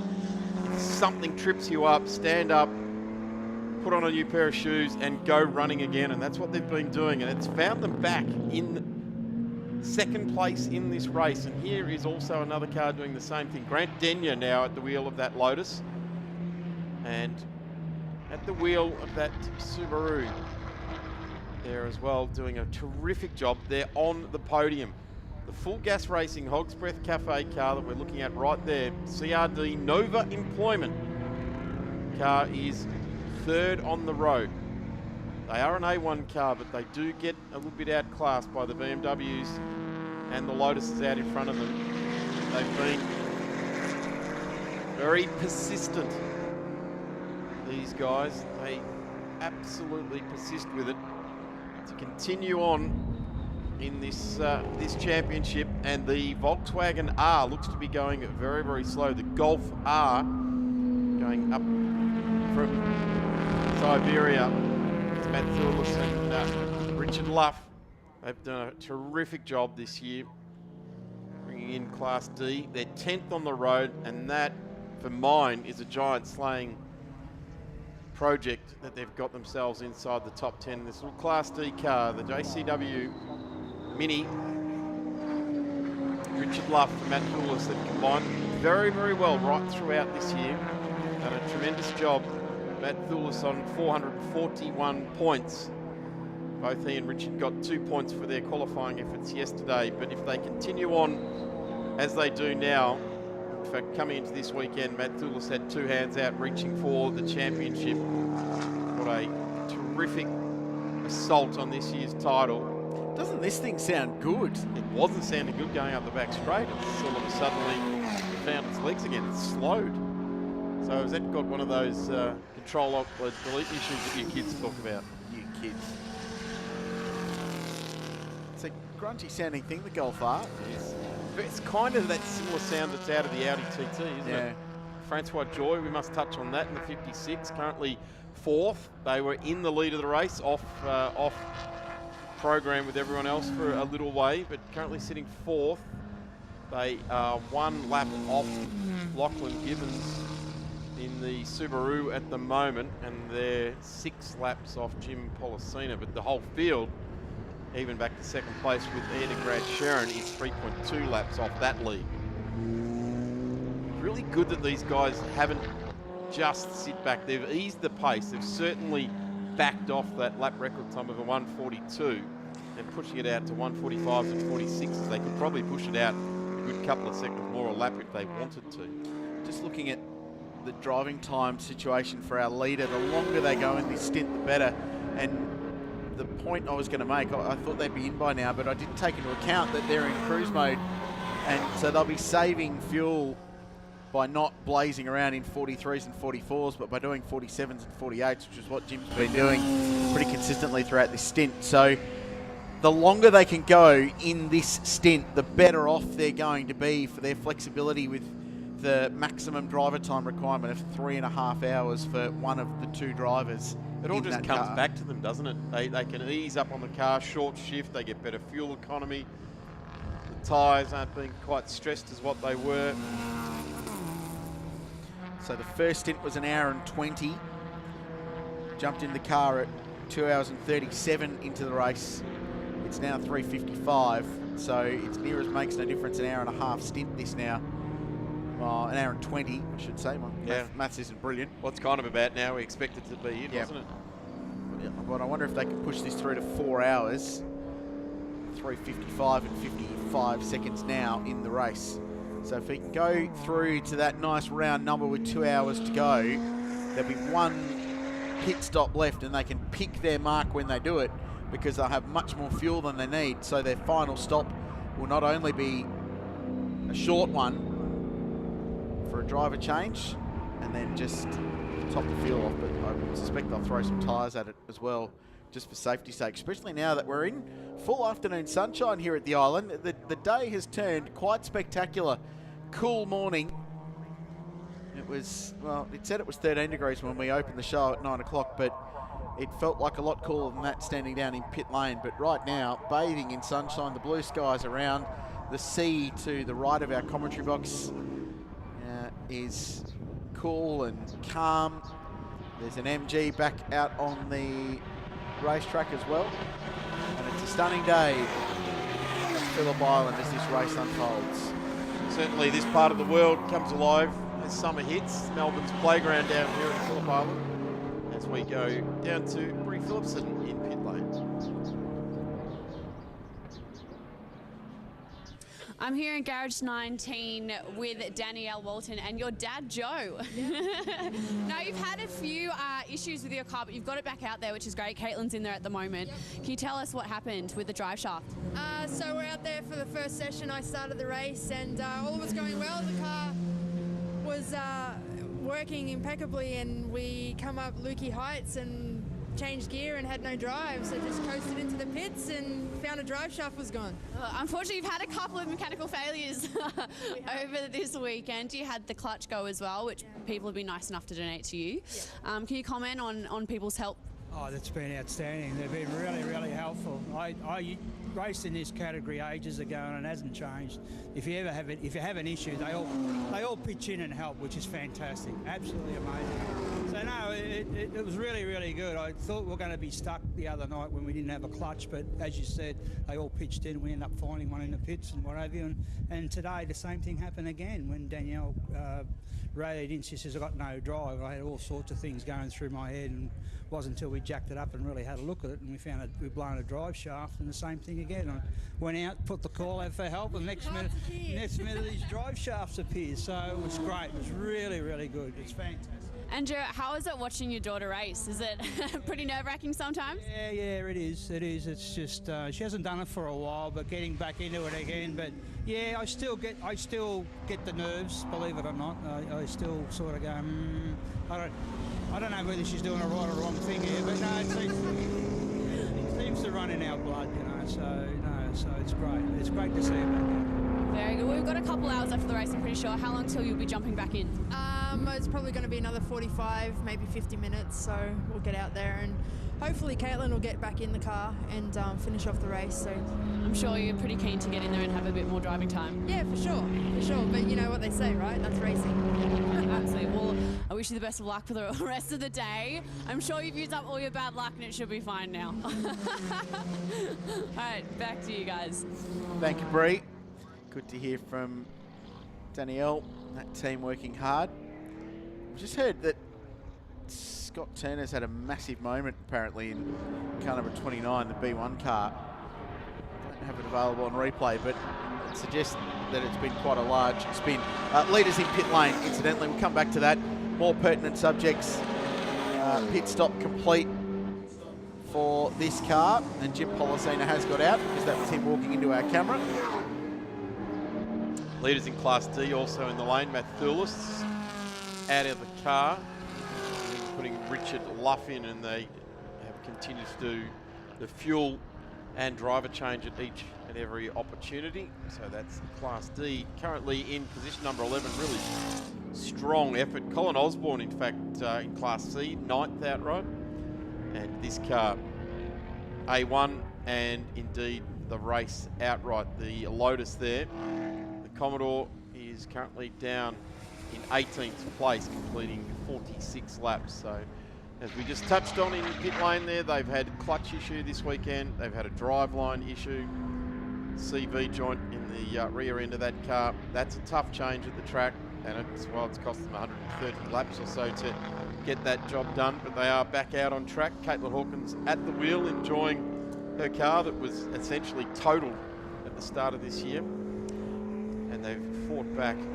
They are here at the track, although they're not really playing any part in the race. So, some news. 2 hours and 43 minutes is the total driver time for Jim Policina across his two stints of an hour and 20 and an hour and 23. So bang on the fuel numbers for car number 7. That means Ryan Simpson can go to the end now, not completing more than the 3.5 hours he's allowed to. So that's cleared them to race to the finish, and Nearest makes no difference. 2 hours to go in the motor race when they left pit lane. So their final pit stop will come with about 50 minutes to go, 45 minutes to go, and will be basically a splash and go, and theoretically can do this race on 4 stops. So the commanding margin that they've got is only going to get better. It's been a huge, huge performance for those guys. Now, when did we last see the Sherrans in 3 hours and 26 minutes and 108 laps. So they're 128 in, so they've gone 20 on a stint, and they can go more than that. 37, 38 laps, we think, on a stint for the BMW M4. So they're not going to pit for a little while yet. Probably 40 minutes away from a pit stop, if not a little bit less, for the number 1 Sharon Rentals BMW. Oh, would you believe it? Grant Dean is paddling his way back up through the field as well, and Yeah, this Commodore has done. They just gave this car a full set of boots, didn't they? Yep. About 15 laps ago, 10 laps ago. They just got back into 6th place as well. We saw Chris Lillis. So we throw down to Bree in pit lane. Got Callum Jones.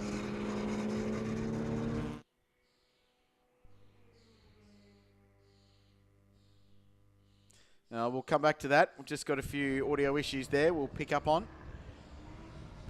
He's 9th outright, Callum, with Colin Osborne behind the wheel.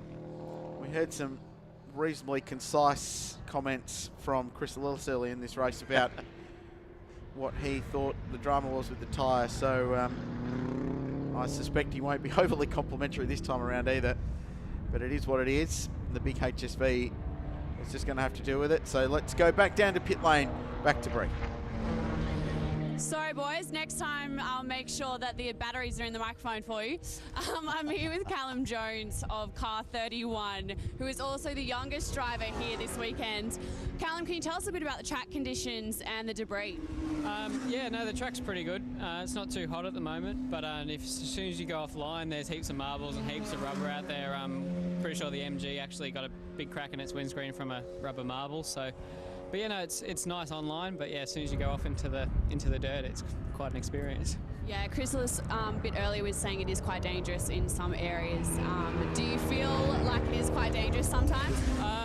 Certain parts of the track it is. If you go a little bit wide, it can get a bit uncontrollable, but as long as you sort of stick to what you know, I guess it seems all right. And a lot of people have been struggling with tyre management this race. How's your team been going? Yeah, no, we're pretty well. The Renault does quite well here. We've come 3rd outright the last 2 years in a row, so no, the Renault's pretty good on tyres here. We're sort of conserving these first 2 stints, and then I'll jump in at the end and have a good crack and see where we can finish. Anyways, well, I'm sure you're pretty keen to get back in, so I'll let you go and I'll throw it back to you boys. Thanks very much, Bree. Callum Jones set to get to the end of this race and hoist the trophy for Class C this year.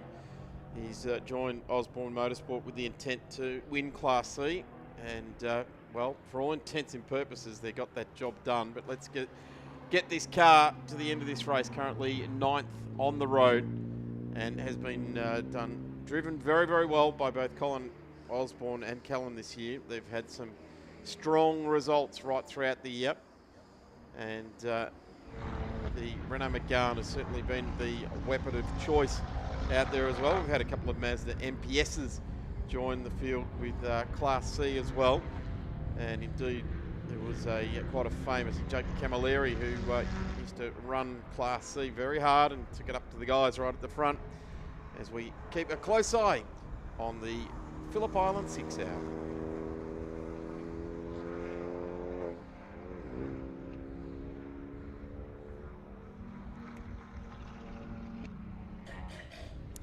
So here's the Renault continuing down the hay shed.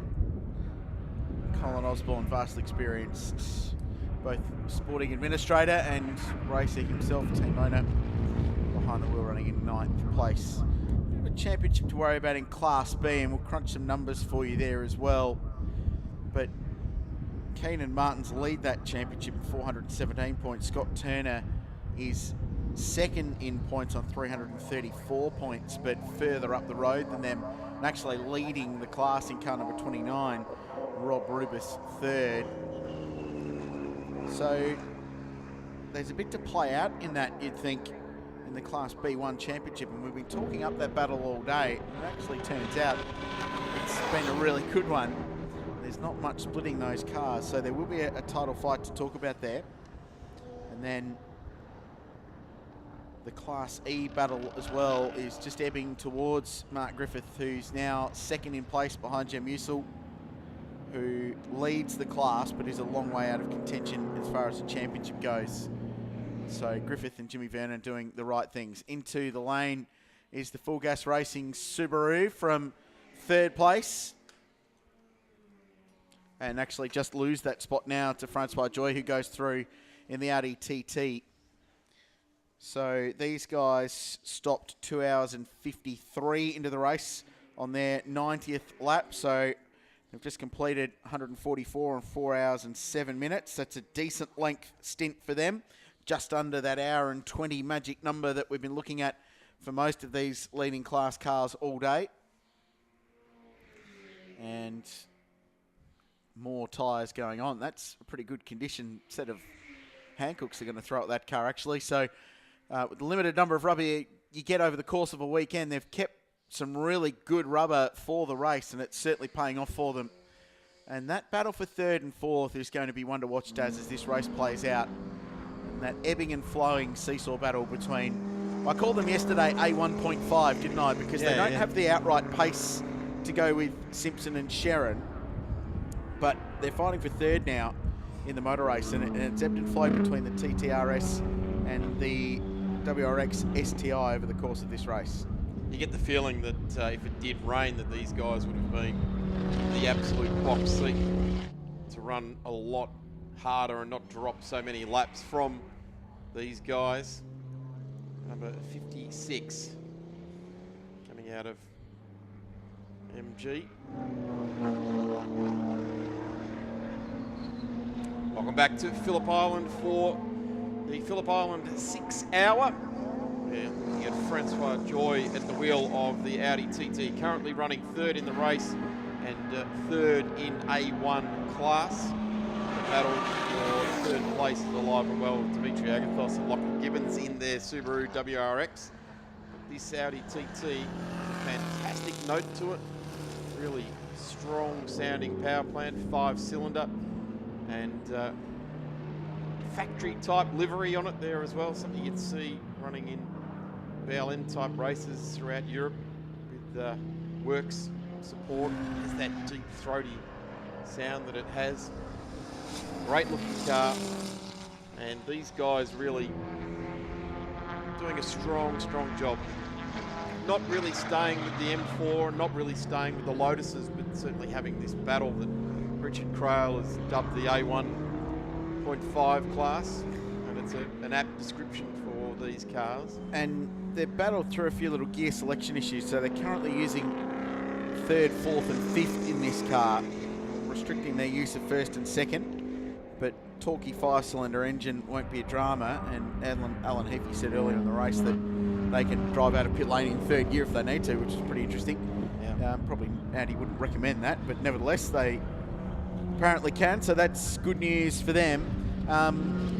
Yeah, and their strategy-wise, they're actually looking pretty good. So their last scheduled stop was on lap 100, 3 hours and 14 minutes into the race, but they can go an hour and a half on a tank of fuel, so I'm not expecting them in until at least 4 hours 30 in, if not a little bit later on, because remember when they came in to check that gearbox problem, they topped the car off with fuel, which is common sense. So they're going to go quite a long way into the race. It'll be a great double stint for Francois Joy, and Mark Eddy will jump in for the run to the flag.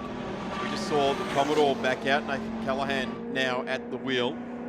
He started, Chris Willis started, he did the second stint in the car, and it's now down in 9th place. The other interesting news, I guess, is Grant Denyer is now in the 10.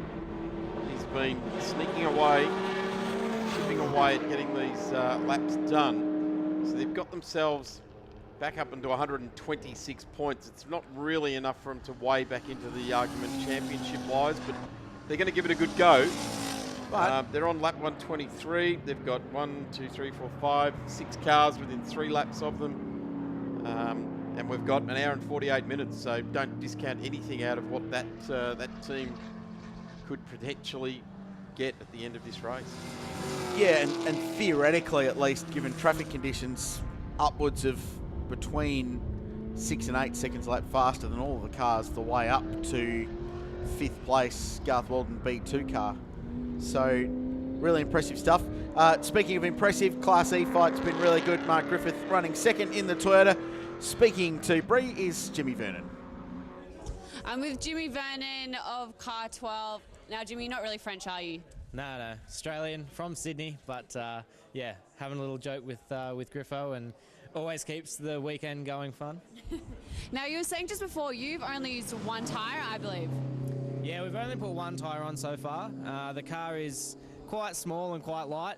We've obviously seen quite a lot of tyre failures from some of the bigger, heavier cars, but at the moment we haven't seemed to have too many issues. So a little Echo has a bit of a power deficit from the other cars in our class, but we're definitely just keep logging laps and see what happens at the end of the day. Yeah, just keep going. Yeah, that's exactly right. Now, the car is light, but is there any other strategy to preserving your tyres as well?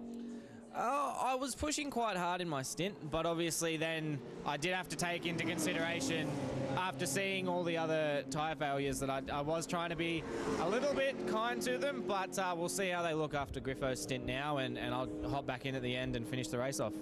Hopefully Mark can be just as wise and hopefully preserve them as well as you did. But we'll catch up with you in a little bit. Best of luck. Thank you very much. This is the car we're talking about. Mark Griffiths at the wheel. Fancies himself as a bit of a funster, as Griffo. Always got a joke going on in pit lane, and Jimmy Vernon's been part of that this weekend. Let's have a look how hour 4 has played out. This is the Subaru coming back down to the ground. They gave that car 4 new tyres, and we're looking at the cars that were, well, this is a frustrating moment for Chris Lewis. They came in for another right-hand front tyre, and away they went with it. That was the MG that ultimately went back into the garage for quite some time to replace a hub on that car. Garth Walden had a drive-through infringement, and this car had another right-hand front flat tyre. That was a tough run for those guys. As we come back to live pictures, this is Grant Denyer in 10th place in this race, led the race early. In fact, for the first 2 stints, both Grant and Tony D'Alberto led this race, and now Grant Denyer is just driving the wheels off this to try and get back some points. They came into this round with 304 points, leading the way in the title hunt, and now after a rear shocker failure, after a tyre blew and rattled around and tore a whole lot of gear out of the back of that car, it is now back inside the top 10. And they are, the leader is on lap 137, Grant Denyer on 125. So with an hour and 45 minutes left to go, we're not expecting them to get back to that ultimate position out in front. In fact, Ryan Simpson and to more of an extent, Jim Policina have been the puppet masters out in front of this race with that car for the best part of the last hour and a half. Yeah, well, the dramas for everyone else has just allowed the number 7 car to dictate the way this race plays out. Let's go back to the lane. Here's Bree. I'm here with Dee, Peter and Steve of Car 55. Now, you've got a bit of an interesting sign there. Can you tell us a bit about why the Bonds undies? All right, well, yesterday in qualifying, we tried to stir Peter up to get him to go a little bit quicker. And my superstition is I always wear red undies and I go quick. And so we thought, well, we'll get Pete some red undies to try and get him to go a bit quicker. I believe that was the story behind that, and yeah. I believe it was your idea. Whereabouts did you source them from? We got them from the local Coles, actually, but it was a case of he wouldn't wear them, so this is our option. Put them on the sign. So he's inherited the name of Captain Underpants for it. Very good. I wear black. Black is faster. Some would argue red's faster. Now look, Michael's out there at the moment. How are you guys going? Yeah, actually we're doing all right. We're now 3rd in our class, and looks like, fingers crossed, that's where we'll finish. And yeah, it's been a really good effort for the boys this weekend. Yeah, I've come all the way from Western Australia, Dee and I, just to have a drive, and yeah, we're doing really good. So really happy with the way the team's performed. Well, very good. I'm glad you both have had a really good weekend and you're enjoying yourself. Steve's been driving like a demon. I think he's about 2 or 3 seconds quicker than Michael and I, so he's really set some nice quick laps. Michael's out there doing solid laps now. Hopefully we'll be putting Steve back in the car and finish hopefully in 3rd in class with a bit of luck. Very good. And Michael's going to try and give you a run for your money, is he? Oh yeah, he always does. We have a little bit of a competition. Very good. Well, best of luck, guys, and I hope you do finish 3rd. Awesome. Thank you very much. Back to you guys in the box. I'm reckoning that they hope they finish 2nd, actually. Those Possibly. guys have got themselves in a position. In fact, Class E at the moment fills the positions 13, 14, 15 and 17. Those guys are obviously in the 15th place part in the race. They are a number of laps off. In fact, they're 6 laps off the back end of Griffo. So they've got a bit more work to do if they want to get further up there with an hour and 42 minutes left to go. It's good, isn't it, to see people coming together to make these races happen in all different parts of the country, and they just jump in a Class E car, have a great weekend at a fantastic part of the world. Can't say enough about how cool this place is, and it's nice to be here when the weather's reasonable towards summertime, when a bit of daylight savings, you can pop down to Cows and appreciate some more of the nightlife when it's not bitterly cold. But it's a great part of the world, and that's what this kind of racing does. It brings people together to drive racing cars at a great racetrack and battle through, and at the end of it, you might be able to get a result, and that's certainly what those guys are looking for. And they'll get to stand potentially up on that famous Phillip Island podium where some of the all-time greats of world motorsport, Daz, have stood, not just from supercars, but we're talking legends of the two-wheel world as well. They can stand on that same podium and get a trophy and celebrate with their team a great day at the office potentially. So it's very, very cool. That's what production car racing's so good at, and it's an affordable way to do it as well. And we'll be here back in 2 weeks' time for Island Magic too, so we'll continue on that way. And of course, next weekend is the 150th celebration here at Phillip Island, so you want to make your way down. There's a special gala dinner going on, or a gala meal going on here at the track, so check that out. There's plenty of signs around Phillip Island with advertising that. As we go down to the crew from Double J Auto Nissan with Bree. What are you racing? All right, I'm with Ian Soliteri here, and you are leading Class E at the moment, I believe. Yeah, we are. We've just gone a lap up on the Echo, which is pretty good. It was a bit of a tough stint for us because we were struggling a little bit with a bit of fuel, but we managed to come in about probably half an hour ago now, top up, and that's now put us right back in with fuel strategy. So Jen will probably do another 20 minutes or so, half an hour, and then I'll jump in and take the car home. And we'll be discussing a little bit about the track and the tyre conditions of a lot of the teams. How are you guys going with that?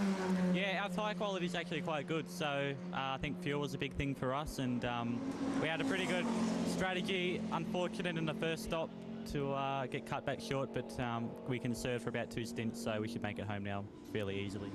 So you guys are pretty confident you can hold your position? Yeah, I think so. Obviously, being a lap up is good, and we don't think we're going to have to conserve too much from here on in with fuel. And I think tyres are looking pretty good as well. We checked them at the last stop, and we haven't had to change a tyre yet, so we don't think we'll need to either. So hopefully, just a quick stop, driver change, refuel, and go to the end and still lead. Hopefully, it all goes to plan and you can take out Class E. Anyways, good luck, guys. Thanks, Bree. Big story while that interview was going on. Great to hear from our Class E runners, but the race leader's just been black flagged and has served a drive-through penalty. So it's not an enormous drama for their motor race given the margin they've got, but drive-through penalty for car number 7.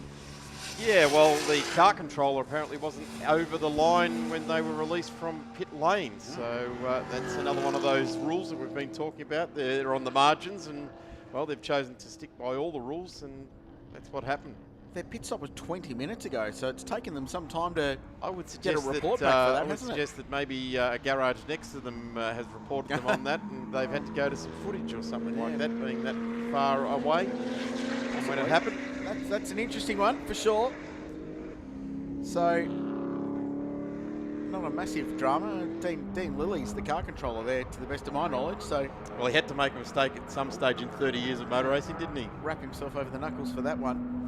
So we don't count that as a pit stop, so they're still on for a 4-stop race, but drive-through penalty nonetheless for Ryan Simpson. So his margin reduced from what was 1.9 laps to 1.6. So it's not a massive blow for their race scenario. Sharon's is still second, by the way, and the Audi TTRS of Francois Joy and Mark Eddy still third. We're awaiting their next stop. Now, I don't think it'll be that far away, and there's a very real possibility that they can put Mark Eddy in and go to the end. So they're going to be good to go, I would have thought, the Audi team. And that battle will be on between themselves and the Subaru for the final spot on the outright podium here, Phillip Island Grand Prix circuit this weekend. So Simpson now starts to fly, having served that stop, and just to rub some salt into the wounds, is about to put a lap on Grant Denyer. Now, Grant's up to 8th place, and conceivably will be 6th in a couple of laps, because he's only a lap behind the next 2 cars on the leaderboard. And then there's only 1 more lap to Garth Walden. So could get himself up to 5th place by the end of this race, Grant Denyer, and Tony D'Alberto. So there's a real potential for them to reel some points back in. It might not help their championship as long as car 7 is out in front, but it's been a good recovery drive for a car that led the early stages of the Phillip Island 6 hour.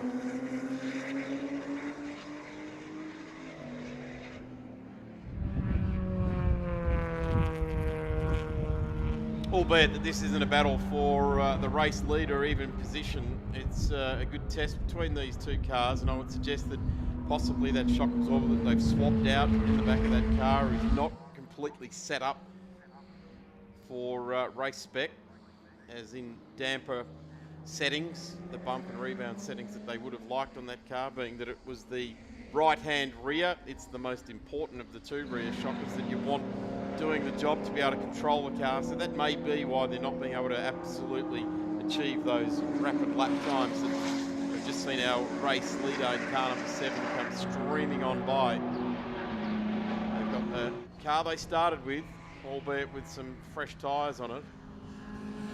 Another interesting thing we saw out of the Michael Hopp team, the guys we just saw interviewed down there, was the bending and cracking of the backing plate on their disc pads. Something that used to happen quite often in production car racing, where they just get hot and the backing material wasn't quite up to the heat that was being pounded out and just bend. To watch this battle coming on. That's Richard Luff, currently 11th in Class D. Got a B1 car behind them in the race. Keane is now in the pits. There's a battle going on here. They're watching the number 48 go through. Keith Bensley had a really strong stint in that car, albeit he threw it away a couple of times. He kept getting some pretty good lap times. It's Scott Gore now at the wheel. Scott's managing to keep on the black stuff. And this car number 29, it's got Scott Turner now at the wheel with these guys.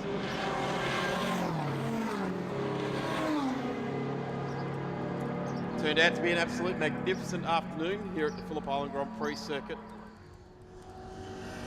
There's the 29, the B1 car leading Class B1. Now the black car from Fierce Racing.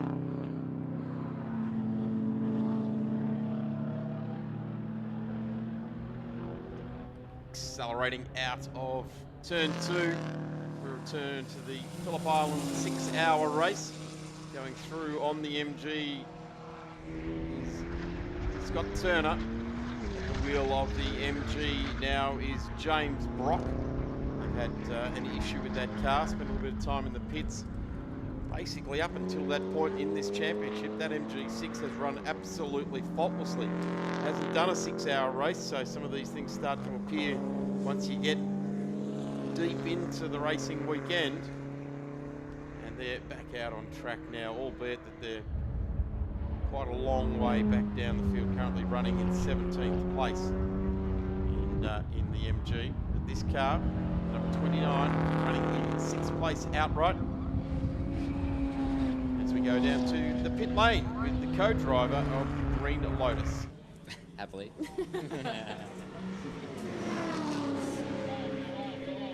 All right. right, I'm here with Tony D'Alberto of car number 10. Look, you're in 8th at the moment, I think, so hopefully, you've got a bit of work to do, but you can claw back a few points. Oh, look, we're trying to. We haven't had the fairy tale ending to our championship like we would have liked, but you know, we just seem to be popping all these tyres every hour pretty much. So, not sure what's going on there, but we're doing our best to try and stay in the game. But we did a lot of damage early in the race, and took a long time to repair it. So the boys did the best job they could, but you know, we're just uncertain why it keeps happening so much. Yeah, so tyres seem to really be an issue at the moment. Do you have any strategy of how to preserve them a bit longer? Look, you just got to keep going slower and slower, and we're literally just cruising around out there, and even that wasn't enough. So I think maybe next year going to another tyre might be the go. No, I think so too. At the moment. Look, you were inside the car a bit earlier, and look, it must be pretty hard just sitting there waiting to get back out there while everyone else is frantically moving around you. Yeah, no, it is heartbreaking. I mean, you come here with the intention to try and win the championship. Everyone's G'd up, everyone's put a lot of effort in, and you know, to have a problem like that is not ideal, but everyone's put their head down, got the car back out there, and we've still got, you know, an hour and a half to go or so, you know, anything could happen. So we'll just keep going around, see what happens, and see where we end up. Yeah, absolutely. Look, after a blow like that, how do you mentally recoup and kind of reset yourself? Go on holiday, have a nice Christmas. Look, I've had a really good year, and Grant and I have won a lot of races this year, so we really can't complain, but we would have loved to have the fairy tale ending of winning the championship, which looks a little bit out of reach at the moment. Well, hopefully you'll just have to celebrate the good times that have happened before today, unfortunately. But look, I hope you can keep clawing some positions back. Thank you. Thanks very much. Cheers. Thanks, Tony. Yeah, philosophical as always. He's been there, done that, Tony D'Alberto, so he's all good. Bounce back. It's not over yet. Still plenty of racing to go. As he said, an hour and a half is a long way around this place. And if you cast your mind back to the first hour and a half of the motor race, it was all going on. All kinds of dramas were happening. So, well, and these guys were staying out of those dramas in that initial part of the race. It was just that tyre failing.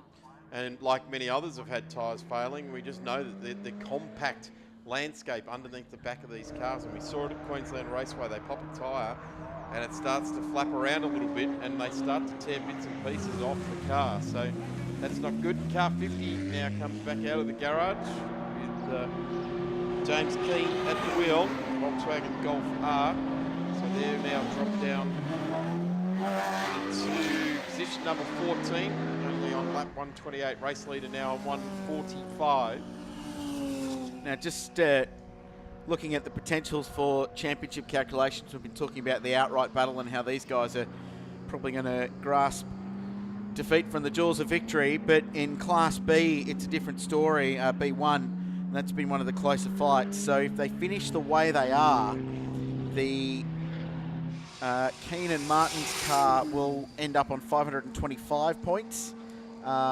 Turner will end up on 514. Will stay second, will close the gap, but will not quite get there in quite enough to win the championship. But it is going to be very, very close in B1. And one tiny little trip up from the Keenan Martin's car may well change the way that it plays out. So they're currently only 14th at the moment, doing all they need to do in Class B1 to just clinch the championship. But there's quite a bit of racing to go, as we've been saying. So for Scott Turner, who's currently running in 6th place and leading the way in Class B1, he's done everything he possibly can. He's still got Scott Gore behind him. They are on the same lap, 30 seconds separating our Class B1 leaders, 6th and 7th outright on the road at the moment. So championship calculators working hard all the way throughout the field here at the Phillip Island Grand Prix circuit, with less than an hour and a half to go. Grant Denyer even asking Bree for a calculator if there was a spare one out there. So they're all reaching for them. Garth Walden pits the Commodore for another pit stop. B2 leaders from 6th place.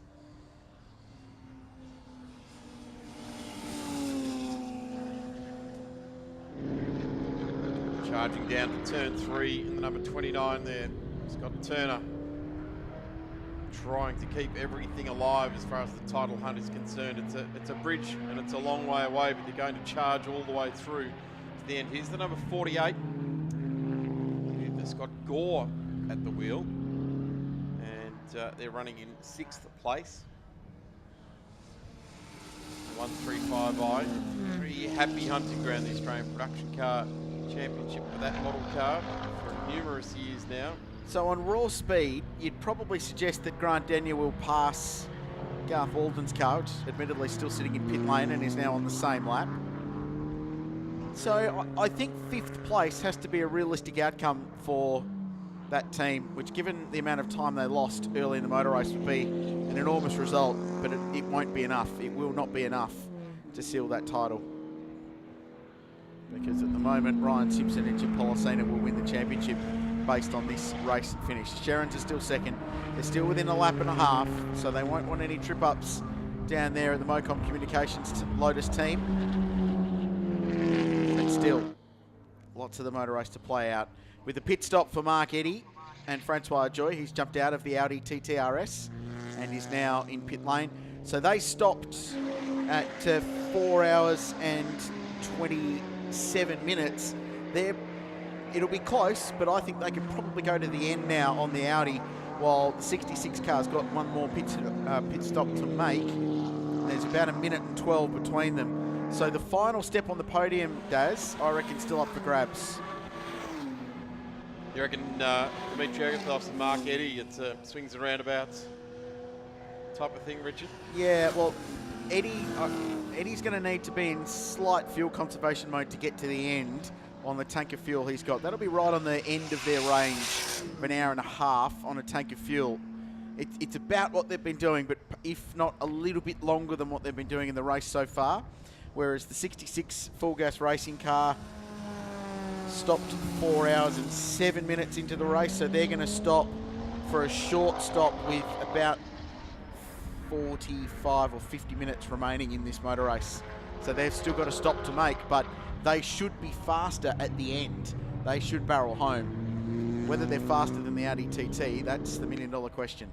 Scott Gore going to the Sawtooth Ripple Strip, heading down into turn 4, trying to keep the dream alive there for the number 48.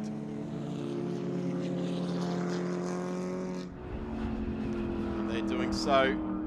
Brings the 48 back up around the back of the Phillip Island Grand Prix circuit. Back Beach Road, just over the back fence there. And coming up to the very famous Lukey Heights, named after Len Lukey's muffler company. For many, many years, a big sign right across the top of there said Lukey Mufflers. Just about went OE on every Australian-made car for many, many years. They're coming through turn 11 and up to a section of racetrack that used to be called Belinda's Terrace, and we keep saying it used to be. Is it It still? still does. Is it? Come on, Okay. let's just say it's Belinda's Terrace all over again. Here's a stop for the car that's second in Class E at the moment. This is the Mark Griffith, Jimmy Vernon Toyota Echo. Stout performer. They've had a lot of fun this weekend. They've been joking around with us, enjoying their time. They're currently second in class. They're 2 laps down on the Jem Usul car. Denyer pits the Lotus from 8th position. I wonder where they got the baby blue rims from for this car. Yeah, I'm not sure actually. That's a strange one. That's tyre wear. So even on the smallest, lightest, nimblest little car in the paddock, still chewing up tyres at this place. Denyer pits. So assuming that's a scheduled stop to put fuel in that car, they're barely going to get to the end on this tank of fuel. So they may have to have a splash and go at the end, which is what the Lotus teams are worried about. It's worked well for Simpson and Policena. 8th place at the moment for Denyer. And away goes Griffo. He's back behind the wheel of this car. He will wrap up the Class E Championship if things finish the way they are.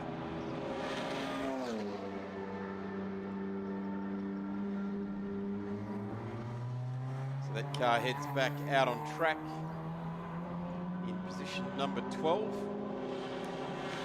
The Grant Denyer watch at the moment in the pit lane, and doing a driver change there. The back of the car's going up on the jacks,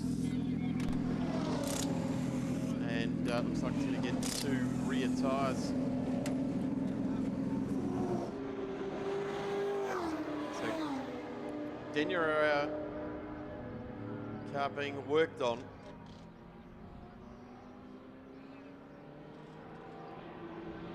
So the Daniel D'Alberto car led the race for the first 2 hours and more.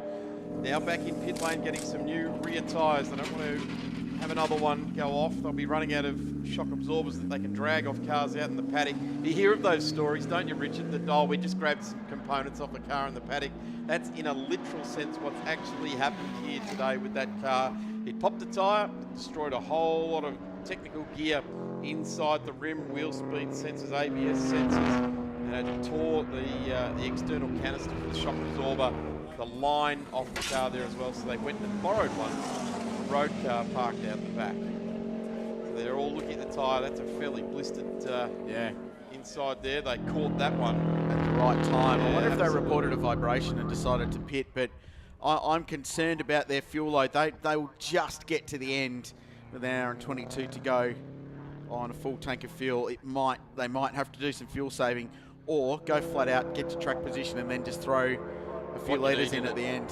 Yeah, go for it, I reckon. Tony D'Alberto's your man. But then again, they're popping tyres every hour, so I'm not sure what they do there. So pop a tyre, refuel it for the last half hour, go hard. And the Sharon car in the lane now too. This is on schedule as well, this stop for Ian and Grant Sharon. Yeah, now with an hour and 22 to go, they're in the same boat. This will be right on their window. It'll be very, very close for them to get to the finish. And it may be a splash and dash scenario. They might just coast it home. But this will be the final stop, we think, barring any fuel dramas for car number one. Their second title defence is going to be very difficult with Ryan Simpson out in front. And the Sharon out, Grant Sharon in. The puncture early is what cost their race, because it dropped them off the lead lap, and from there they couldn't fight. The drive-through penalty they had was unfortunate. They recouped that by not changing tyres in their first scheduled pit stop, but in the end that might have been what's cost them a chance at winning this motor race. Well, what Ian Sharon first thought was a cunning plan was what ultimately transpired, that put these guys back into a position where they've had to fight so hard to get back into position number 2 rather than just running a motor race. They're putting 4 tyres on it as well, so that's not a surprise given the dramas of today. Set the car up nicely for the run home. They've got plenty of margin to the car behind in 3rd place. Yeah, they've got tons of margin, haven't they? Well, they're sort of running in no man's land. I like our race leader. Well, yeah. But they're sort of in the neutral zone between 1st and 3rd in this race. A couple of laps between them. So left side tyres done, right hand going on the BMW M4. It's been a very successful car since joining the Australian Production Car Series. Sort of moved the game on from the 1M. The likes of Berwick Linton made famous and so successful in the category. G'day to Berwick. I'm sure he'll be watching from his base up there in Queensland. Look forward to seeing his car back out on the racetrack at some point soon. I'll go so far as to say we miss you here this weekend. We understand you're working feverishly and wanted to be here. The dark blue M3 looks great on track, and both him and Tim Lay always combine for a fierce combination. Timmy Lay's a bit of a Ryan Simpson kind of character, isn't he? They sort of dust him off every now and then. And probably a generation prior to True, Ryan. but goes and does amazing things. The man from Orange Country, New South Wales.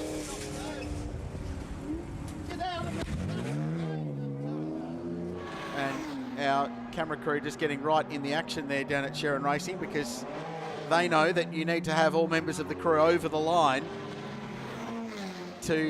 before you can release the car, or you'll get a penalty, and we've seen that today already. And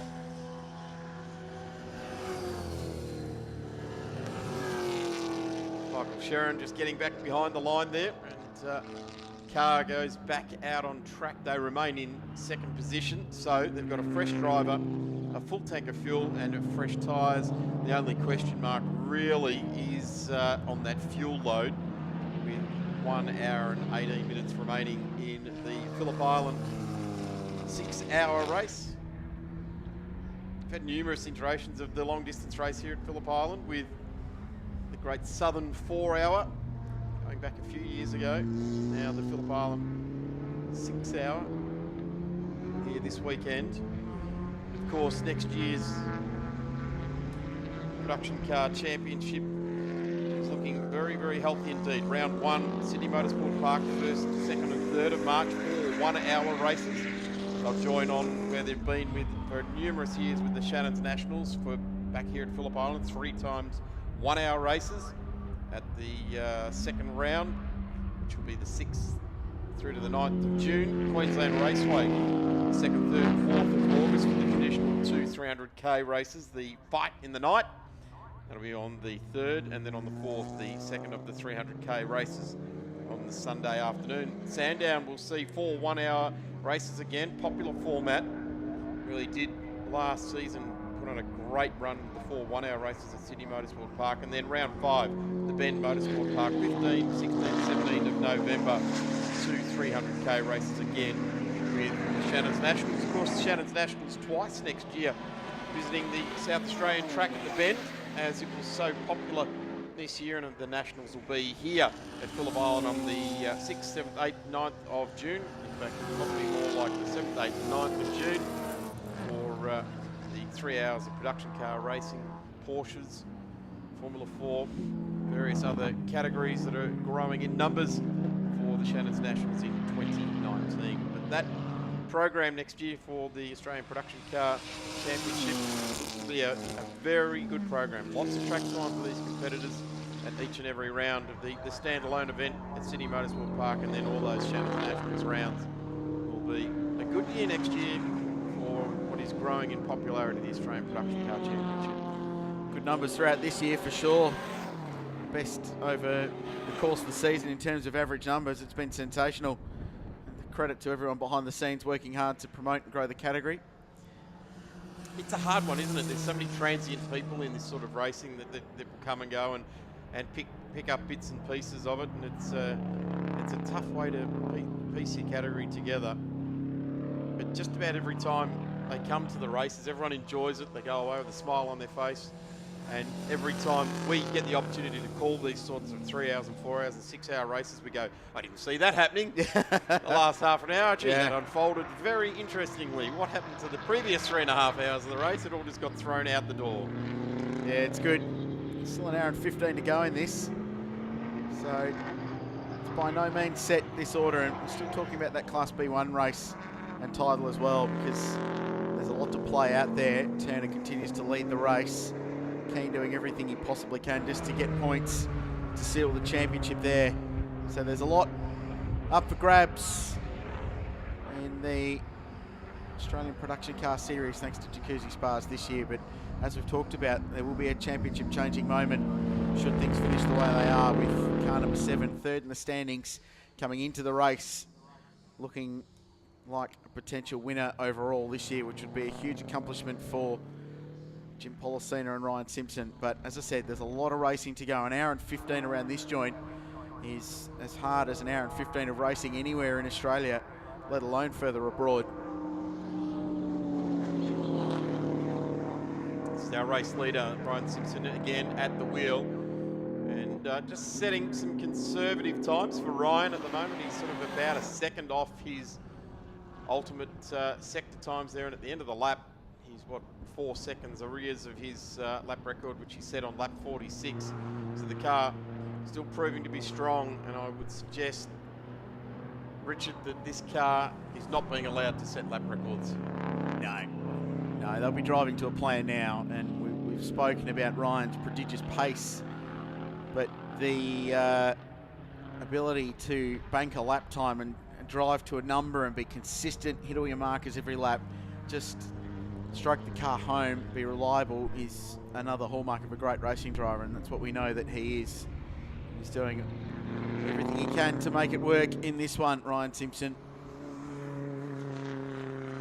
You know, we get to these sort of races, and you know, we all know that this weekend the big game of Australian motorsports has gone over to New Zealand, and they're racing over there with the Supercars Championship. There's so many race drivers that apply their skill in these sort of events, you know, weekend in, weekend out, and it's just a lack of funds and opportunities, I guess, that many of these drivers could probably have gone on to be professionals and just got to that point and went, well, I could head that way, or you know what? I've just seen 20 blokes that seem to be a bit better than me. I'll keep going at this level. There's some bad blistering there. That is unbelievable. And that is off the BMW that we've just been talking about, the Sharon Racing M4. The chunks of rubber removed from that right down to the steel belting. These were the chunks we were talking about before with hitting the windscreen on the MG6. Caused the damage there. And that's what happens. They come off at 240 kilometres an hour and about there on the track and fly up in the air and go clonk into your windscreen. It's might be rubber, but at that speed, it's like a brick hitting the window. Well, what a story. I mean, it's not like we didn't expect it, and it's been a talking point throughout practice and qualifying and the build-up to this race, but I don't think anyone expected the kind of drama we've had today with rubber, keeping the tyres underneath the car in one piece. Just the variables that this place throws up, and the teams that have dealt with it the best are the ones that are towards the front of the field in their respective classes. Tony D'Alberto summed it up the best, I think. He said we've just had to slow down. Yeah. The pace, you know, ultimately we wanted to run at that pace that we took out there, and as Tony said, we talked about that before the half-hour point, that we couldn't believe the pace that they were going, and we were surprised at the pace they were setting. And absolutely sure enough, surprised. It came back to bite them in the you-know-what, because it's cost a lot of people a potential of a really strong result here. Quite incredible, the drama we've seen at the Phillip Island Grand Prix circuit once again. And it was that 2.5 hours, or between 2 hours and 2.5 hours, where things started to settle down. Normally in this sort of racing, we see that at maybe 30 to 40 minutes in, there's a pretty frantic place, everyone trying to find their way in the field.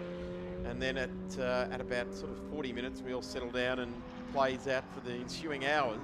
But this race was never settling down. Well, it wasn't until about 2.5 hours, and then everybody who'd done 2 or 3 tyres went, wow, we're churning through some gear here. We need to do something about it. We can't really do anything with the setup at this point in the race. We're just going to have to ease up the pace, and that's what Tony D'Alberto said. We even went back to a cruise mode, and even then we were having to throw a new wheel and tyre at it. Back to Class E leading Nissan Pulsar Triple S in Salteri behind the wheel. Jem Musil's been doing a very nice job behind the wheel of this car, their 12th outright.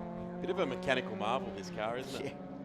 Yeah, it is. A little Pulsar State Series that popped up in New South Wales a while back, in an entry-level little category. They've turned out to be quite a handy little endurance racer as well. So that car just chipping away. Very well presented outfit. They have a good time going motor racing. They've just been passed by the Rob Rubis, Scott Turner, number 29 car that leads Class B1 and 5th outright. They've knocked the pace right off as well. They're doing 53s. They're 5 seconds a lap slower than their fastest lap of the motor race, as you would be. But their closest rivals are actually a little bit quicker than them at the moment. Class B1's shaping up here, does, because Scott Gore's got good speed in car 48. So we're going to have to follow this battle as the Caitlin Hawkland's car continues to limp around. It's coming out. They've had a shocking day, these guys. They've only completed 67 of the 156 laps. But Class B is where we need to watch, because Scott Gore is on a charge, and he's got the gap down to 4.1 seconds now. There he is in car 48. So this is for the race lead in Class B1, 5th and 6th outright. And there'll be a black and orange BMW a little bit further up the road. There it goes, through Siberia. So this is a battle on the racetrack. Michael Old's running 7th in the Garth Walden Racing Commodore. The man himself is down in pit lane chatting to Bree. I'm with Garth Walden of car 34 at the moment. Now, Garth, this is the first time I've seen you today, but that's because you've pretty much had a trouble-free day, so we haven't had to come and visit you. Yeah, it's been a touch wood so far. It's been a good day. We haven't had any tyre issues, and the car's been pretty good. We had a drive-through penalty for a little pit stop infringement, but other than that, the car's running really good. Boys are doing a good job driving, and yeah, I think we've got one stop to go and hopefully get to the end. Now, there's been lots of trouble for a lot of other teams with tyres, with conditions like that. How have you managed to avoid those things and tyre issues? I think there's 2 major inputs. One is the drivers, and and 2's car set up. So once we figure all that out, because we've been pushing on quite hard all day as well. So I think we went faster than what we did in qualifying in a race. So the tyre's been holding up to it. So yeah, we've been quite lucky. But yeah, mainly car set up and driving the car and looking after its tyre. And how long till you'll be jumping back in? I'm done for the day. I've done my 2 stints. Michael's in the car now. And if it goes green, we'll have to do a short stop and put Richard in the car. If there's a safety car, we'll probably be able to sneak home to the end without another stop. No worries at all. Hopefully you might get a safety car and there might be a bit of action for us here too. And you can get home. No worries. Thanks very much. Thanks, Garth. Thanks very much, Bree, and Garth Walden telling it how it is there. So we're just hearing that the 29B1 car is in the lane now. Scott Turner was at the wheel of the car and it is sitting stationary there in pit lane. Didn't quite see what occurred there, but 146 laps in, that car was on a very big push through to the front of this motor race.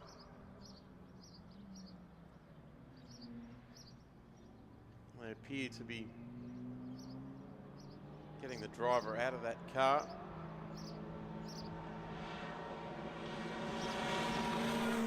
That looks like it might be the end of it for the number 29. They've been running that car so well. Shane Smollen started in the car.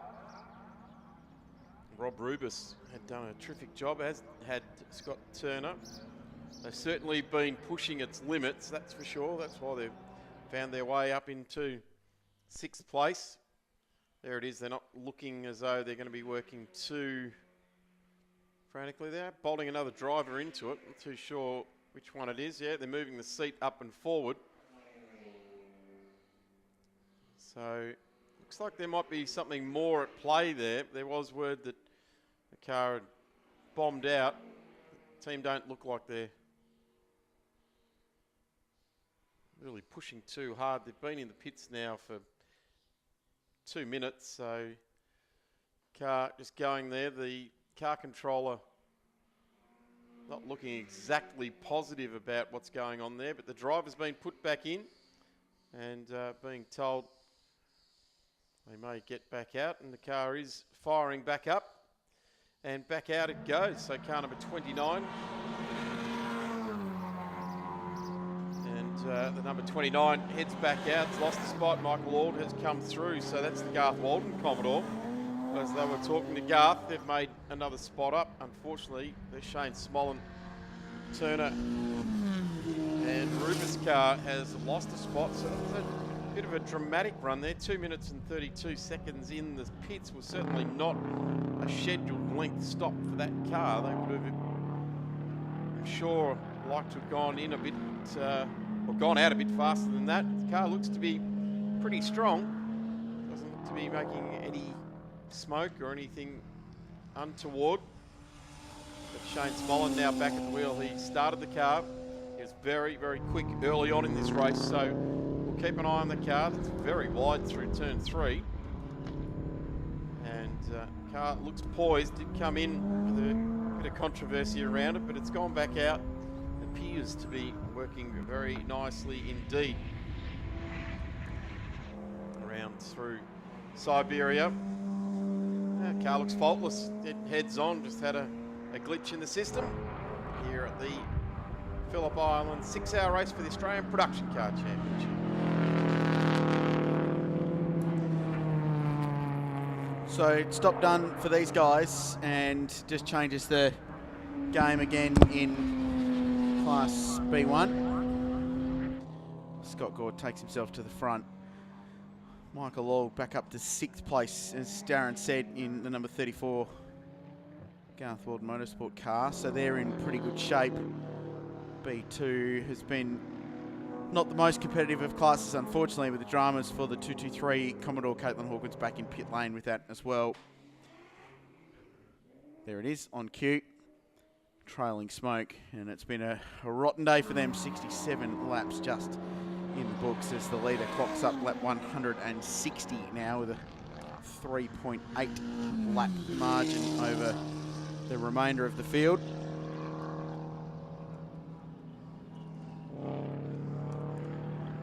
So 713 Ks in the books for our race leader. Big margin. 1.4 laps back between Sharon and Dimitri Agathos, who's third. Now they're going to have to stop again in the Full Gas Racing Subaru. Mark Eddy potentially can push through to the end of the race. There's 1:14 between third and fourth place. So the final step on the podium is not yet decided. We'll watch that battle with interest as the race goes on. And it will be, I'll tell you what, finish third in this race will be an enormous accomplishment given everything that people have been through today.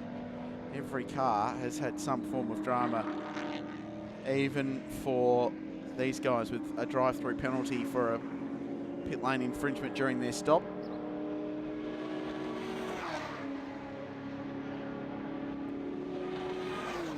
So Simpson across the line again, back into the low 45s again with that lap. This amazing consistency, comfortably quicker than the Sharon BMW. They're just doing their own thing now.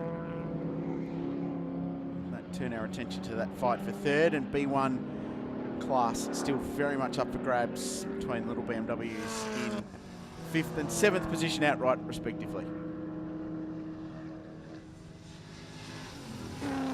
Just about within the final hour of the Phillip Island 6 hour here at the beautiful Phillip Island Grand Prix circuit on what's turned out to be a stunning Sunday afternoon. The final round of the Jacuzzi Spas Australian Production Car Series. Ryan Simpson and Jim Pollicina in the number 7 Lotus Exige 350R lead the way.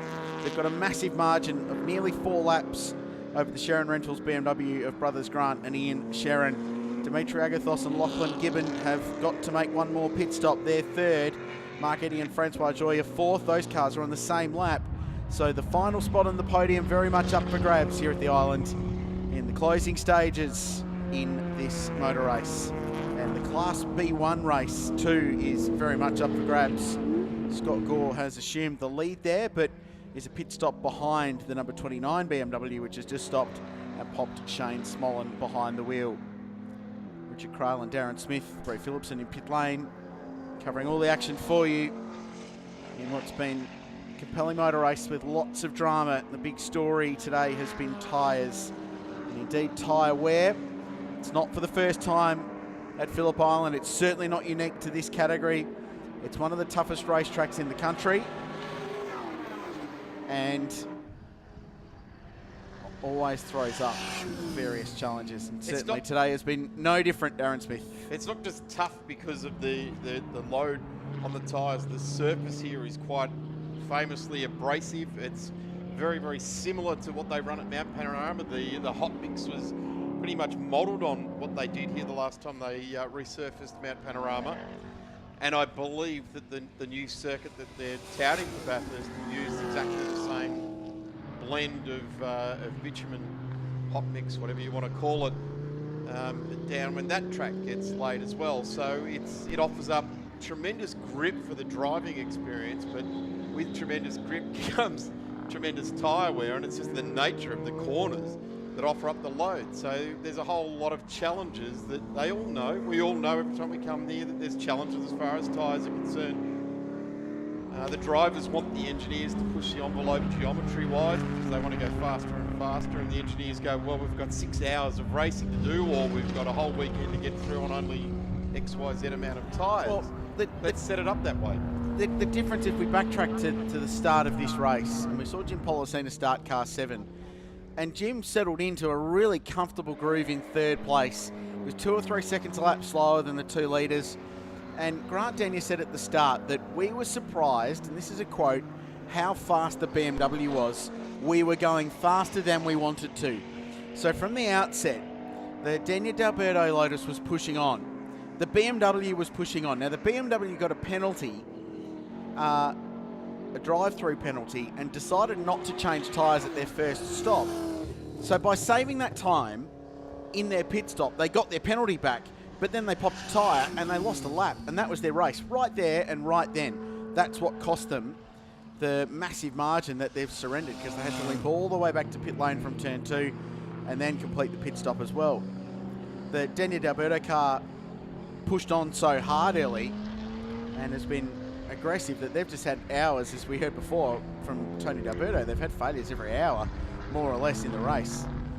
Whereas the controlled pace that has been set by car 7 has been such that they've just managed their own motor race without having to worry about the tyre issue, because they're not driving the car, at least at this point, hard enough to worry about it. And as soon as the red BMW and the green Lotus struck issues, all the pressure came off Ryan Simpson and Jim Pollicina. So from that point, they could dictate their own race and set their own pace and not use up their tyres. So, to quote the Simpsons, it's all coming up Millhouse for car 7 in the way that they've been planning their motor race. It's just worked a treat for them. And yes, there's still 57 minutes to go, and you don't want to put the mods on them. There's a lot of motor racing left, plenty of laps, but as far as an executed race, only a minor pit lane infringement has been the blip on the radar for car number 7 today. And Jim Pollicina has set it all up with that controlled first sector of the race, or that first controlled stint, Richard, as you've covered off. And that's hard for a race car driver when you know you've got the car under you and you see the two cars in front of you driving away because they're responding basically, we now know, to each other's pace. Oh, you want to go faster? All right, we'll have to go faster. Whereas Jim Pollicina, with the assistance of the crew on the radio, have said, Jim, we just want you to hit these numbers. They can't keep doing that pace. And ultimately, at the end of Jim's stint, they all started to fall by the wayside. And Ryan Simpson put in a fast, I'm going to say half of his stint. The first half, he had to go fast.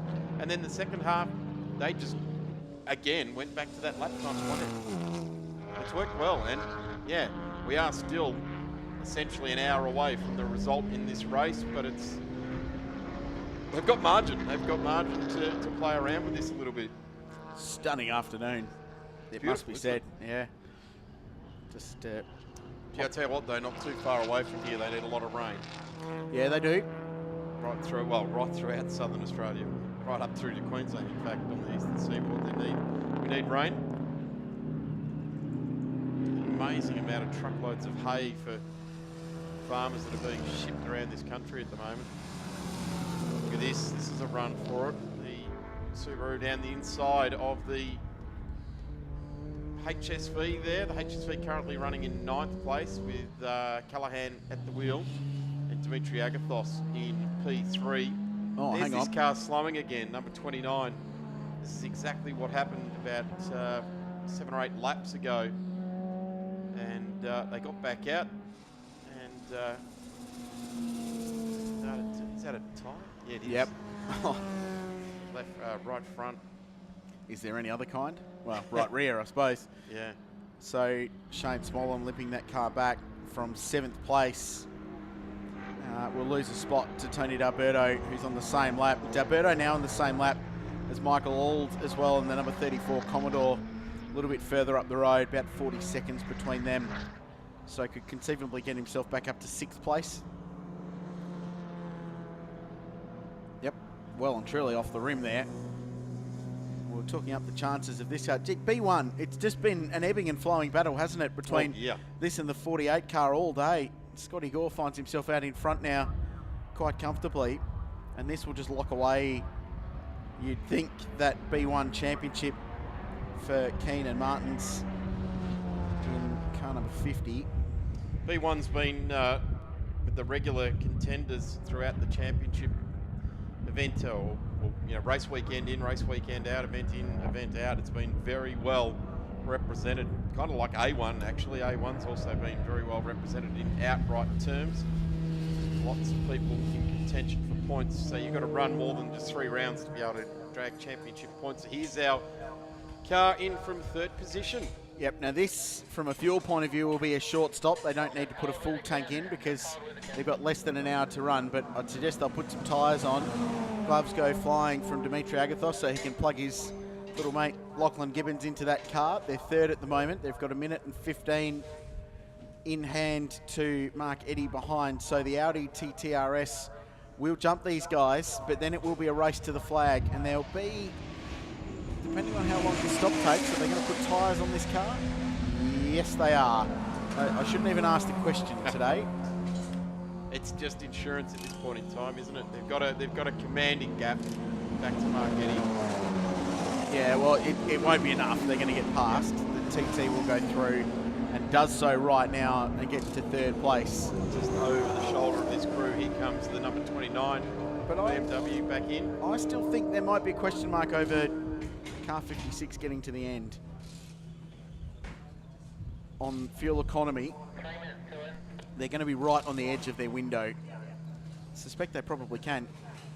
And they're doing rears as well, so there's no point in taking any risks. So there may just be a little question mark over the Audi that's now moved to third place to try and get to the end of this one.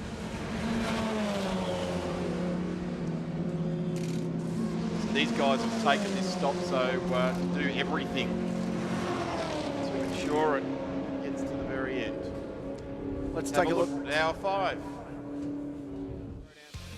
So in a race dominated by punctures, we kick off the highlights package with more of them. That was the HSV.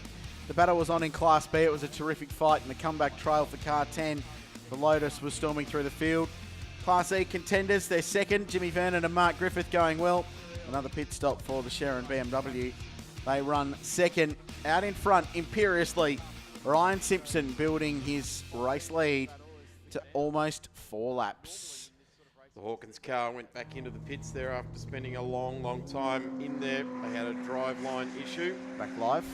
And this is the car that is tracking its way back through the field. Currently in 7th spot. And now to 6th. So that's a good pass. So in pit lane, Michael Auld in pit lane for the Garth Walden team with the bonnet up on that Commodore as well. Down now. But D'Alberto now up to 6th place with a lap to Scotty Gore in 5th. So they're storming through the field. WRX Subaru now back out on track. Number 66, they've gone out in 4th place. We go down to Bree in pit lane. Thanks so much for tuning into our live coverage of the Phillip Island 6 hour. So much has happened. We've had tyre change after tyre change, but at least we've had some beautiful sunny weather. Don't forget to jump onto the socials and tell us about your favourite moments of the day. So much has happened, you might have to remind me. You can also tune into our live stream on the Blendline TV Facebook page and YouTube. So you can watch the end of the race there. I'm Bree Phillips and I'm your pit lane reporter. Thanks so much for joining us.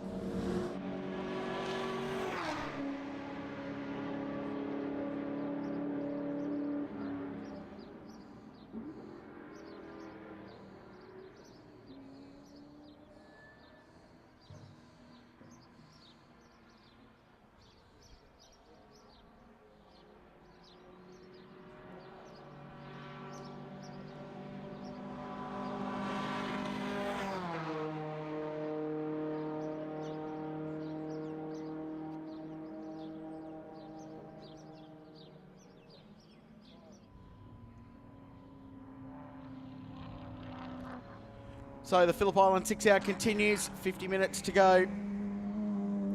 Fresh from a pit stop, car 29. It's been in the pits twice in the last 6 or 7 laps, Richard, so they're just disappeared off the radar. They were certainly inside that striking distance in the top 5, but those last 2 pit stops, not the last one, the one previous to that was 2.5 minutes. That's where they lost a lot of their track position. Well, the other story is that the Garth Walden Racing Commodore B2 leader is in the garage. They've pushed it into the garage.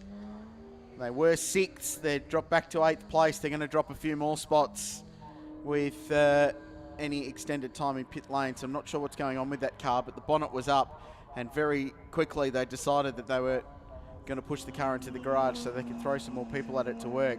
So what had been a fault-free run for that car up to that point has now come undone. So our team will be down there to try and find out what's going on with the old Bloomfield and Walden SS Commodore that's been going so well despite their little rear brake locking issue they've had all weekend long.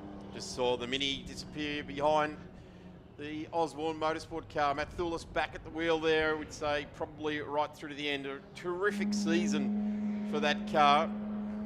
There's certainly been many competitors throw themselves at Class D and Class C throughout this year, but it'd be Matt Thulis, and there's only a couple of cars up the road in Callum Jones. It'll be D and C covered off. Here's the big Holden. And They are looking down, exhaust headers there. Have they got the rocket cover off? No, rocket cover's on. So possibly down where the spark plugs are, down underneath the side of the head there. Right, this will be the final stop for the race leader. Their last stop came at almost exactly the 4-hour mark, so they've gone 1 hour and 11 minutes into this stint. It's bang on schedule. The only question mark, and they could go either way, with 48 minutes left in the race, is do they put Jim Policina in? I suggest they'll play it safe and keep Ryan Simpson behind the wheel just from a time point of view, because if Jim drives it will be close, though they will have better numbers than I do to work out that. So into the lane goes Ryan Simpson. Fuel goes in, no hurry for a driver change. So as predicted, Ryan will stay behind the wheel and drive that car to the finish. As he has done a couple of times in the previous rounds leading up to this one. Slotted into the car to set the world on fire. One of the most memorable drives of 2018 was his drive in this car on the Saturday afternoon to finish 0.2 of a second behind the green car. That was amazing, wasn't it, at Winton? 19 laps to go, 17 laps to go, 19 seconds behind, and finished 0.2 of a second behind them. It was absolute barnstorming drive. Yeah, we thought that race was shot to pieces completely, but just the size of the tyre that goes on the back of these cars. They're a big section, aren't they? Yeah. Lots of grip, these cars. They're a very lightweight race car. Big chunk of black stuff. Well, it's why they tear them up, because they've got so much contact patch on the road. So they'll drop a lap from where they were, but it's 4 laps up from everybody else.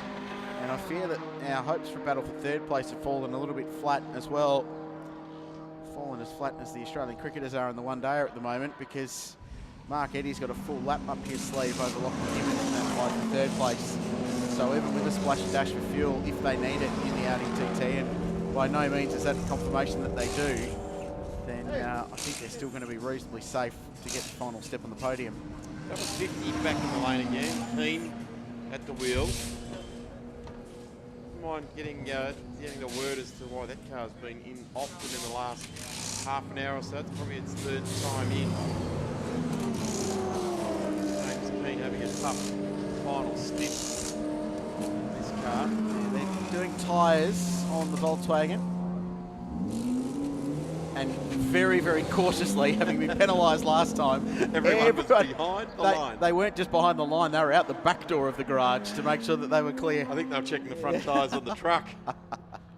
And Ryan Simpson drives out with a clear race lead.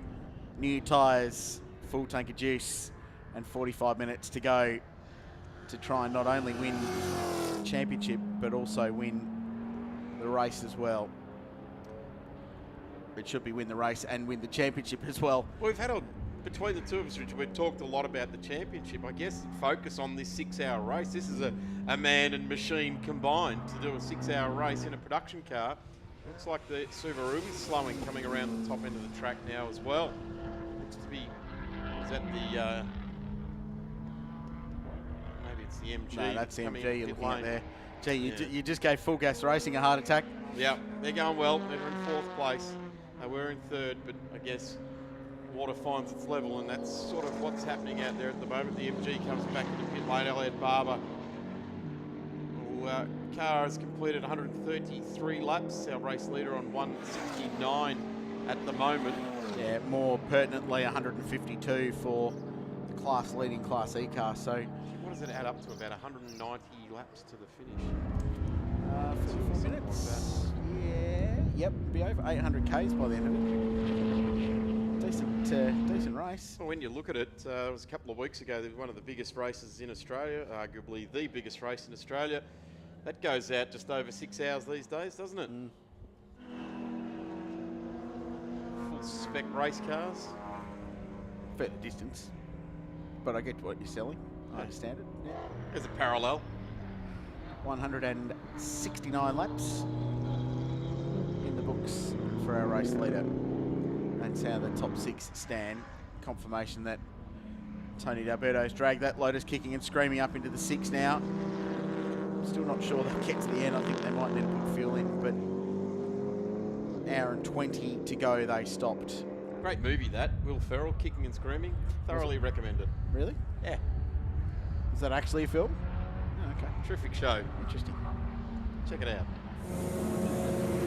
And that vibration issue they've had on the right front corner of this car has been more than just tyre.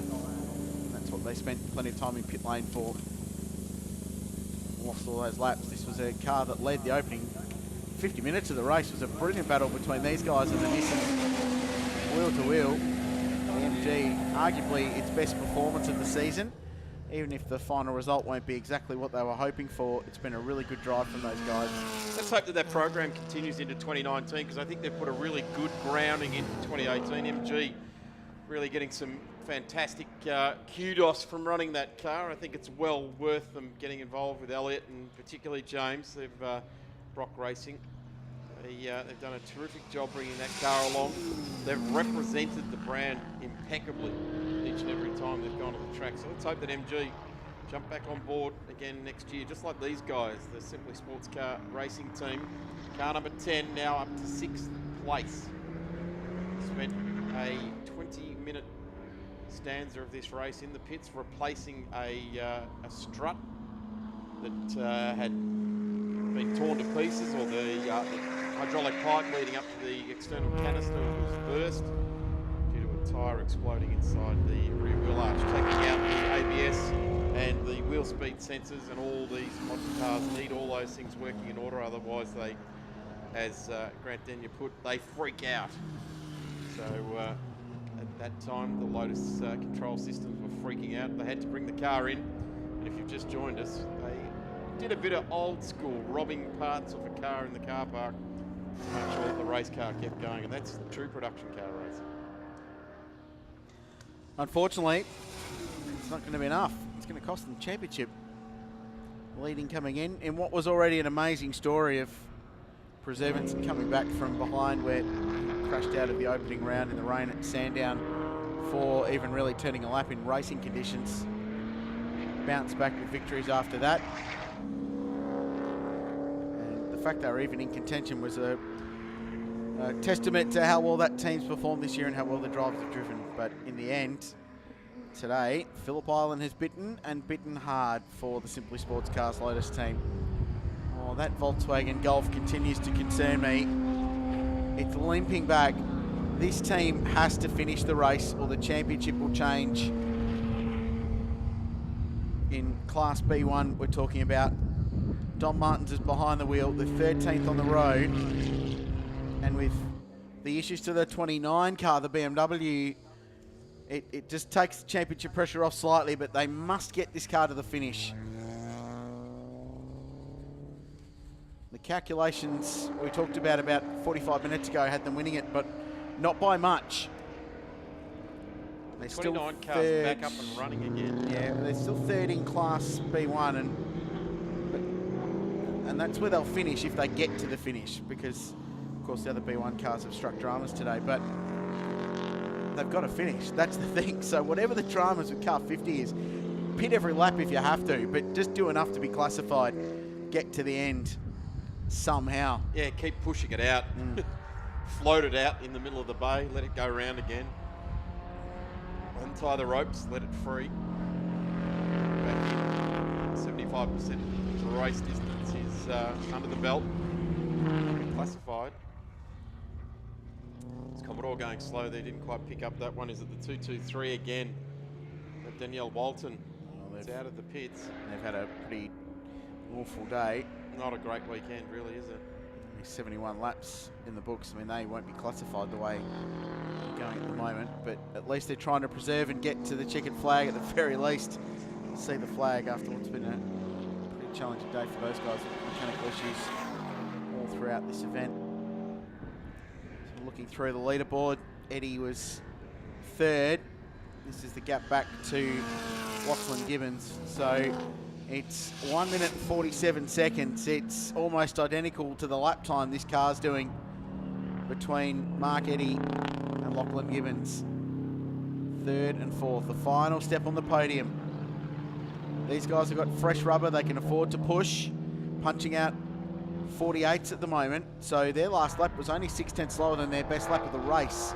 So they're setting a cracking pace in car 66, but it's an uphill battle. I think they'll need the Audi TT to pit for a splash and dash if they want to get on the podium. If they do get on the podium, it'll be an outrageously good result for Full Gas Racing. 34 just entering the track again. So they've dropped, best part of 15 minutes in the pits. Rectifying concern with that car for Garth and Michael. There's the car in 5th place, Scott Gore, leading Class B1. So we're working our way through the field here, showing you the gaps between cars. The gap them to Gibbons is really irrelevant. The worry for these guys is the gap back to Shane Smollen in 2nd place in class, and it's 2 laps, and they'll give away at least one of those during this pit stop. Tyre change process starts now for car 48. So this will just bring them back, and it'll set up another battle with Shane Smollen, I would have thought. Nathan Callahan pits. This is the car in 6th place. We've seen plenty of it today. Talked a lot about it, Tony D'Alberto and Grant Denyer. It's a great recovery drive, and I'd suggest they may well scrape into 5th place as that tyre change goes on with Scott Gore at the moment. In 7th behind them with Nathan Callahan in the big HSV, who's just rolling into pit lane again. 7th stop for the race for that car. Yeah, they've had 4 punctures. Well, I'll tell you what though, 2018 they've had a ripping year. Their whole story, their whole team ethos is about preparation, and that's what they've brought to the championship. They've done such a strong job with that car. I guess at the end of the day, the results aren't exactly showing that story, but they ought to be congratulated. It's a big, heavy car to haul around the countryside, and they do a tremendous job with it. Presented beautifully every single time. As the 48 car of Scott Gore now exits pit lane. And did they lose? No, D'Alberto didn't get round. The Lotus out of MG now. This car next on their hit list to get up to 5th place. It's not a bridge too far. No, it'll happen, I would have thought. The Gore pit stop was 2 minutes and 2 seconds. So that's going to be the next battle on the racetrack, isn't it? I tell you what, Lockie Gibbons is taking lap time out of Mark Eddy. Gap down to 1:41. And 2 seconds a lap faster on this lap as well at the moment. Mark Eddy will be in fuel save conserve mode, strike the car home. But I wonder if there's just a twist in the tail for the final step on the podium in this one. Well, the physical gap is Lachlan Gibbons going across the start-finish line now as we hear the Callahan-Lillis car accelerate away. And the Audi TT crossing the line now, so it's the best part of 3/4 of a lap between Lachlan Gibbons and Mark Eddy, 35 minutes in the race. Here's the car in 7th place, Shane Smollen, 161 laps. It's been a while since I've done a 6-hour race, Richard, and I tell you what, they sneak up on you. It's only 35 minutes left in this race. Yeah.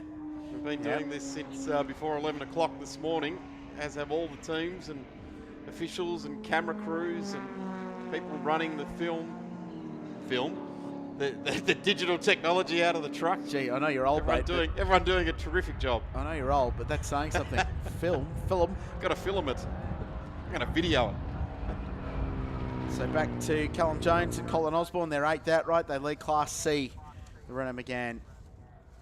161 laps completed to them. They're 40 seconds behind Shane Smollen in terms of their overall track position. They don't have the car speed to go with the BMW, so not about that for them. They just wanted to finish to seal the title, and if they do, Callum will actually take the Class C championship. Colin Osborne will be 2nd in class, just the way they've worked with either 1 or 2 cars this year. Strong result. Callum, who's got all the points. Really strong result, considering Class C had quite a lot of contenders at just about every event. You know, you think of the Nailers, Jeff Full, Jalen Robotham, they all interloped into the season, if you like. The Auburn's car as well. So this is a good victory for Callan if he gets it home at the end of this 6-hour race. And indeed for Colin Osborne as well, the team result is fantastic. Colin Osborne hardly needs another production car championship to his name, but a young driver is co-driver. And in fact, Colin Osborne's been good at getting these young drivers and getting them through to the end of the title, or getting a big name trophy to their name as well. He has. He loves coming to the track, doesn't he, Colin Osborne? Yeah. He's happy. It's his happy home. It's his happy place. Team always well presented as well. This is the car in 9th place. We just saw them in pit lane. Chris Lewis is behind the wheel. Puncture City at this race team today, but they preserve. They're on 162 laps as well. Is that a tyre franchise? Puncture City. Could be. Downtown Puncture City. They'll have enough pace aboard to pass Callum Jones. They're 38 seconds behind the Renault at the moment. And they may be able to get to Smollen as well, so they could recover to get themselves back into the top 6. Let's just spoil ourselves with a quiet lap and listen to the V8 thump again. Crack down through the gearbox. Proper gearbox. H pattern mounted on the floor.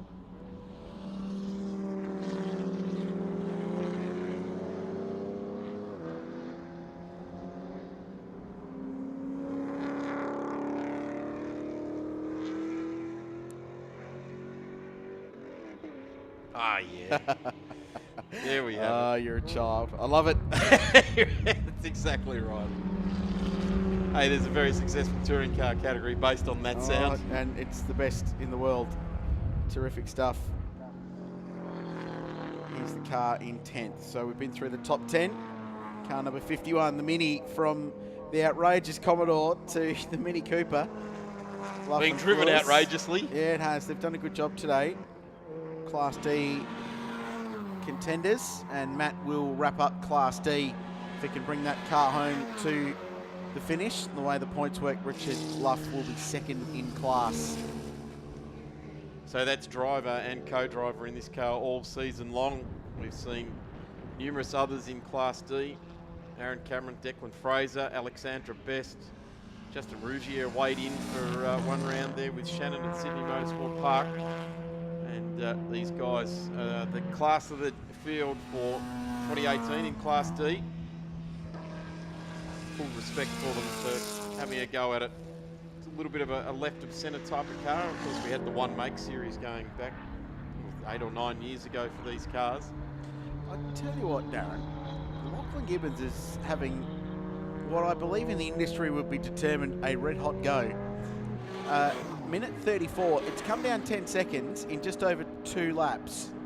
And I'm talking about the battle for 3rd and 4th place. So we think Eddie is in fuel conservation mode to try and get to the end, right on the very edge of their window. And Lockie Gibbons, we know, is fuel and tired to the end and can push hard with no fear of any real drama. So there might just be a little bit of a turn up there. We'll follow that progress for you as we continue our through the field. Ian Salterra is behind the wheel of the Nissan Pulsar. 11th at the moment. The bird song down there at turn 2. Enjoying a little bit of life on a fine, fine spring Sunday at Phillip Island. I'm waiting for it to go.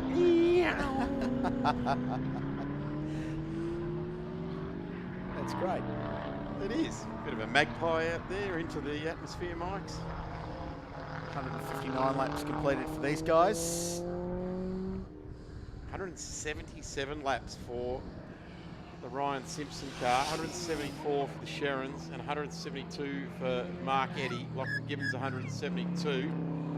As the Magpies let us know, hey, we want a bit of quiet time, you guys. That's we're about 29 minutes away, Mr. Magpie, from quiet time. It's good, isn't it? Wildlife at Phillip Island, we talk about it. So this is the Gibbons Subaru. So Mark Eddy last time round at a 1 minute 50.6. We'll keep you up to speed with this because I want to map this battle out because I think there's still a little bit to play out. Overall, the Audi's been quicker today. Its best lap of 146.6 to the Subaru's 147.4, but there may well be a little bit more in this. We hope so. Oh, there he is. Look, there you go. That's what's making all the racket down there at the Southern Loop. Old mate, up and about because his team made the made the grand final and lost. Deservedly so. I don't know what's going on in the graphics department, but it said Yule Magpie, and I don't know why.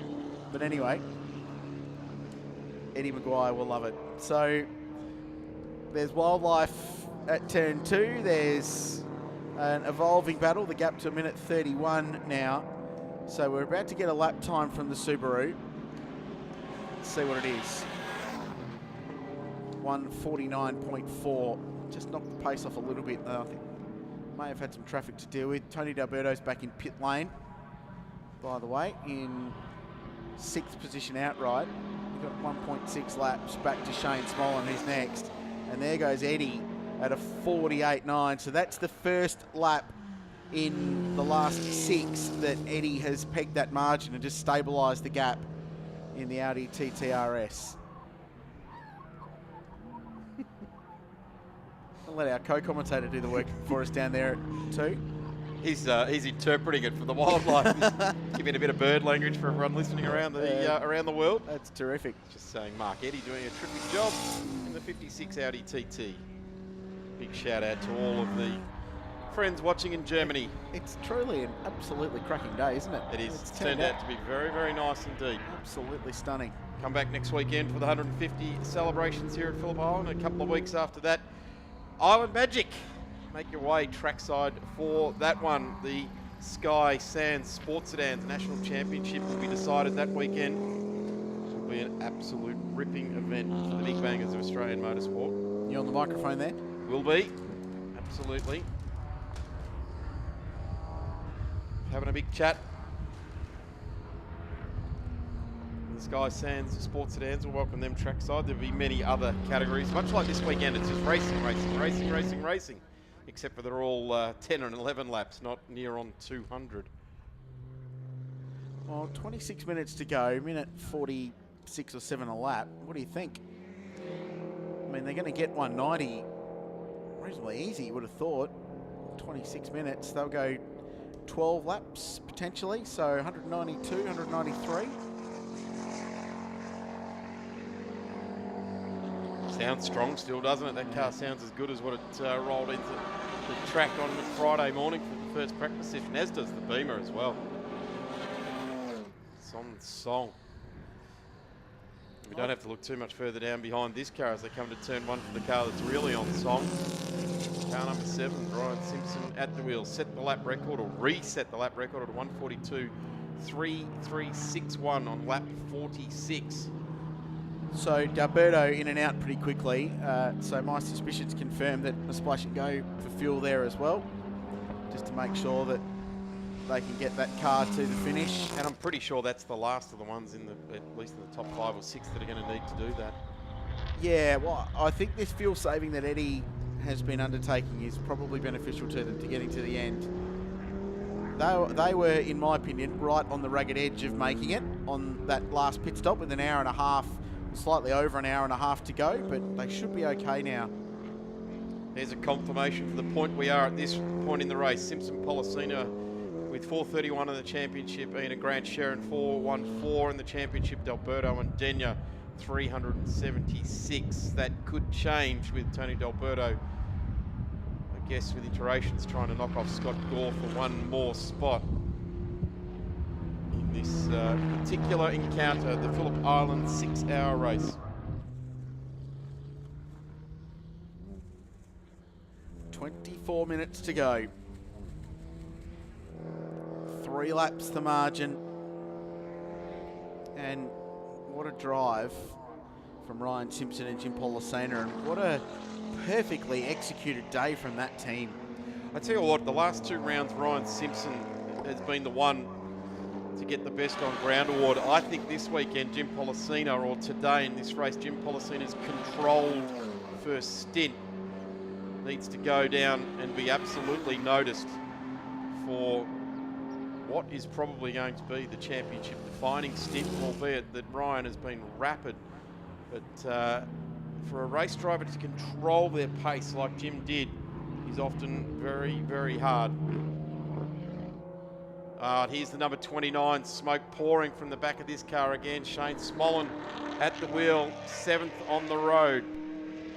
For B1, this championship is swinging in the last 23 minutes of this race again. Coming to the pit lane, doesn't look like a tyre this time.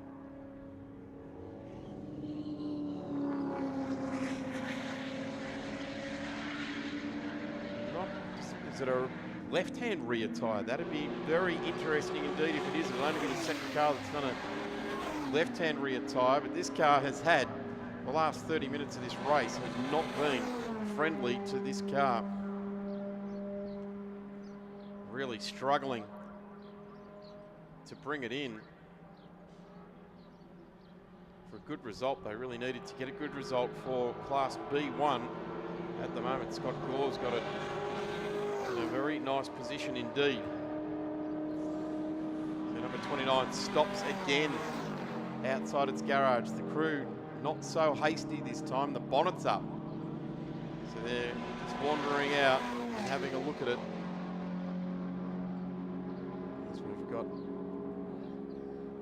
22.5 minutes left in this race. The timer up in the top left-hand corner of your screen. And here is Tony D'Alberto pushing very, very hard.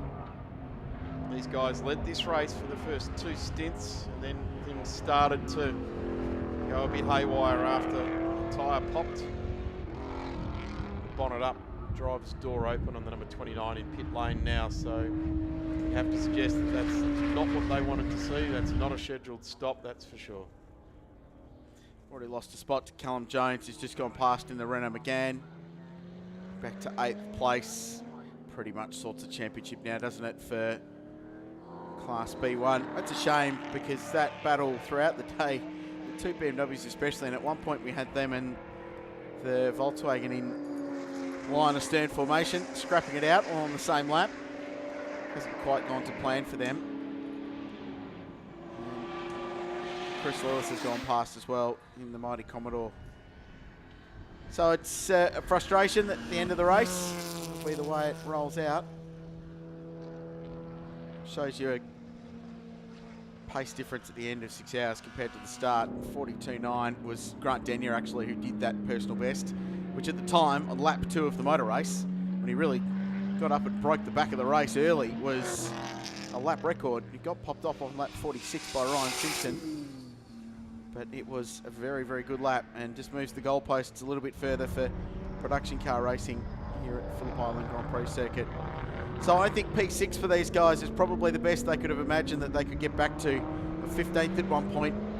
They lost 9 laps during that stop. I guess it's just reward for the Simply Sports Car crew that have brought this car to this championship this year. They had a big fix after the first round and didn't turn a lap. They've been awesome in their performance in the rounds ever since. Small consolation though for not getting the big prize, but then I suppose a championship's built over the full year and Sandown didn't exactly go to plan. Imagine if they'd finished 5th or 6th there or just got a podium rather than crushing out in practice on Friday in those terribly wet conditions that we saw at the opening round of the championship. They've learned a whole lot here today in this 6 hour though, that's for sure. Coulda, woulda, shoulda. That's the nature of racing, nature of championships. Tony D'Alberto will be pleased to see that the Shell V-Power Fords have won today at Pukekohe. Big win from Scott McLaughlin. Shane Van Gisbergen was second, so it's 1-1 over there. So the championship pretty much squared up going into Newcastle in a couple of weeks. Bathurst winner, Craig Lowndes. Where did he finish? Just missed the podium actually, 4th. There you go. Yeah, Whincup was 3rd. Gave second to his teammate in the last lap. So. Oh, and into the garage goes the BMW. Would you believe it, with 20 minutes to go? Shane Smollen can do nothing but sit in that car helpless, and a really good result gone begging. So 167 laps for them. Martin's and 162 is the next Class B1 rival. So they've got 5 laps to find a fix and hold on to 2nd place in class. That'll be their next target in this race. So Elliot Barber is for all intents and purposes out with James Brock in the MG6. Danielle Walton also out with Caitlin Hawkins in their Commodore. Adrian Morrell was out early with a blown engine in the big Falcon GT. And the rest of the field is continuing. So we'll have 15 or 16 classified finishes at the end of this show. And round out the Jacuzzi Spas Australian Production Car Championship. Looking forward to us receiving a Jacuzzi Spa. Was that in your deal? Wasn't No, mine? Oh, we missed the window now. Yeah, we have. Thanks to Jacuzzi Spas, though, for their support. We hope they can come on next year as a supporting partner with Production Cars. Yep. Certainly a good way. The management of this category have been pretty good at digging up, bringing along new sponsors to the sport. Well, MRF jumping on board next year as both the major partner and official tyre supplier. Darren talked about the calendar for next year before. Well, I tell you what, though, when you look at what the MRF, the Indian Tyre Company, what motorsport they're involved in around the world, they have got fingers in pies all over the place. Hugely successful rallying background. Yes, very successful. As well, and that's vital. Starsky Eli Evans. Yeah, absolutely. Yep. That's how 2019 looks for the Australian production cars. Sydney Motorsport Park, first weekend in March, back here in June. So we go from spring to midwinter. Gee, that'll throw some variables up, won't it? 6 to 9 June that weekend. Celebrating a birthday there, does it? We'll have to do a bit of a party that weekend. No, that's the 2nd and 4th of August weekend. No, I'm talking about myself, mate. Queensland Raceway, it's all about me. Queensland Raceway, the Fight in the Night, which is just the staple event now on the calendar. Oh, yeah. It's such a favourite of all of us. If you have an opportunity to get up to Queensland to see that race, please do so. If you thought the supercars at Sydney Motorsport Park under the lights were spectacular, you've not seen anything yet, because we don't bother too much with lighting at Queensland Raceway. We just send them. And this year we had a thunderstorm rolling in at the same time, so we had a light show to boot for free. It was an awesome experience, a really cool race. The spiritual home of Victoria Motorsport at Sandown, of course, just after during footy finals time, so looking forward to that. And then the Bend Motorsport Park will be a great place to wrap up this championship in essentially 12 months from I tell you what, today. with a little bit of local scuttlebutt around Sandown, get to Sandown every opportunity you can over the next 2 years, because things are closing in pretty quickly. And there's some people that want to make a big chunk of money out of that bit of real estate there. If either of the political parties here in Victoria want to get themselves a whole sport voting for them, protect Sandown. Yes, correct. Heritage listed. We all move on. On the back of, well, there's 40,000 odd CAMS licence holders now in Australia, and I would have thought that there'd be, 25% of those in Victoria? At least. Surely. So there's several thousand people, I'm sure, would jump on board with that. Just for that. They'd probably put all their political allegiances of years gone by and just go, righto, for this time, if you do that. But like all good political promises, they'd back right out of it. Correct. 15 minutes left to go in the Phillip Island 6-hour race. The final race of the Jacuzzi Spas Australian Production Car Championship. And, well, I guess these guys will go home this weekend wondering what if. And I tell you what, Brian Simpson at the other end of that scale, they came here this weekend wondering what if. Oh, careful. Yes. Third and fourth. 15 minutes to go, guys. Gibbons has got the gap down to 1:19. 79 seconds to Mark Eddy. Well, they've had a big go, haven't they? In the end, it was the Audi superior fuel economy that's beaten them today, and the fact that this car had some tyre dramas early on and had to have that pit stop slightly out of their window. Mark Eddy's managed to have that flying under the radar thing all weekend. Yeah. All weekend. They've just ticked the boxes. It's very Alan Heatley style, really, too, just to tick the boxes and make it happen. And at the end of the day, wow, there's magic. We got on the podium. Worked very hard to get there. But it was going to be a fight between those two cars, wasn't it? If one of those top three cars, either of the two Lotus Entries or that BMW tripped up as one of them has, it was going to be a fight between those two to get that final step on the podium. as it's turned out to be, and it's been a really good one. Well, in fact, 2 of them did, because the Sharons had their issues early on as well. Yeah, it hasn't cost them a spot on the podium. Correct, that's true. And to be perfectly honest, second was probably the best that BMW was going to do today, given the prodigious speed of the Lotus entries. With what Lotus are bringing to the table, yes. But Ian and Grant Sharon rock up to the track wanting to win every race. They were pretty early on. They said, yeah, we're going all right here. And they were. Early sessions, they were quick. And they've remained being quick. That's the view of a race team watching a race team watching a race team pit lane.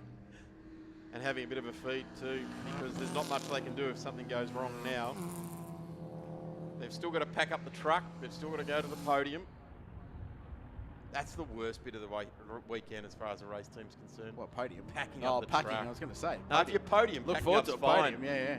If you're podium, it's not a problem. You pack up, that happens, you're on the road before you know it. But this time of the day, the packing the truck up. Car 7 leading the way. Ryan Simpson at the wheel, being told exactly what lap times he's allowed to set. He was given some freedoms in his first stint to run fast and track down the cars out in front. He's now doing the job that he's been brought along here to. Listen to the radio. We'll tell you what we need you to do, Ryan Simpson. You rapid race car driver, you. Very jealous. You are? Yes. Come on, forward. He's driven Victorian under 2 litre sports sedan champion. He's driven everything and won everything he's been in. Like, this is nowhere near a cup car, nor is it anything like a V8 touring car or a Formula 4. Right, no, spare a mention for Jim Polisena as well. Yeah, well, I've already told Jim's the stint of the day. Yeah, and just the guy drives everything and commits 100% to it all. Dean Lilly runs all of his race cars, whether it's the V8 touring car, whether it's the Touring Car Masters cars, and Dean's actually a winner in TCM this year in Jim's second car in the Monaro, which is also for sale. He did a good job. Picked that up at a bargain. That was at Sandown Raceway in the rain in September. And of course now he's 11.5 minutes away from winning the Australian Production Car Championship in the Phillip Island 6 Hour. What a season. He leads the TCM Pro Sports standings, as we said before.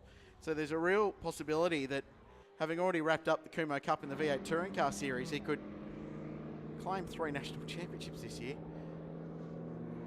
It's a huge effort, ably supported by Ryan Simpson. Darren Hossack won 2, one in the sports sedans and one in the supercars. It's a technicality because 2 of them are classes, so they don't. They're not official camps or spots, but it's you still got to do the job, win the class. Yeah. It just so happens that this one's the big class, the outright class. 10 and a bit minutes to go. 188 laps. Yeah, not taking anything away from Jim Polisena. That's 3 racing programs that he's got to organise and fund and get, all airfares and lunches and breakfasts and hotels and make sure cars run and get there. It's a big job. He's got some good people helping him do it. That's always the important part of it. Have a look at this thing. Mechanical Marvel Award, this thing. They're in the top 10 too, by the way, with the dramas for the 29 BMW. They've worked their way inside the 10 outright in a Class E Nissan Pulsar Triple S. It's been a huge performance from these guys. The most developed car currently running in the Australian Production Car Championship. Should be. And running a tribute livery as well. There's the Michael Hopp into Suzuki Swift. That car is got Pittman at the wheel currently. They're running 16th on the road. Here is Matt Thulis at the wheel. Tony D is pushing pretty hard in car number 10 to try and get P5, but he's going to fall short. He's 58 seconds behind the Scott Gore BMW. He's about 10 seconds a lap quicker. So I don't think it'll matter too much at the moment. Down into Honda. The other thing about today is so often these days endurance racing aren't really endurance races, are they? They're sprints. This has been an endurance race. This one we've proven. This has been a battle of the fittest. Yeah.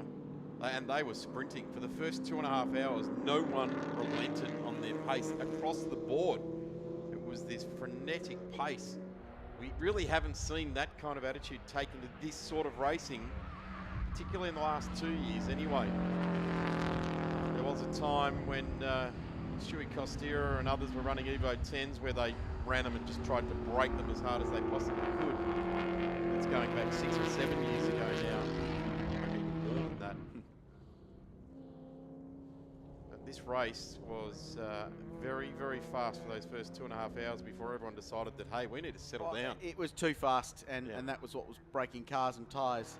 And you and I exclaimed at the pace that was being set. We couldn't believe how fast they were going, how hard they were pushing, given the predictions of tyre dramas that we'd see today. And sure enough, in a rare moment, Darren, you and I were right in commentary, and they came to be. And even a rarer moment, we'd agreed on it. Yes, correct. So almost 190 laps complete, so it looks like they might get to that 192, 193 benchmark we were talking about. There's 190 for the Lotus now. Well, it's been a long time since there's been a race here that's had 190 laps completed. Without a safety car? Yeah. Yet. Don't say that. So 850 kilometres now completed. It's a huge, huge test of endurance at the fastest racetrack in Australia. Today, the toughest. With all the dramas that have been thrown at it. I'll tell you what, for someone that runs a focused motorsport website, Richard Crail, the racetalk.com and Facebook page, it's about time that someone ran a poll asking which is the best racetrack in Australia. Is it? So, I'm sure I want to open those can of worms. I think we need to know. Well, I think we need to know. Yeah, I don't know. It depends who you're talking to, drivers or mechanics or engineers or punters. Punters, I know the way that'd go if we include punters, but you've got a very focused motorsport website that might bring the people in that will give you an educated opinion. I think I said it yesterday in commentary that I think that the broad opinion is that this is probably the best drivers' track in Australia. And it's certainly the favourite track of several of the top flight supercar drivers. Bathurst is Bathurst, doesn't matter. Like, it's epic either way you look at it. But and Taylor Bend is an awesome facility. And I think that's jumped into P3 with a bullet. Oh, easy. Yeah. Absolutely, with a rocket. Yep. But as the 24 car gets back out on the road, they're just trying to limp home and finish and be classified a finisher now. But they'll miss out, ironically, on the podium.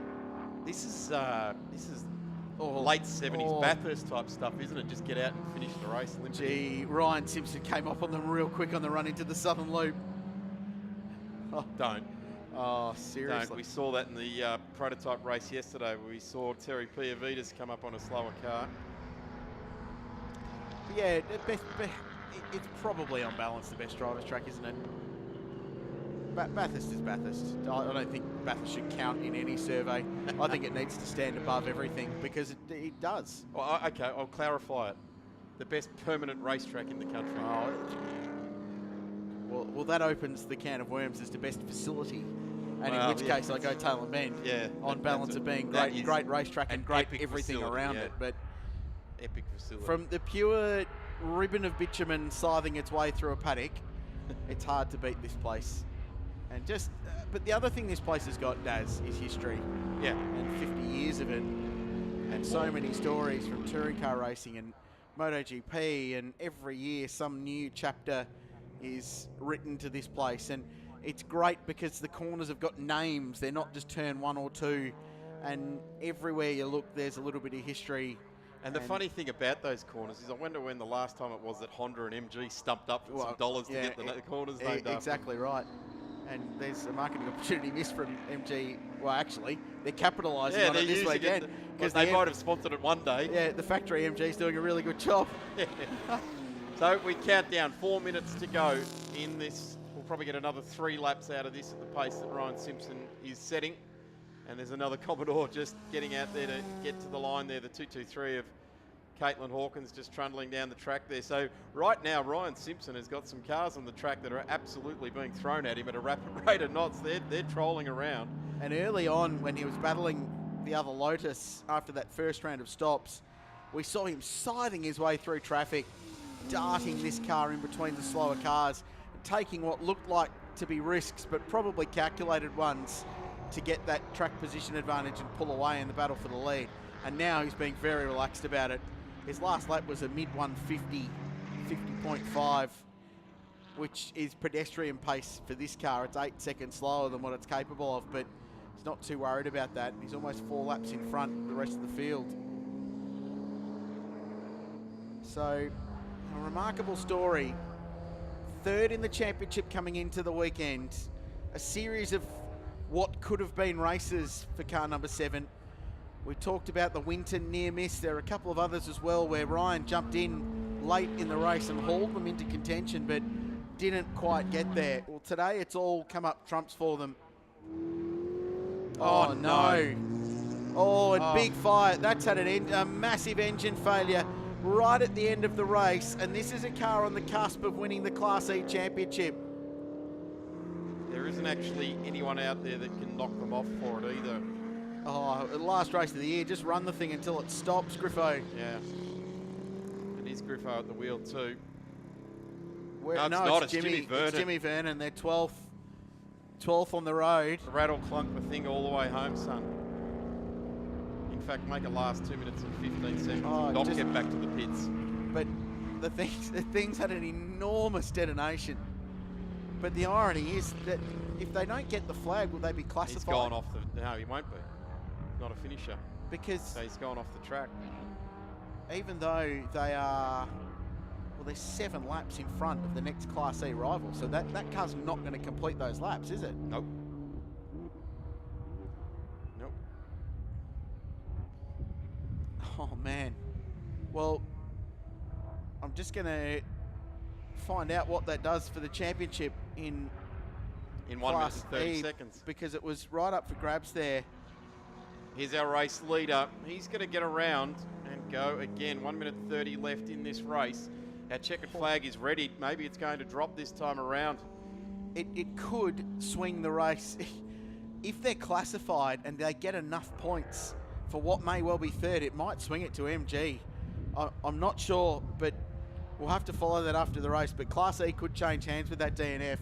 We're waiting for a finish.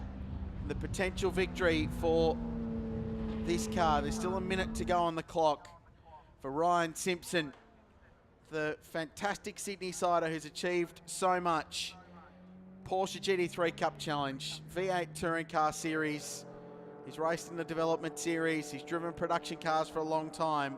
And his team owner, Jim Policina, have done a magnificent job here today. In fact, all weekend. Do they go again? Do they get one more lap? There's 36 seconds on the clock. They are going to go again. Yep, one more lap. One more lap for the 2018 Jacuzzi Spas Australian Production Car Series. And they go around one more time. Jimmy Vernon could not bring the little Toyota Echo another 1.2 kilometres around. That's just the cruelest possible thing. Stuff. If that costs them the championship in Class E, they have been robbed. Wow. Well, the MG is out. It was out and circulating. Yeah, but this is the highly emotional charged part of the day. Look at all the crews now over on the signalling wall. They get ushered off there by the officials all weekend long. The MG is limping home. And assuming that Jimmy's not classified and Griffo not classified, the MG could finish third in class if they've done enough laps. So Class E winner will have 175 laps in the books at the end of the race. And they've done 136. So the Class E, the late drama for that championship with the Toyota Echo out. But what about this performance? They were third in the points coming into the weekend. And they were the outsiders, the roughies on the bookie sheets, on the tote board coming into it. But with a perfect performance, when everyone else has stumbled and fallen at Phillip Island, Ryan Simpson and Jim Policina have preserved throughout a dramatic day. Dean Lilly's been the puppet master in the background behind these guys. This is an enormous race victory, not only a win in the Phillip Island 6 Hour, but the Australian Production Car Championship goes the way of Jim Policina and Ryan Simpson. Massive effort. And congratulations to that team. The MG coming to the line now, and all the MG boys out over the fence there as well. We'll have to wait and see the swings and roundabouts in Class E. That is for sure. Ryan Simpson and Jim Policina, you were first in every session yesterday. You started in pole position today and you finished in first. You can't really ask for much more than that. How good do you feel? Yeah, we feel pretty good. We knew the 6 hour race was going to be massive. We had a fast car, but it was going to come down to more than that. It proved that it wasn't just speed. We needed to manage the tyres to get there till the end, and we did that. Jim did a great job as well, and 3 laps ahead. What more can we ask for? Jim, how are you feeling? Oh, outstanding. It's great to have a win in the 6 hour and potentially the Australian title. The key to today was managing tyres, as Ryan said. I mean, we had blistering speed if we needed it, but you can't do 6 hours of that. So that was the key to it, just reliability. Yeah, look, as we saw, there was a lot of challenges today, particularly with the tyres. Everyone seemed to struggle with it, but you guys managed to take it in your stride and overcome it. Yeah, well, I think Jim's pretty conservative on his first stint, and then we saw in the second stint that, well, in the first stint that Grant had trouble with his tyres. So we just managed that. I think, the way we'd set up the car was pretty balanced, so it worked well. I think our tyres towards the end of the stints were getting pretty bad, but we didn't push it any further than we needed to. Well, very well managed. Congratulations. I'll let you go to podium and have a pretty good celebration. Awesome. Thank you. Cheers. Thank you. Celebration it will be, thanks to Bree for that. We have Class A1 and outright. Third position was Mark Eddy and Francois Joy. Please take the podium, gentlemen. Second place was Ian and Grant Sharon. Please take your spot on the podium, gents. And ladies and gentlemen, a big cheer and a round of applause for these guys that came into this weekend third in the title, and they won the race. Ryan Simpson and Jim Policina.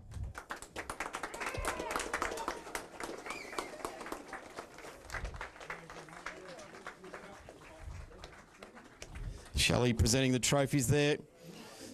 Get your photos because, gentlemen, those bottles there haven't even been opened yet, so you better start ripping the foil off them.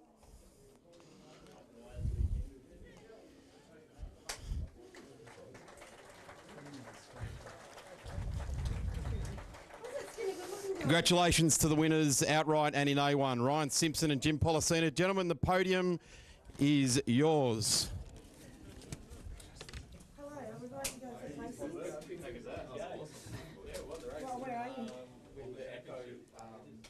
Dying in the last 2 minutes.